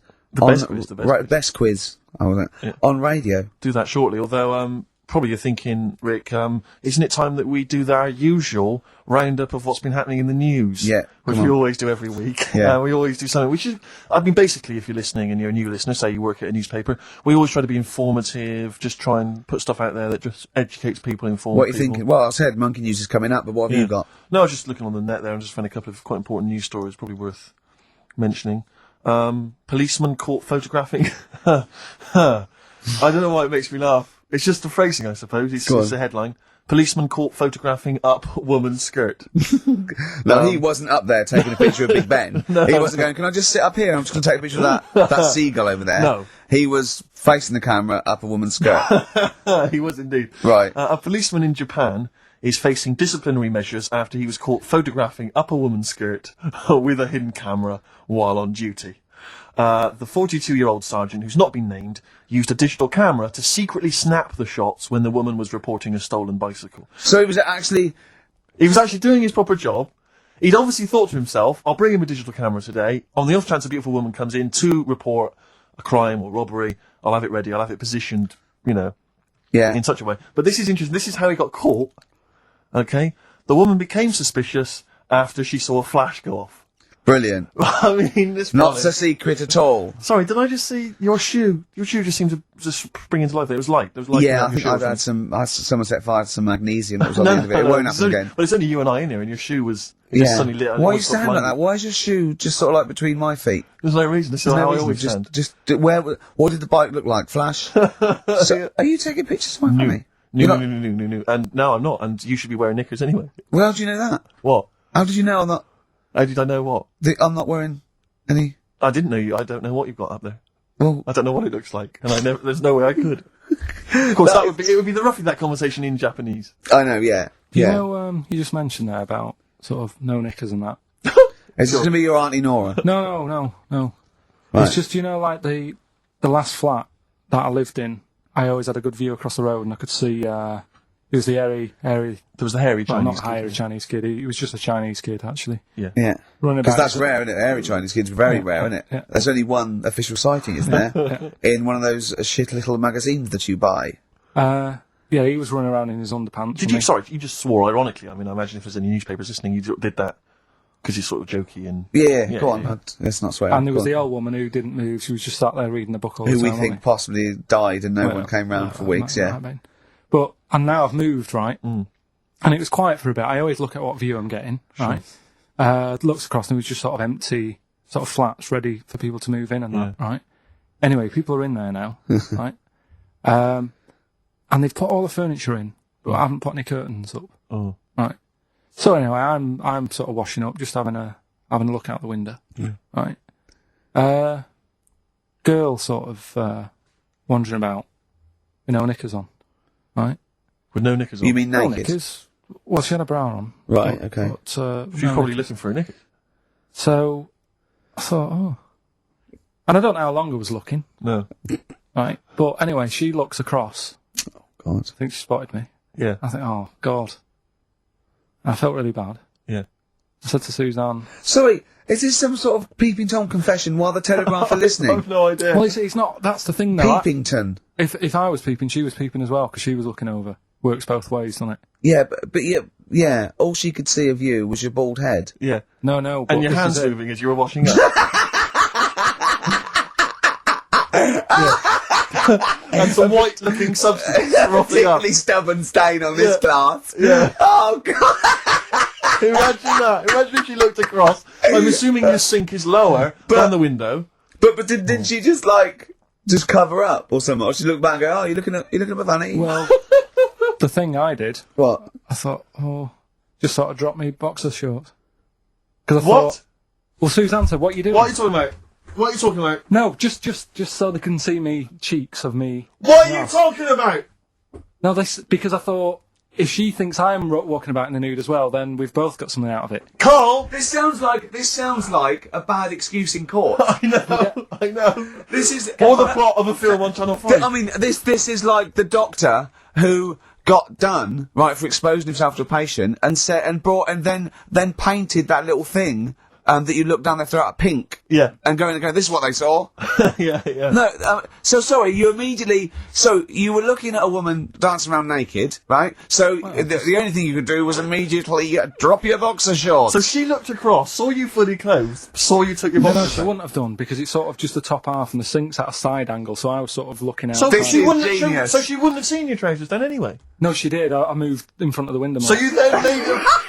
You actually climbed in front of the. Oh, this is amazing! So you climbed in front of the window to show off No, your it wasn't your naked obvious. lower half. Suzanne said, "What are you doing?" And I I said, bet she did. What are you looking at? I sent you in here to What clean are up. you doing? I'm just taking my trousers down, stand by the window. Why? Because there's a naked woman across the road. What do you think I'm doing, Suzanne? I'm exposing myself while looking at some free fame. leave it. What's up with you, Suzanne? Leave it then. Leave it. Christ. Are we doing Rockbusters? Or what? Yeah. Oh, she sent you in there to read up on Einstein. She comes in and finds that. Oh, brilliant! Wait a minute, can I just check? A final question. What did the woman across the way... What happened? What was her I reaction? didn't look again. I just thought you've seen a bit of action as well. We're both happy. Let's leave it. So were you waddling around like a penguin with your trousers around your ankles? I just was walking about, and Suzanne said, "What are you doing?" I said, I'll explain to you in a bit, but don't look out the window because then it's Excellent. obvious. Then he sees that she calls her husband to look at Karl walking around naked. He goes, "Oh, she's got a quick, Suzanne, get him out. There's only one with him. Get some more friends. They've gone one more." Anyway. Brilliant. Right, play a record and come back to Rockbusters. And Monkey News. We haven't got enough time. Do Rockbusters. Oh, God almighty. Hanging round with Transformer. A little bit of Lou Reed. Nearly finished. 12 minutes until we are no more. But don't forget, Monkey News still to come. Well, yeah, don't forget that. Monkey News still to come. But now the answers to Rockbusters. Right, do the clues. Alright, the first clue was this vegetable started its life down under. The initials were KO. That was Collie Osborne. Alright? Collie Osborne.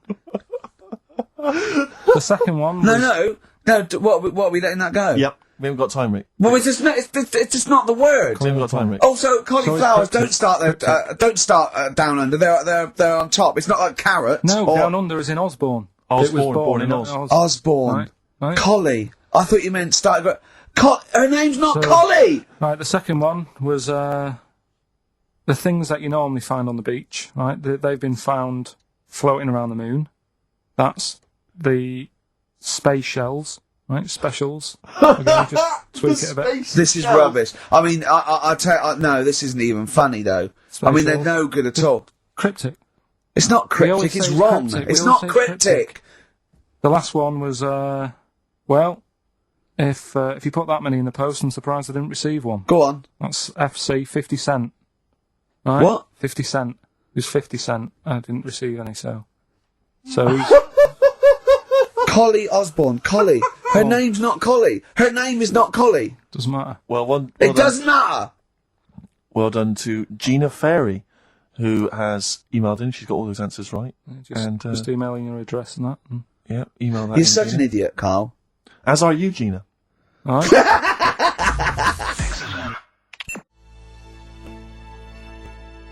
Loosen Your Hold by South.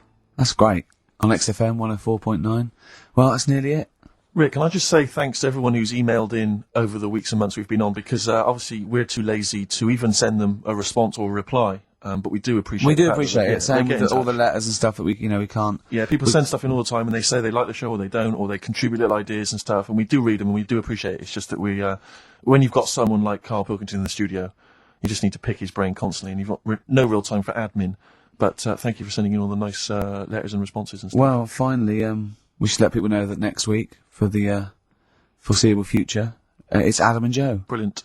Oh, brilliant. And they're standing in for us this time next week. Well, you say standing in, but possibly replacing full-time unless Karl Pilkington decides to change his mind and come back.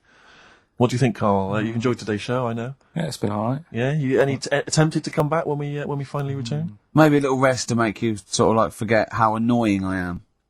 Because that is my secret weapon. Sometimes, because it's the thing that you can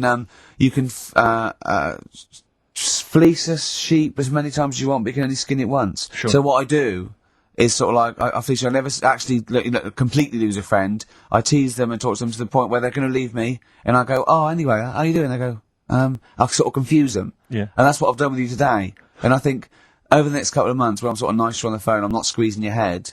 You'll go, "He's all right, Rick." What? Yeah, and then I'll get you back in it, and then I'll absolutely rip you to pieces again. Can't be dealing with. Yeah. So, but hopefully, and also, unlike a lot of my friends who are clever, I don't have to worry about you because you will forget.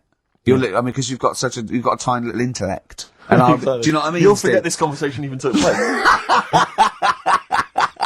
Anyway, it's what everyone's been waiting for. It's what Karl exists for the last time. It's Monkey News. Jingle. Oh, chimpanzee that! Monkey News. Right, are you familiar with 100th Monkey?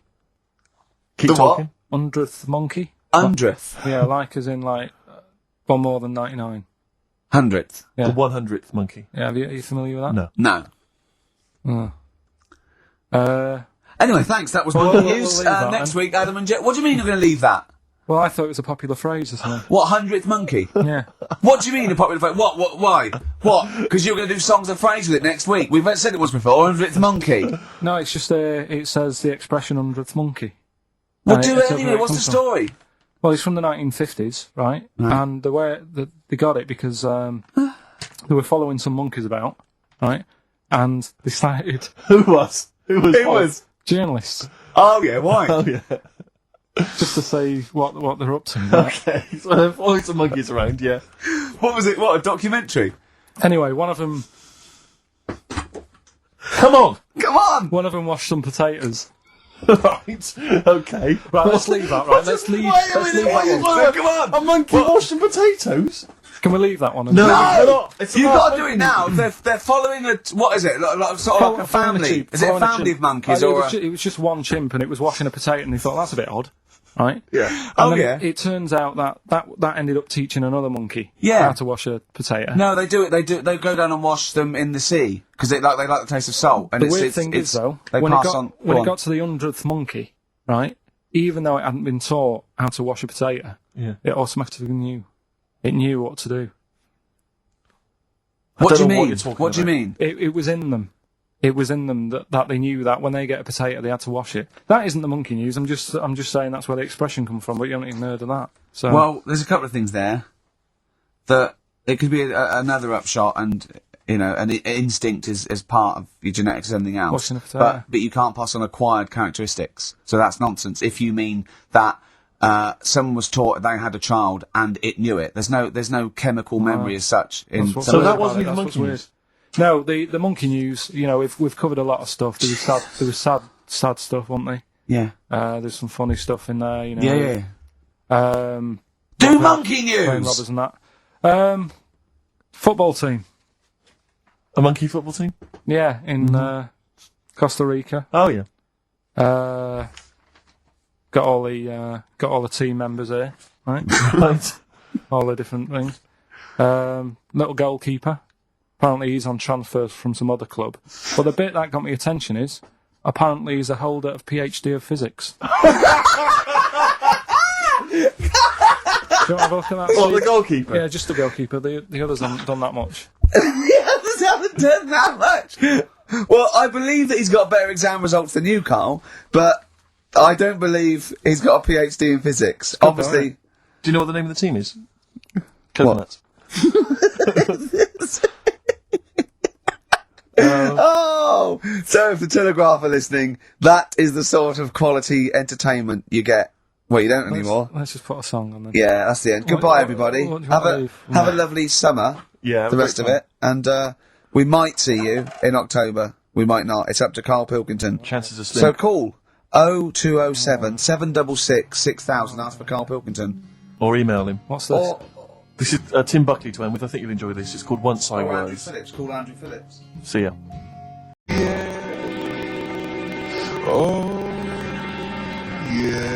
Coldplay and In My Place on XFM 104.9.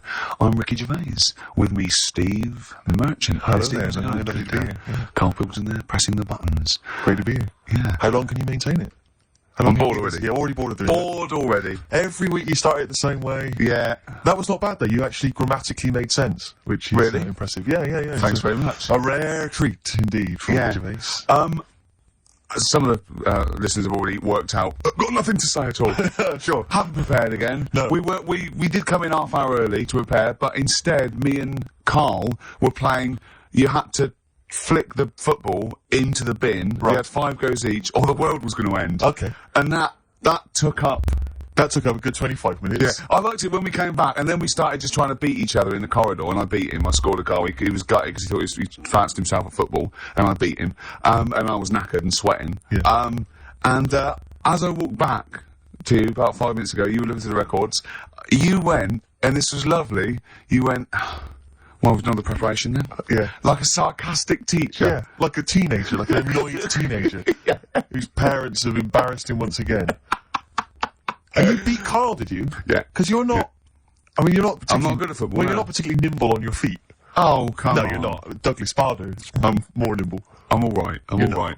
But Carl's sort of, I think he's got more skills than me, but he hasn't got the aggression and the weight. Yeah. So I just pushed him aside. Yeah, good work. Yeah. Good work. I'm going on holiday. Are you? Yeah, I'm not here next week. What are you going to do, Karl? Are you going to do the best of or something next week, aren't you? Yeah, that's what we've got to sort out. Well, I can't sort it out. I've got to go to the airport No, afterwards. straight after the show, you've got to do some links. No, I'm not doing any links. I said I wouldn't, so... That's what we planned. No, we didn't. I said I'd do some during the show, and then I thought you were joking.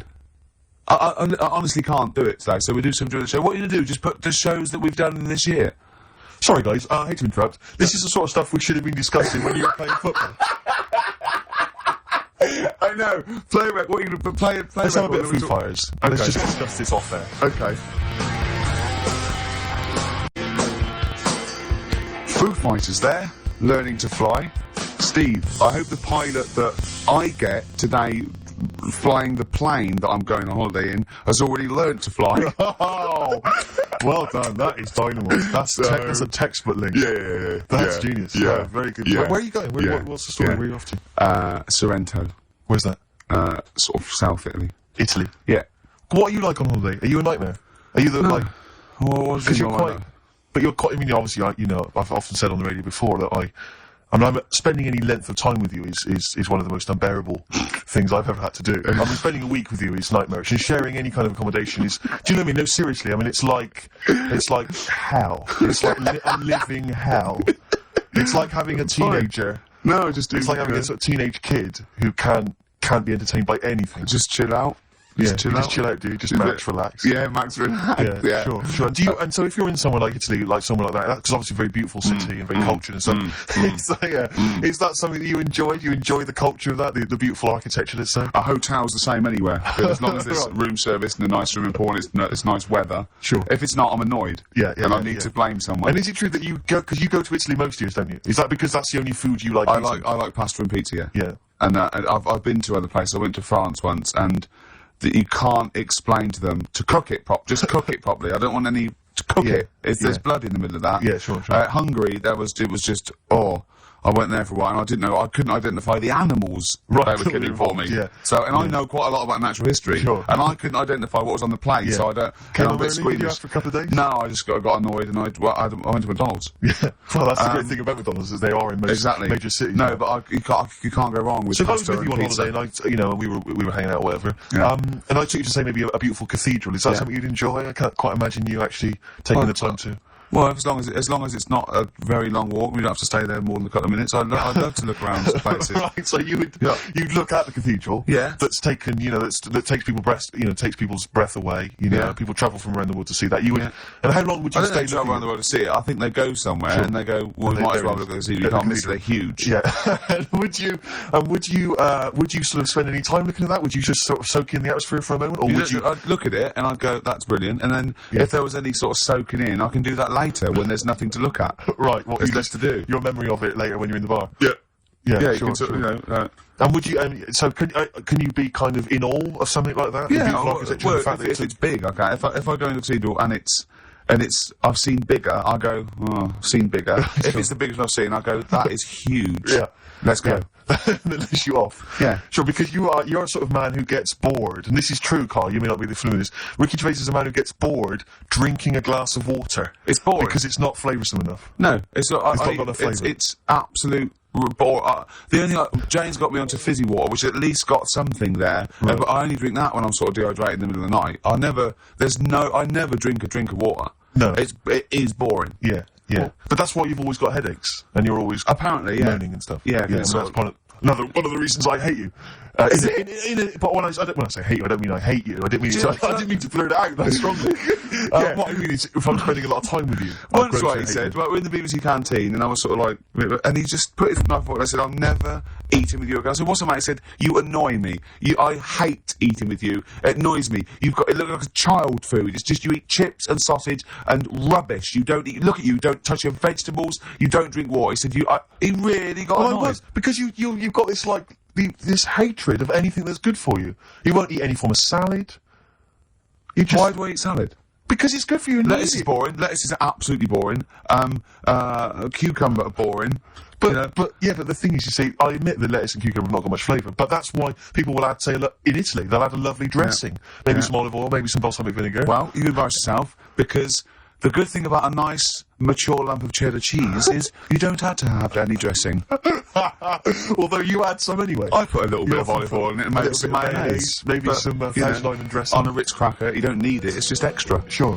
Well, good luck. I noticed you're wearing is this your travelling gear? You got the sweatpants and the t-shirt, the free t-shirt. Yeah. Looking to get an upgrade, are you? Or? I'm going first class, I'm sure. Badly drawn boy, spitting in the wind on XFM 104.9. Are you going to be taking in any of the culture in Italy? Is that something you do? Yeah. The opera? Don't know about the opera. I've never been to the opera.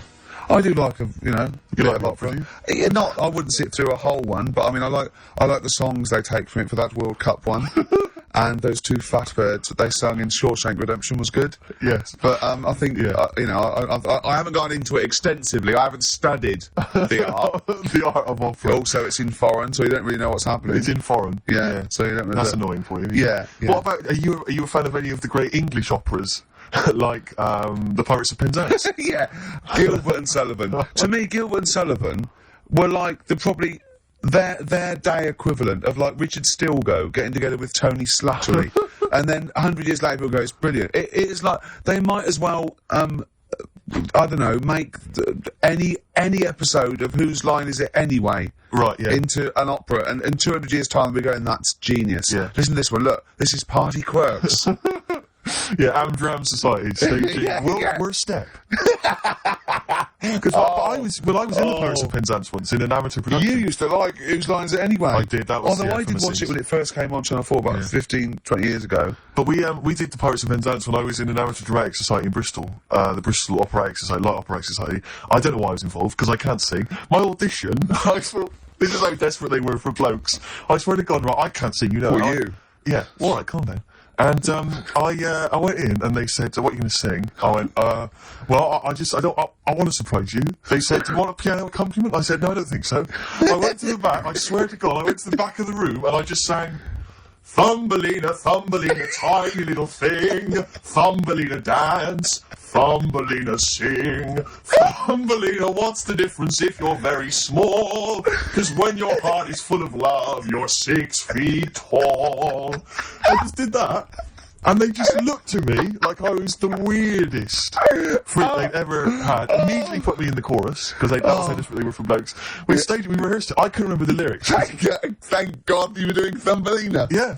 Oh, but I couldn't remember the lyrics. What was it for? Was it Gilbert and Sullivan? It was the Pirates of Penzance. There weren't enough blokes, right, so that we had to double up. So some of the pirates had to double up as the policemen who were chasing the pirates. A little bit problematic in the scene when the policemen and the pirates have a fight. That was a little bit tricky. And the worst thing, so there's a sequence where, like, the daughters of the Major General all kind of like, oh, beautiful, something like, oh, beautiful little girls are we, la la la la la la la. And the women they must have all been over 40. I mean, real kind of toothless crones creeping around in their 90s. Is it the sort of women that buy one of those sort of porcelain dolls from the TV and go, look, I've had a baby. It's not real. It is a real baby. I'm going to stab you. Yeah. One of those. Exactly. It's the sort of women that you'd see maybe on TV's Bargain Hunt. The kind of contestants you get on there. Those are women who sort of very Amdram and they think they've clung on to their looks, but they'd have never made it in the guy who was playing there's a guy who's supposed to be an 18-year-old prince, an 18-year-old pirate, the Pirate King. He must have been 40 years a day. He also directed the show, though, so he got to prance around in these thigh-high boots. Ludicrous. It was so embarrassing. It was shameful, really. I'd love to go to Amdram. Amdram is a whole other world. It's just such an incredible place. Because there's so much backbiting and envy and... Really? Oh, it's incredible. It's worse than the real world of theatre and TV. It's unbelievable. Because the same old people get to do it every year because they can hold a note. Can we go along? You would absolutely adore it, Gervais. It is film it, secret camera. Have you ever done anything in a play, Pilk? We know this. Karl, you've performed. Just did the talent show, didn't I? Yeah. Oh, the talent show, yeah. Remind us of the talent show. That's when I did Walk Like an Egyptian, dressed up as a woman. Yeah, yeah. And did me magic trick. Oh, that's that. Is it an egg? The egg one. Yeah. What was the egg one again? When I should have ruined it now saying the egg one, but I went on stage with like an Anki. Yeah. And I said, at this point I was dressed up as a caretaker in it. Sure. Don't know why, can't remember. No. I was stood there with this Anki over my hand. Yeah. I said, right, you're going to love this one. Yeah. I said, I'm going to make a bird appear in front of your eyes, right? Yeah. And I'm like, oh God, what's going to do?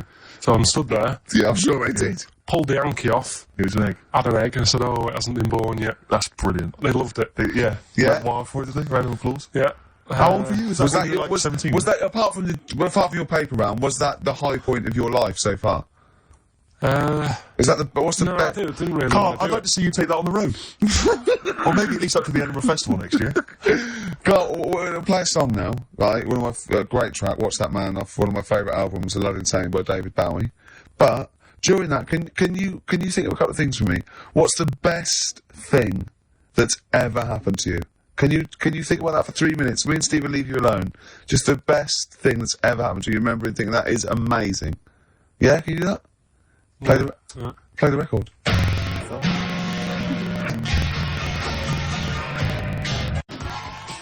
Watch That Man. David Bowie. Steve's caught unaware there, just wandering around, not quite ready, were you? Well, no, I'm just relaxed, just laid back, just hanging. Yeah, Karl. Yeah. Best thing that's ever happened to you?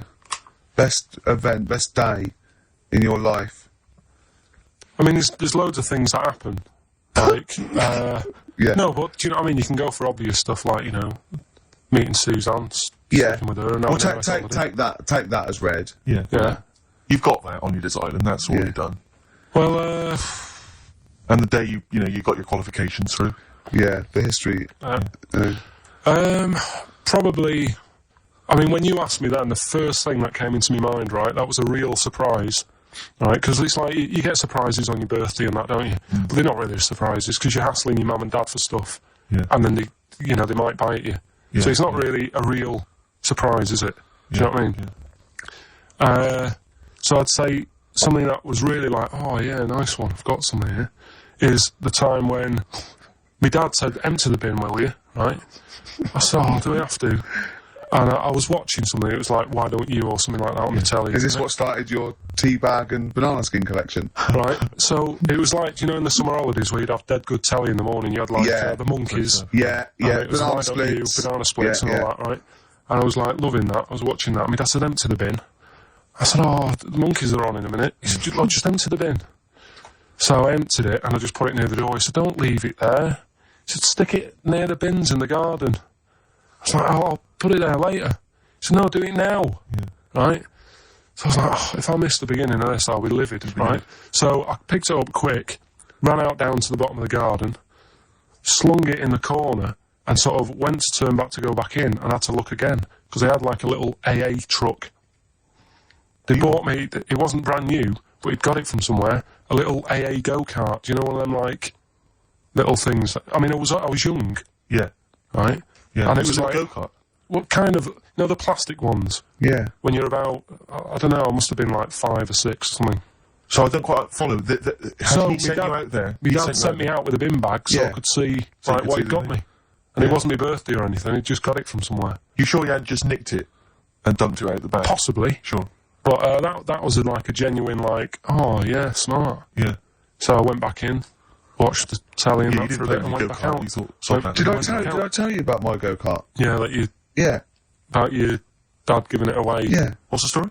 I think I've told you something. Have you gone? What? Say it again. Well, I was on air. I can't remember. Maybe I just told you it. When I was about 8 or 9, I had a go-kart and I loved it. It's one of those that you press back and forth. Yes. And I used to come in every day. Used to just get changed, run out, and it was behind the shed.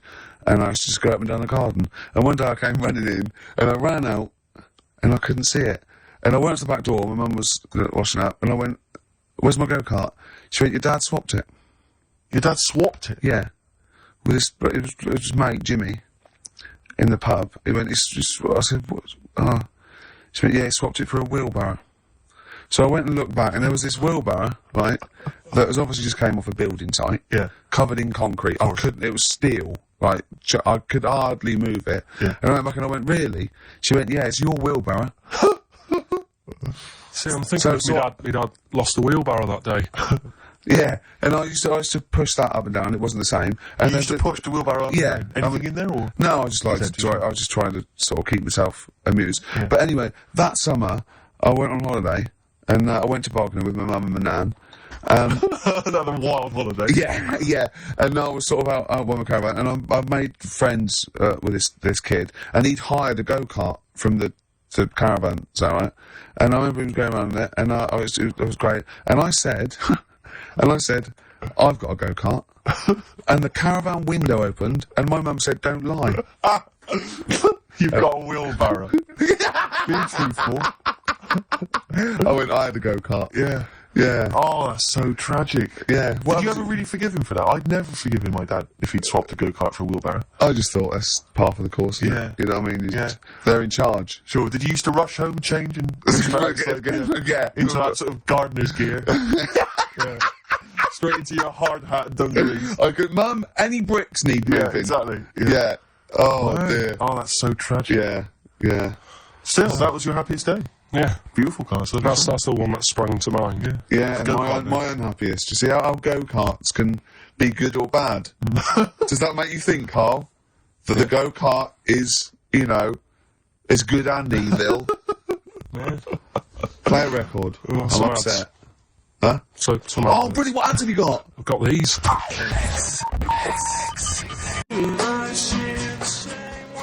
Electric Soft Parade. Same way, every day on XFM 104.9. I'm Ricky Gervais. with him, Steve Merchant. Sure. Rick, I only had one thing I had to do all week. Okay, was that? I was so excited about getting up Friday morning, getting Bruce Springsteen tickets. The Boss is playing in October, and basically got up too late. Well, not sold out already. You just Sold out. It had sold out, but I started calling at 12:30. It sold out. I trawled the net. I trawled all the phone lines. Some of those buys are bulk buys for selling on, aren't they? They're not all individuals. This is the problem. I mean, I don't know how many people they can fit in Wembley Arena, but sold out by 12:30, and that's popular. Wembley Arena? Yeah. It's like 12,000, isn't it? I was so gutted. It was all I had to do. I was so looking forward to it. I phoned up one of those quite dodgy ticket agencies. Do you know how much he was offering? They're 45 quid to buy. He said the starting price is 225 quid. I mean, that to me is like a ticket tout, like a legal ticket tout. Are they allowed to do that? I don't know. It's crazy. I was so angry. They'd have to say their booking fee was £150. Exactly. But now I'm like desperate. I don't know what to do. I'm just wondering if I can abuse our position on the radio and just try and scrounge them from anyone who's listening. No, I mean anyone who's listening who's got the power to get them, or... This is begging, isn't it? It's exactly what it is, Rick, yeah. Yeah, I was going to try and dress it up. Yeah. But it's just begging. That ticket touts after you as well, for dissing him. Ricky.gervais Don't bring me into it. Shut up. Ricky.gervais at xfm.co.uk. If there's anything you can do to get me a ticket, I'm willing to pay for it. Up to the price of 45 quid. Yeah, wow. No, second hand. 30. You don't want to throw your money around, I'll give 25 quid, come on. Don't you know who I am? Yeah. But that, I mean, do you know what I mean? Because I'm just, I asked Karl if he could sort it out. He's done nothing. He's achieved nothing. I know. So I'm just desperate. I'm in a desperate situation and I don't quite know what to do. I'll tell you this though, Karl. Don't bother doing favours for him because he's not grateful. You give him something and he goes, right, does this mean I have to give you something back? And I go, well, no. He goes, good. Well, I got your Cure tickets and you did nothing. Yeah, but it was whinge about rubbish, that gig. There you go. It was rubbish. I went along to that gig. It was a balmy summer's night. The Cure, as far as I'm concerned, owe me a balmy summer's night because I wasted it. Hour and a half they played for. They played 4 hits. I don't want to hear their dirge from like some dodgy album from like 1984. I'm not interested. Play the hits. Boys Don't Cry. Love Cats. Blah blah blah blah blah. Instead, I got nothing. I was so angry. I was just. Oh man, you were probably angry at Karl, weren't you? I was angry at Karl for wasting my time getting me the tickets for free. If I paid for it, you get to see what sort of a bloke Steve Merchant is. Mm-hmm. No, it's not the point. Do you not agree that if you're going to go and see a band like The Cure on a summer's night in Hyde Park, you do not want to hear some obscure B-sides and album tracks? But that was a great thing about when I saw Bowie at the BBC. He played. You what? You know about that? I don't know about this. Yeah, you do. What? When did you see Bowie? At the Jonathan Ross recording. Oh, you're showbiz friend Jonathan Ross? Yeah. What was this? Was that TV thing he did? Yeah. You went to that? You haven't told me about this? Yes, I have. No, you haven't. Well, you were away, I think. No, I wasn't. Because I watched it on TV. It was amazing. Well, don't tell me that. It was incredible. Were you seriously there? Yeah. And then I went on to a show on the Saturday. Did you? Yeah. Because I was just about John said, I need someone to come in, yeah. And I went on to the radio So you were show. hanging out with Bowie? Yeah. Yeah. Go on. Who else was there? Well, the weird thing was... Shall I go through my favourite artists and you just name them and see if they were there? Just let me know. No, but it was amazing, right? Because he played, just doing low, because it was the Meltdown thing. And he did Be My Wife, which was great. Then he started doing Fame, right? And they've been talking about Ziggy in the interview. He was going, "Oh, everyone goes on Ziggy. Will you just stop it?" Right? It was sort of like got to a point where it's going, "Oh," and it was really funny. And but Jonathan's like favourite phase was like that. And then he started playing Fame, and it was really good. And he just went, "Stop this, stop this. This isn't this. Let's do Ziggy." And my spine tingled. Oh, well done. And because Ziggy Stardust, and I'll tell you what, it sounded like the album version, and it's got an amazing band, and I love it when they do that. I hate it when just because they've been going for 25 years, they start changing it. I can't believe that you went to this, that you knew you were going to this, and you never asked me, you never asked Jonathan if you could get me in. I mean, seriously, I mean, you know how much that would have meant. Yeah, but it was very tight. Apparently, I know, but it was very sort of. Apparently, Richard Branson couldn't get in. There was a queue, so I was like, especially there was me and Jane went. David Baddiel and Frank Skinner. Oh, what? Some new showbiz friends of yours? No, I mean I'm rubbing it in, Steve. I can't. I'm just.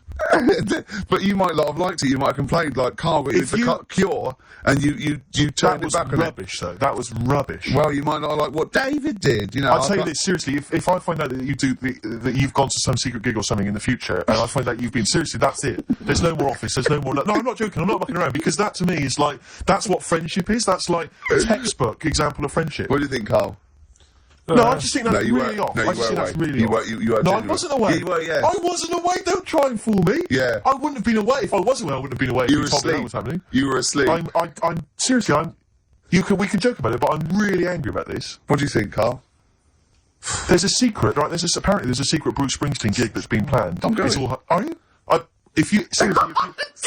Seriously, if I find out you're at that, I will. I mean. Oh dear. Play a record so I can shout expletives at Ricky Gervais. I tell you what, lovely bit of electronic. Oh, just to calm and soothe me. Seriously, I'm not joking. That really winds me up. Really winds me up. The Cure was good. Electronic, getting away with it. Nice to hear that again, Rick. Yeah, lovely. Love all that. Someone's just. You've had a bit of result, haven't you? Well, no, there's a guy who's phoned up and said he might be able to sort me out with the Springsteen ticket, so I'm deeply excited about that. But, you know, people don't get complacent. He might not be able to. Steve demands a lot of hard work. Well, he might not be able to sort it out. You know, he's going to make some calls, but if he can, then, you know, keep calling or emailing Ricky.Gervais. You'll be taking me, won't you? Because after that rant about me not taking you. Well, you're welcome to go. I mean, if you told me that before, I probably could have blagged some using your name. If you let me do that, I could have phoned out the promoter. I'm calling on about Ricky Gervais, BAFTA winner. Dear. He'd have probably sorted me right out. But yeah, no, I mean, you know, we joking aside, it is quite serious. And as I said, I don't want to pay through the nose for them. You know, I'm willing to go up to sort of £47. They cost 45 face like that Steve trying to impress a girl in a queue. Offered the bouncer £2 for himself if he could go to the front of the queue. Man, that was so embarrassing. £2. I tried to bribe. Did I tell you that, Carl? I tried to bribe the bouncer. He was coming out. He was just. He thought he was in total. He was like the bouncer of the Met Club, or the Met Bar or something. Tenner in. He was choosing. No, he wasn't. He was picking people off. Right. That was it. He was picking people off, and he was going, "You can come in. You can come in." I got trained with a couple of girls. I thought, I'm in here. I'm sorted here. And I thought I'll act flash. I'll try and bribe my way into the club. The guy was walking past. I cornered him. I went, "Wee, how much is it to go in?" He said, £5. I went, "I'll give you 7. And £2. Because the problem I had was I didn't want to go straight to like a tenner, because if he accepted 7, I didn't want to be that. I didn't want to waste money. Right, so I thought we could at least haggle. It was the term. Is that frugal? What is the term for that? Thrifty? I know. But I'm resenting this because you are trying to create this myth that I'm somehow, you know, like that I'm somehow cheap with my money, or that I'm not a great lover. You know what I mean? And that's sort of, I'm like, it's annoying me, frankly. Oh dear. Karl, you went to Habitat this week, didn't you? You're not going to believe this, Steve. Go on. He told me this morning. No. Do you know how I told you about those lads at school with big heads? Sure, yeah, the big head lads, yeah. Right. And the web feet. Yeah, web dams. Web dams, was it? They weren't there, were they? They weren't there, but you know, like Ricky was always saying, they don't exist, they only went to your school, you know, la la la. It was in Habitat, there was only one sat on a sofa. Not one of the lads, but one of the... A big-headed lad. What? Is that like, when you say a called big-headed lad, is he like Frank Sidebottom big head? I mean, is it like... I don't know what it... This is why you know, it'd be nice to... You think it's maybe a medical... Well, it'd be nice if there's a doctor listening, right? Yeah, a doctor listening to X-Ray. I'm thinking I must phone up and fuel Karl's obsession with the deformed. Yeah. No, but it's not really deformed. But how big is the head?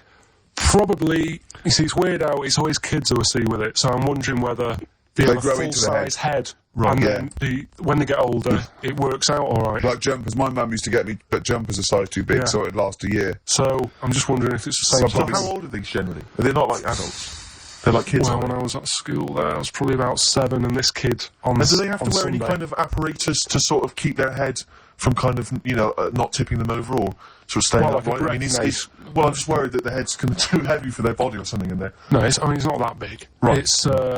It's just not right. You kind of go, you sort of do a bit of a double take. Yeah. Like the fringe isn't sort of, you know, just above their eyes, it's quite high up. Sure. That sickens you, obviously. And is it something that repulses you slightly? Do you get No, that'd be cruel. No, sure.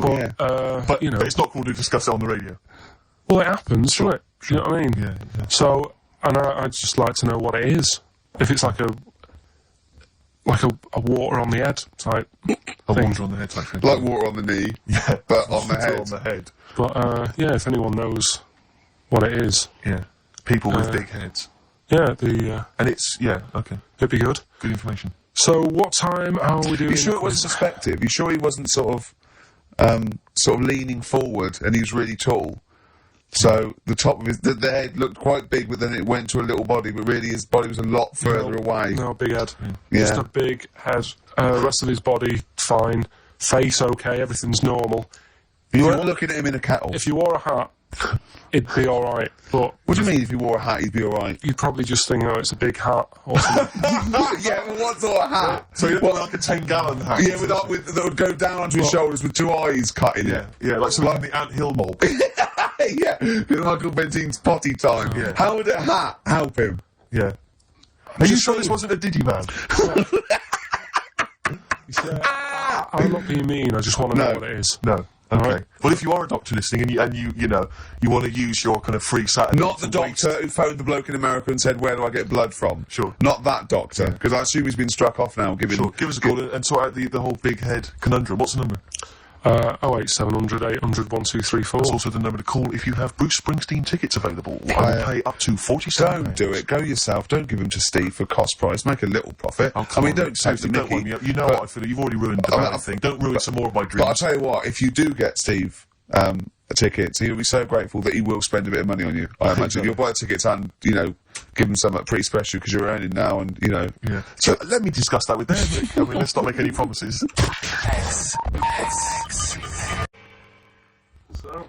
Yeah, you're in the middle of a phone call there, aren't you? Is that poor bloke still on the line? Probably not, no, he's gone. Oh, is he? Yeah, you're in the middle of something. White stripes there. Yeah, dead leaves and the dirty ground. Steve, what are you doing? Sorry, mate, I'm just sort of preoccupied with other stuff. I've got the whole Springsteen thing I'm worried about. I've got that playing on my mind. I've never seen Steve so worried. Like, usually he sits there with his head... Rick, I've made promises to people I can't keep. I've promised about 3 different people I'm getting them tickets. Well, seriously, right. Some calls, Rick, that's all. I can't believe it. I cannot believe it. Are we doing the game in this hour or what? Oh, we could do. Should we do that? Your game. Well, what was that thing you told me the other day as well? I'm talking about it. People have been phoning up about this. I don't think we should talk about conditions of the mind and brain. Well, that woman's put you right. Yeah, showing us it's hydrocephalus. It could be, and all it is that it's totally curable and it's normal life. What they do is it's a baby born with sort of water on the brain, and it comes out. Must hurt a bit in childbirth, and then they just drain it off. It's just full of water. I tell you what. What? It's just reminded me of weird stuff going on in the world. But it wasn't a baby, was it? Maybe it was a baby. Maybe it was a baby, but it had water on everything. Well, listen, right, this was a kid with a big head, as far as I'm concerned, not a baby. But we know what he's got, everything's sorted. But other things, right, that are weird in the world, you're always like, you're going on about there's no ghosts and stuff. Yeah. Right? How do you answer this one? Yeah. Someone here who I work with, right, I'm not going to say they are because it doesn't matter, but they were eating space cake, right? What do you mean by that, Karl? Explain. What's a space cake? For people who... It's some sort of druggy cake, isn't it? Yeah. Right? A dope brownie or whatever. Yeah. Right. So it's something with cannabis in it. Is that what you're saying? I think it's something stronger than that, isn't it? I don't know. But anyway, he was having this space cake. And You better give me the name now, Carl, because I've got to report him. no, listen. No. It really doesn't matter. No. Is it Sturgis?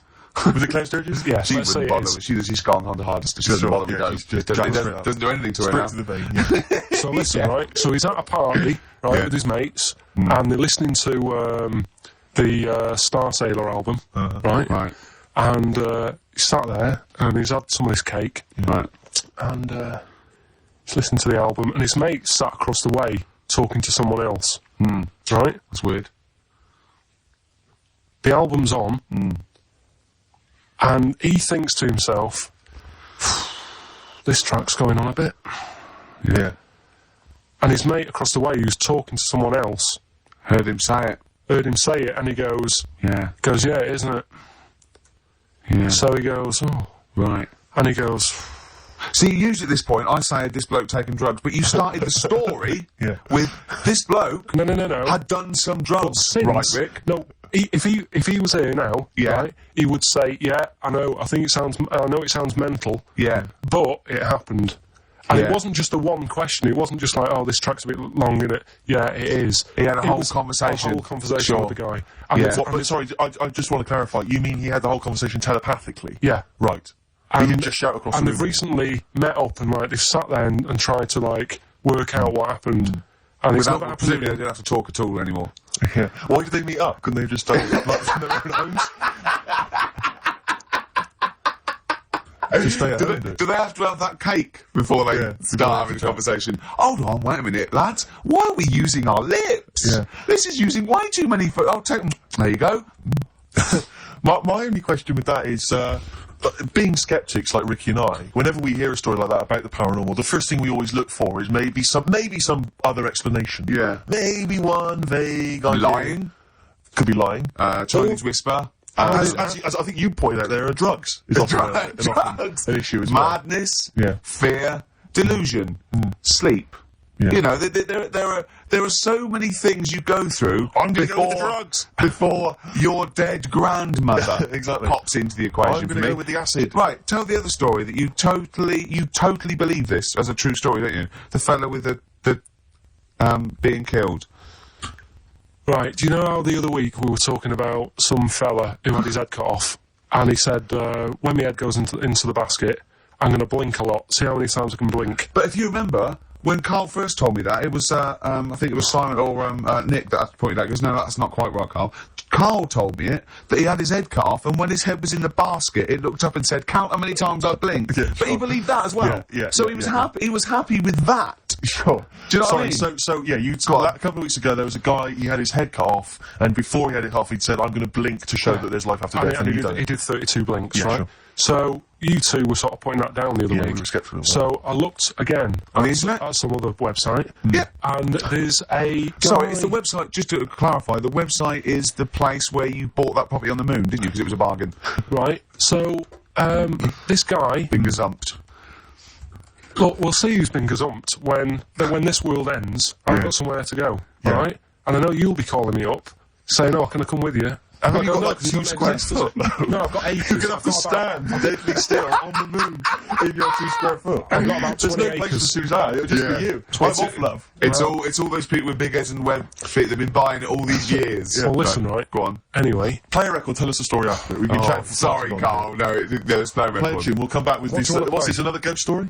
Let's play one of my favourite songs of all time. Because I'm going on holiday and getting into a lovely serene move. Serene Sorrento, probably from that. It's Neil Young, After the Gold Rush. Beautiful. Still to come, that competition as well. Look forward to that. Carl's quiz. Yeah. Well, I dreamed I saw the... What an amazing track Beautiful that is. tune, yeah. Neil Young, Dynamite. After the Gold Rush. So go on, Carl. Sorry. Go on, Carl. So let's take us back a few steps, Carl. What's the story? right. So I did some research. Right.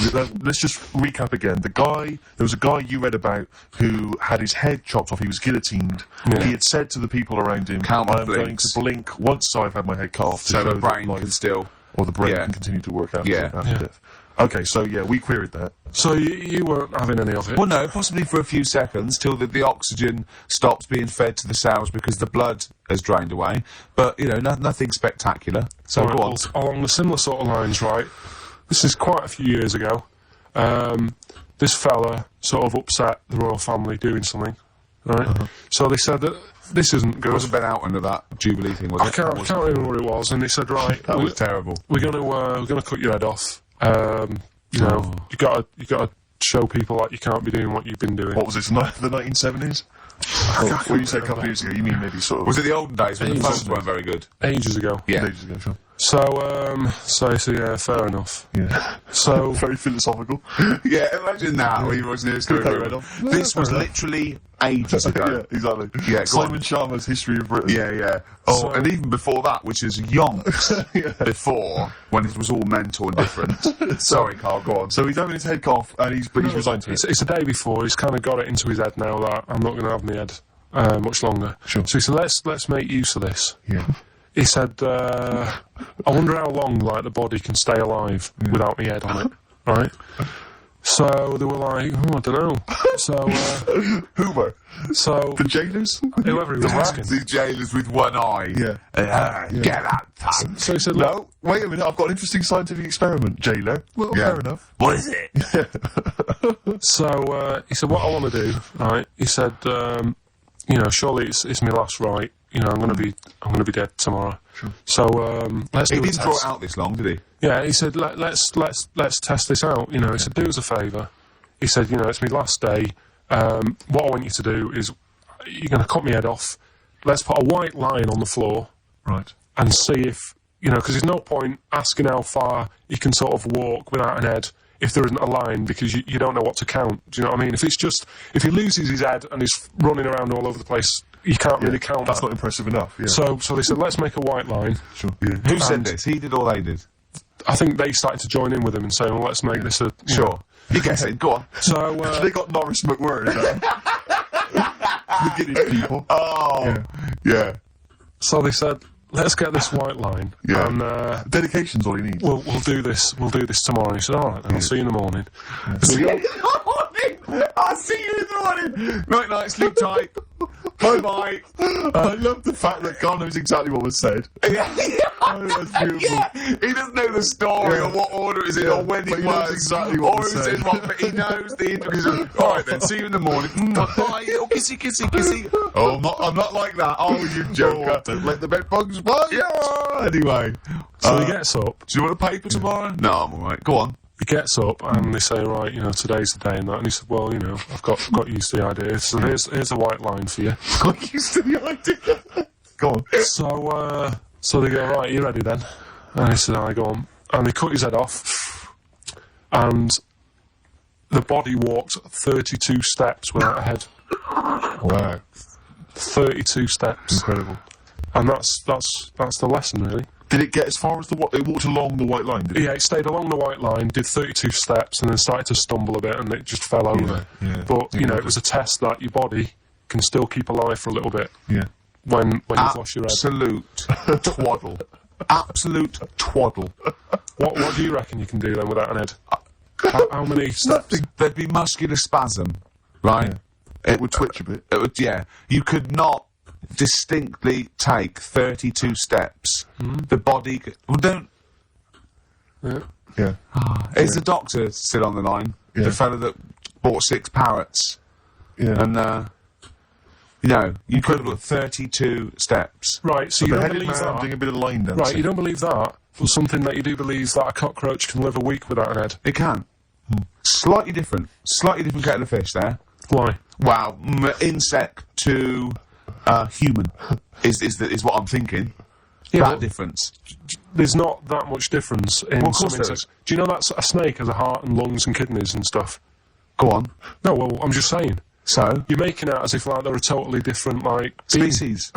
I am making that up. I mean, call me old-fashioned. Do you know what you're talking about? I don't want you embarrassing yourself, Rick. Yeah, I am suggesting they're totally different beings. Yeah, that is... Yeah. Now...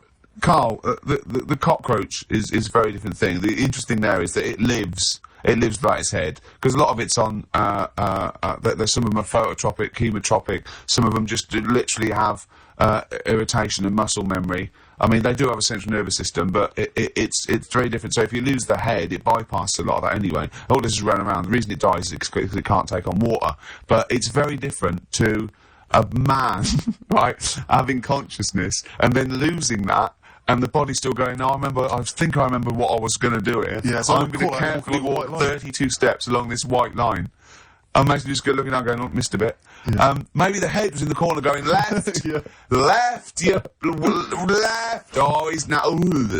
Well, let's just put it out. I mean, if anyone listening has maybe had a relative beheaded, maybe in a horrendous car accident, but they got up, maybe they went for a walk, they had a little chat. Oh dear, Karl. Get in touch. Karl, you are my favourite being. You are my favourite species. Now, you, Karl, may not be particularly different genetically from a cockroach. You are. Why can cockroaches do that? Why whoever made them went... Let's play a record. Do you know what I told him this fact? I send him little facts on text messages just to inflame his, interest. I just sent him a cockroach can live 9 days without his head. He texted back, what's the point of that? Yeah. What's the point of They're that? not doing experiments, these cockroaches. It's a boring last week to have. And he went, and on top of all that, you're thirsty. So it's the worst week of your life, isn't it? That week without your head. Play a record. Karl. Competition time next. Oh. He's cool. Look at his little face. Look at his little face. You've not heard Karl's competition. Oh, he could live without an head.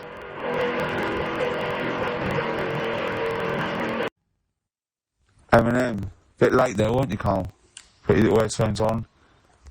Cleaning out my closet. What are you doing? I've got a stuff my face with toilet paper. Oh. Do the competition.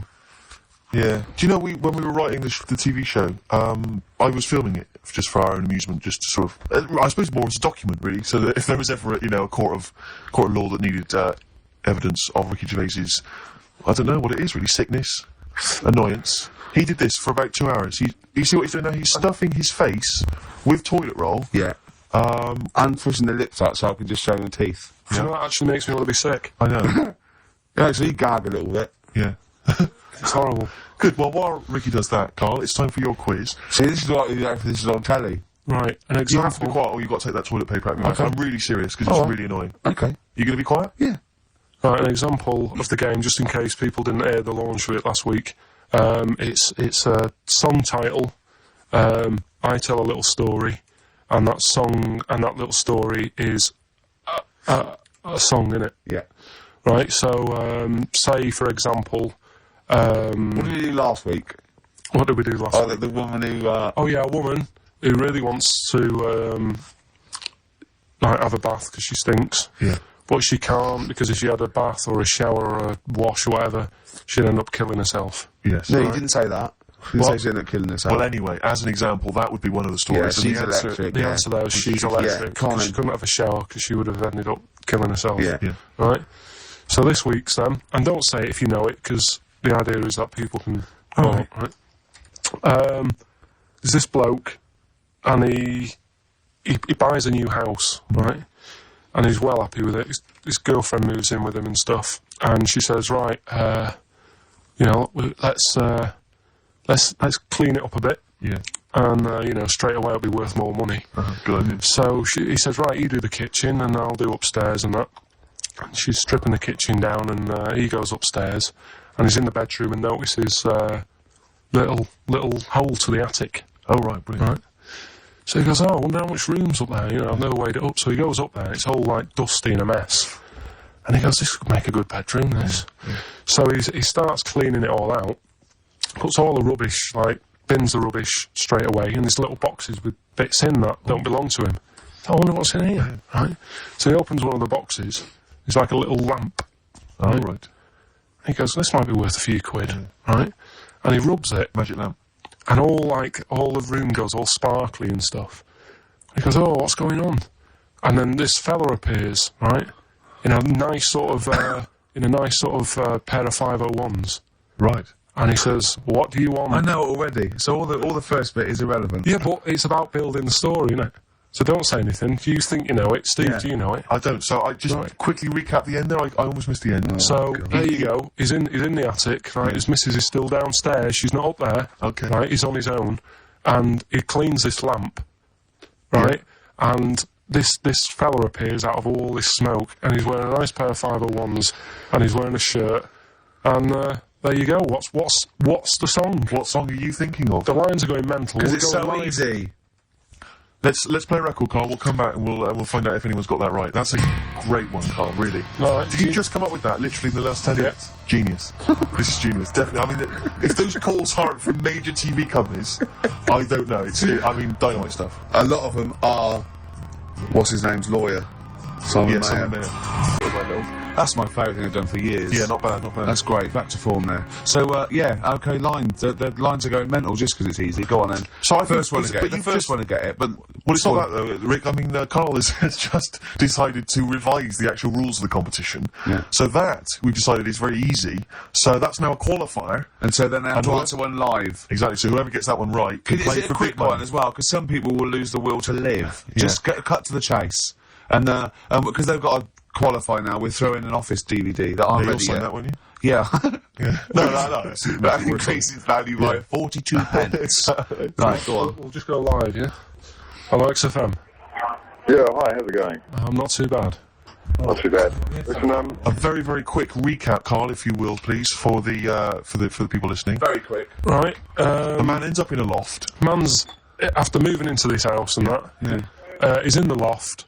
And he's tidying up. His missus is downstairs doing the kitchen because that needed doing. He's up there. He's cleaning up, emptying the boxes. He finds a little. He rubs it out. The fella comes out wearing 501s. What's the song? What's the song, mate? Are you talking to me? Yeah. Sorry. Yeah. Well, look, I'm sitting in this bar, right? I'm not ringing up relating to anything that's going on right now. I'm after one of these armbands to go and meet Bowie on Monday. Can you help me out? What? What? Piss off. You can't say that to our public. Yes, I can. What I can't beg is people begging, Rick, on the radio. You know, I can't bear it. Is that the Australian bloke? He's got the Bruce Springsteen tickets. Hello, XFM. Hello. Hello. Are you phoning up for an armband? No. Okay, great. Gene Genie, of course it is. Well done. Well done. Right, what's so your name? Everyone else can ring off now because this. Well, she might not take the challenge. What's your name? I'm sure she will. Hello. What's your name? Christina. Right, do you want to take on the challenge? Yeah. Yeah? Oh, right. So this is for... She's already won a couple of CDs. This is for the Office DVD. Right. Okay. Signed by Ricky Gervais. Right. So this is the same game again, but we're doing it live. Right? Okay. So this is a song title. Right? There's this insect. I'm loving it already. Right? Yeah. And it's in its little like nest. Mhm. And all the other insects, all its mates and that, are really like working. They're grafting hard. They're tidying up. Some of them are going out getting the food. Some of them have even got heads. They're still working. Some of them are like rushing around. But there's this one insect who's just sat there with its feet up, and it's like just doing nothing. And it's annoying all the other ones. But it's sat the there. Ricky Gervais bug. And it's sat there doing nothing, having a little like fag and that. What's the song? I don't know. Oh my God, I'm brainless. Hold on, I don't know this either. So, obviously it's a type of insect, that's why you've avoided saying what it is. So it's something like lazy ant, lazy bee. Well, maybe we should throw it back up and to the public. No, I help this poor woman who's called in and now got a stupid one. But Christina's lost it now, She's lost it. No, she's blown it, Rick. Oh, sorry. It's only because you changed the rules halfway through. Anyway. She hasn't got a DVD player, so she's not bothered. Okay, you're right. Cheers, Christine. Christina. Bye. See you later. So we can throw that back out then, can we? Well, I don't know. Is there anyone on the phone? Yeah, go on, take the next person. So what was it? There was some bugs. There was a bug, and one of them wasn't doing any work. Loads of them are working really hard. Sure. This one's just sat there doing nothing, annoying them all, right? So, XFM. Hello. Hello. I'm glad to say it's in Karl Pilkington's mind. I like him. Hello, XFM. I like him. Hello. Hello. Oh yeah. Is it Animal Nitro by Slope? No, it's not. Good answer. Good answer. Is it a good answer? That doesn't make any sense, does it? It doesn't. Oh no, like Karl does. Yeah. Hello, Yeah. XFM. Hello. Hello. Is it Ichiku Park? No. Ichiku Park. Bugs are a bit cheap, though. Yeah, sure. I think they're stabbing in the nuts. They're starting to think like Karl, which I like. Go on, next one. Hello, XFM. Is it Scratch Pervert? No, it's not. Scratch Pervert. He's come out of nowhere there. That's good. It's something to do with lazy bug or lazy ant or Hello, lazy XFM. bee. Hello. Hello. Hi, is it Beetlebum? Excellent. Beetlebum, of course. Beetlebum by Blur. Sat around doing nothing. It's right, bum. Oh, okay. So I don't win anything now. Well done. No, you don't. Yes, she does. She wins the Office DVD. Take her name and address. She doesn't, because she didn't do the qualifier. She knew it was Genie. Oh, Karl, let someone win something. It's painful enough listening to you for 10 minutes. Lads, can we give just away some things? Lads, can we just come down for a moment? Once again, well, I just draw you to my point at the top of the show. When you were pissing about outside in the office, we could have been working through this. Yeah. We could have been figuring out the rules. What's her name? We could have had maybe some music, some jingles. Who's that? Who's that? What's your name again? Can we do this off-air? Let's play a record. Yeah, no, it's not going to give her an address that. We're rubbish. This is so rubbish. We are really rubbish. What's your name? D. Right, okay, we'll play a record and we'll get your address, D, and we'll send you some stuff. Thank you. Excellent. You should come in an hour early. You can sort this stuff out. This is what I've been saying all along. I've been saying we should come in and do a bit of preparation. Things to do. Simon Mayo used to come in early. That was why he didn't have to sleep and eat breakfast. Come back around by Feeder on XFM 104.9. I'm Ricky Gervais, with me Steve Merchant, and our producer there. I say producer, Karl Pilkington. All right. Right. Yeah, we got to slicken up this thing. If we're going to be as good as Mayo, we've got to come in early and do the work. Yeah. Let's get in at 10 to 1 next week. We're not in it next week, are we? No, I mean, we would be if it weren't for the fact that you need a holiday already. You've done 3 weeks, but yeah, you need a little rest. Well, I wasn't on holiday last time. I was working. Sure. So what, are you just going to do a best of, are you? Yeah, just dig out some bits. And what are you going to do? Just lump them together? Just like pick some favourite bits. Yeah. Right. And that'll fill up 10 minutes. Well, I'll tell you what, we'll do this then. Do the links then. So, well, why don't we do some sort of stock links now? Then? Okay then. Do you remember that, Steve? Oh, that was a great moment. Yeah. I'll tell you what though, I love the bit when he just play it. Just play it. Right, so you play some of there. Can you do a proper intro? So it's like, you know. Okay. What, you know what song we're going to come out of? Just say generic, like that's a good song. Well, let's work out what it might be. Okay. Well, what do you want to start off with next week then? All right, well, give them a few options. Okay. Give them a couple of options. That was a great track by Oasis.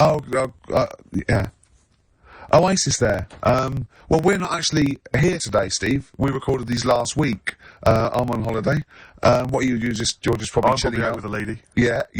But leave me alone. Stop phoning, ladies. This is like the best of last year, and we're going to kick off with a classic clip. Who can forget this? All right. So just weave that in. Yeah, and then come out of that, come into a record or something. So I come out of another record.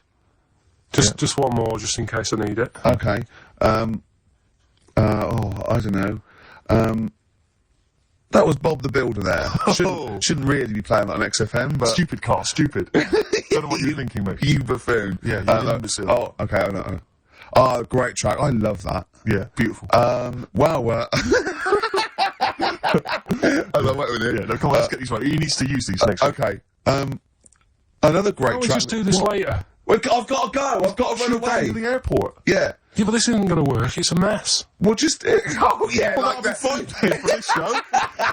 You can slot right in, Karl. Yeah. I'm talking of a mess, mate. Your competition. Yeah. It was a shambles today. I mean, last week we gave it the benefit of the doubt because it was the first time we'd done it. But you've got to think it through, mate. You can't be making it up on the spot like that and changing the rules. Yeah. I'm sorry, mate. I mean, I know you did it with the best intentions, but it was I feel worried that people think we get at Karl and everything. Yeah. But that was appalling. Yeah, it was terrible. It was interminable. I think you've got to compress those stories. You've got to tighten them right up. He gets paid something like 30 quid extra for this as well. So, I mean, he's getting good money for it. Listen, right, you say that you've got to compress it, right? The way I look at, like, competition, it's like Columbo, right? The murder bit at the end is done in, like, 3 minutes, but you drag it out for an hour. Yeah. So you sort of make it exciting and like, oh, I wonder where he's going with this. Sure. And it worked. You know, D. Hudson, she's walking away with the DVD, she's laughing. Yeah, but Dee's fine. She's the only one who's gained. Everyone else has had a miserable time. Yeah. Of course she's happy. She's won something. But what about the listeners? There's no entertainment. Look, I mean, they're loving it now because me and Steve are on, and this is scintillating stuff. Yeah, this is dynamite this is amazing stuff. Talking about we're not going to be here next week and doing next week's links. Yeah, because I can't be bothered to come in early. Okay, wow, excellent. Well, that's 1:45, Steve, on XFM. I've enjoyed this wonderful collection of our greatest moments. Yeah, there's still more to come. You'll be next week, won't you? Yeah, I'll be back next week. Okay, I'll do the last one. Well, I hope you enjoyed some of the best of moments there with... I'm not going to use these. Why not? Well, they're a mess. Forget it. Well, forget it. We'll do them in a bit when you're done. I cannot do it. When's your plane? It doesn't matter when the plane is. We can do it in a bit. I'm definitely not doing it. I'm not wasting my time going through that. Well, so we'll waste our time. Right. We're going then. My favourite Suede song there, Stay Together. By Suede. Stay Together. Well done. Well done. That's what you're being paid for. Well, no, because it could have been a Suede song sung by Atomic Kitten. Sure. And like I said, that's my favourite Suede song by Atomic Kitten. Yeah. So, you know, thanks for that. do you think this is the worst show we've ever done? No, I mean, we've done some god-awful shows in the past. Really? Yeah. Okay. I mean, some real grim ones in the past. Okay. Do you think people see through it even before we tell them that we're not really cutting the mustard, putting the F in? We had nothing to say last week. No, I don't think anyone's fooled. I think some people are tolerating us because they quite like your TV work. But I mean, other than that, I think they know and they're having to play good music. Well, we don't skim on the tunes. But if I was listening to this, I'd be thinking I could do a better job. I'd be livid if I worked in like a bakery or something, and I was like, I hate this job, and I'm listening to us, gibbling about on the radio. I'd be livid. I'd be angry. Really? Yeah. I mean, if this was a BBC show, I'd go mental. Why? Because I'd be paying a licence fee and everything. So okay. It would feel like it was my money being squandered. But we don't have to. At least this is advertisers' money being squandered. Yeah. This is big corporations. Screw them. Yeah. And people haven't paid anyway, have they? A lot of them haven't. They probably paid for the batteries in their radio. Maybe if they're listening. We're so sorry about that. Yeah. I feel guilty just for wasting their time, Rick. But next week's going to be a clip show again. Yeah, there's going to be a clip Carl's going to do. We've decided that Carl's going to just do the links next week by himself. Or maybe get a guest hosting, maybe like what was that? Dennis Norden, Norden type. In the Sony Awards, you hand in one show, don't you? Yeah. We could hand in next week's, couldn't we? Because it was broadcast in this year. Just that it's a clip show from years ago. Because you could hand in I Love 1975, couldn't you? In the BAFTAs or something. Yeah, you could. Yeah. So should we? You're even bored, aren't you? You're bored with this show as well. This is terrible attitude. We're allowed to be bored. We're the talent, right? I thought you were going to give us like 10 minutes after the show to do them, but I can't. I've got to go. Yeah. Right. Do you want to wrap it up, Steve? Because Ricky's taxi might be waiting now. So no, listen to this attitude, Ricky. You going to put up with that? You are. I just don't believe it. They should be chomping at the bit to go. They should. I can't believe their luck. Yeah. Do you know what I mean? Sure. And do I get treated any different? No. Yeah. Worse. Yeah. Yeah. Answers on a postcard if you can figure out what that sentence meant. And there'll be a DVD on its way to you. Listen, we had an email from Glenn and Sharon, and Sharon was rushed into hospital last week, and they wanted us to play something for her. She's back now and she's okay, but anyway, they always listen to the show, they're big fans. They asked for some Nick Drake. I'll play some Nick Drake next time, but instead I thought we could play a classic Dylan track. I know you're a big fan of Dylan. Yeah. Just Like a Woman, it's just beautiful, and that's my song for the ladies. We won't see you next week, Ricky's away, but there should be a hilarious compilation for our best moments. I look forward to that.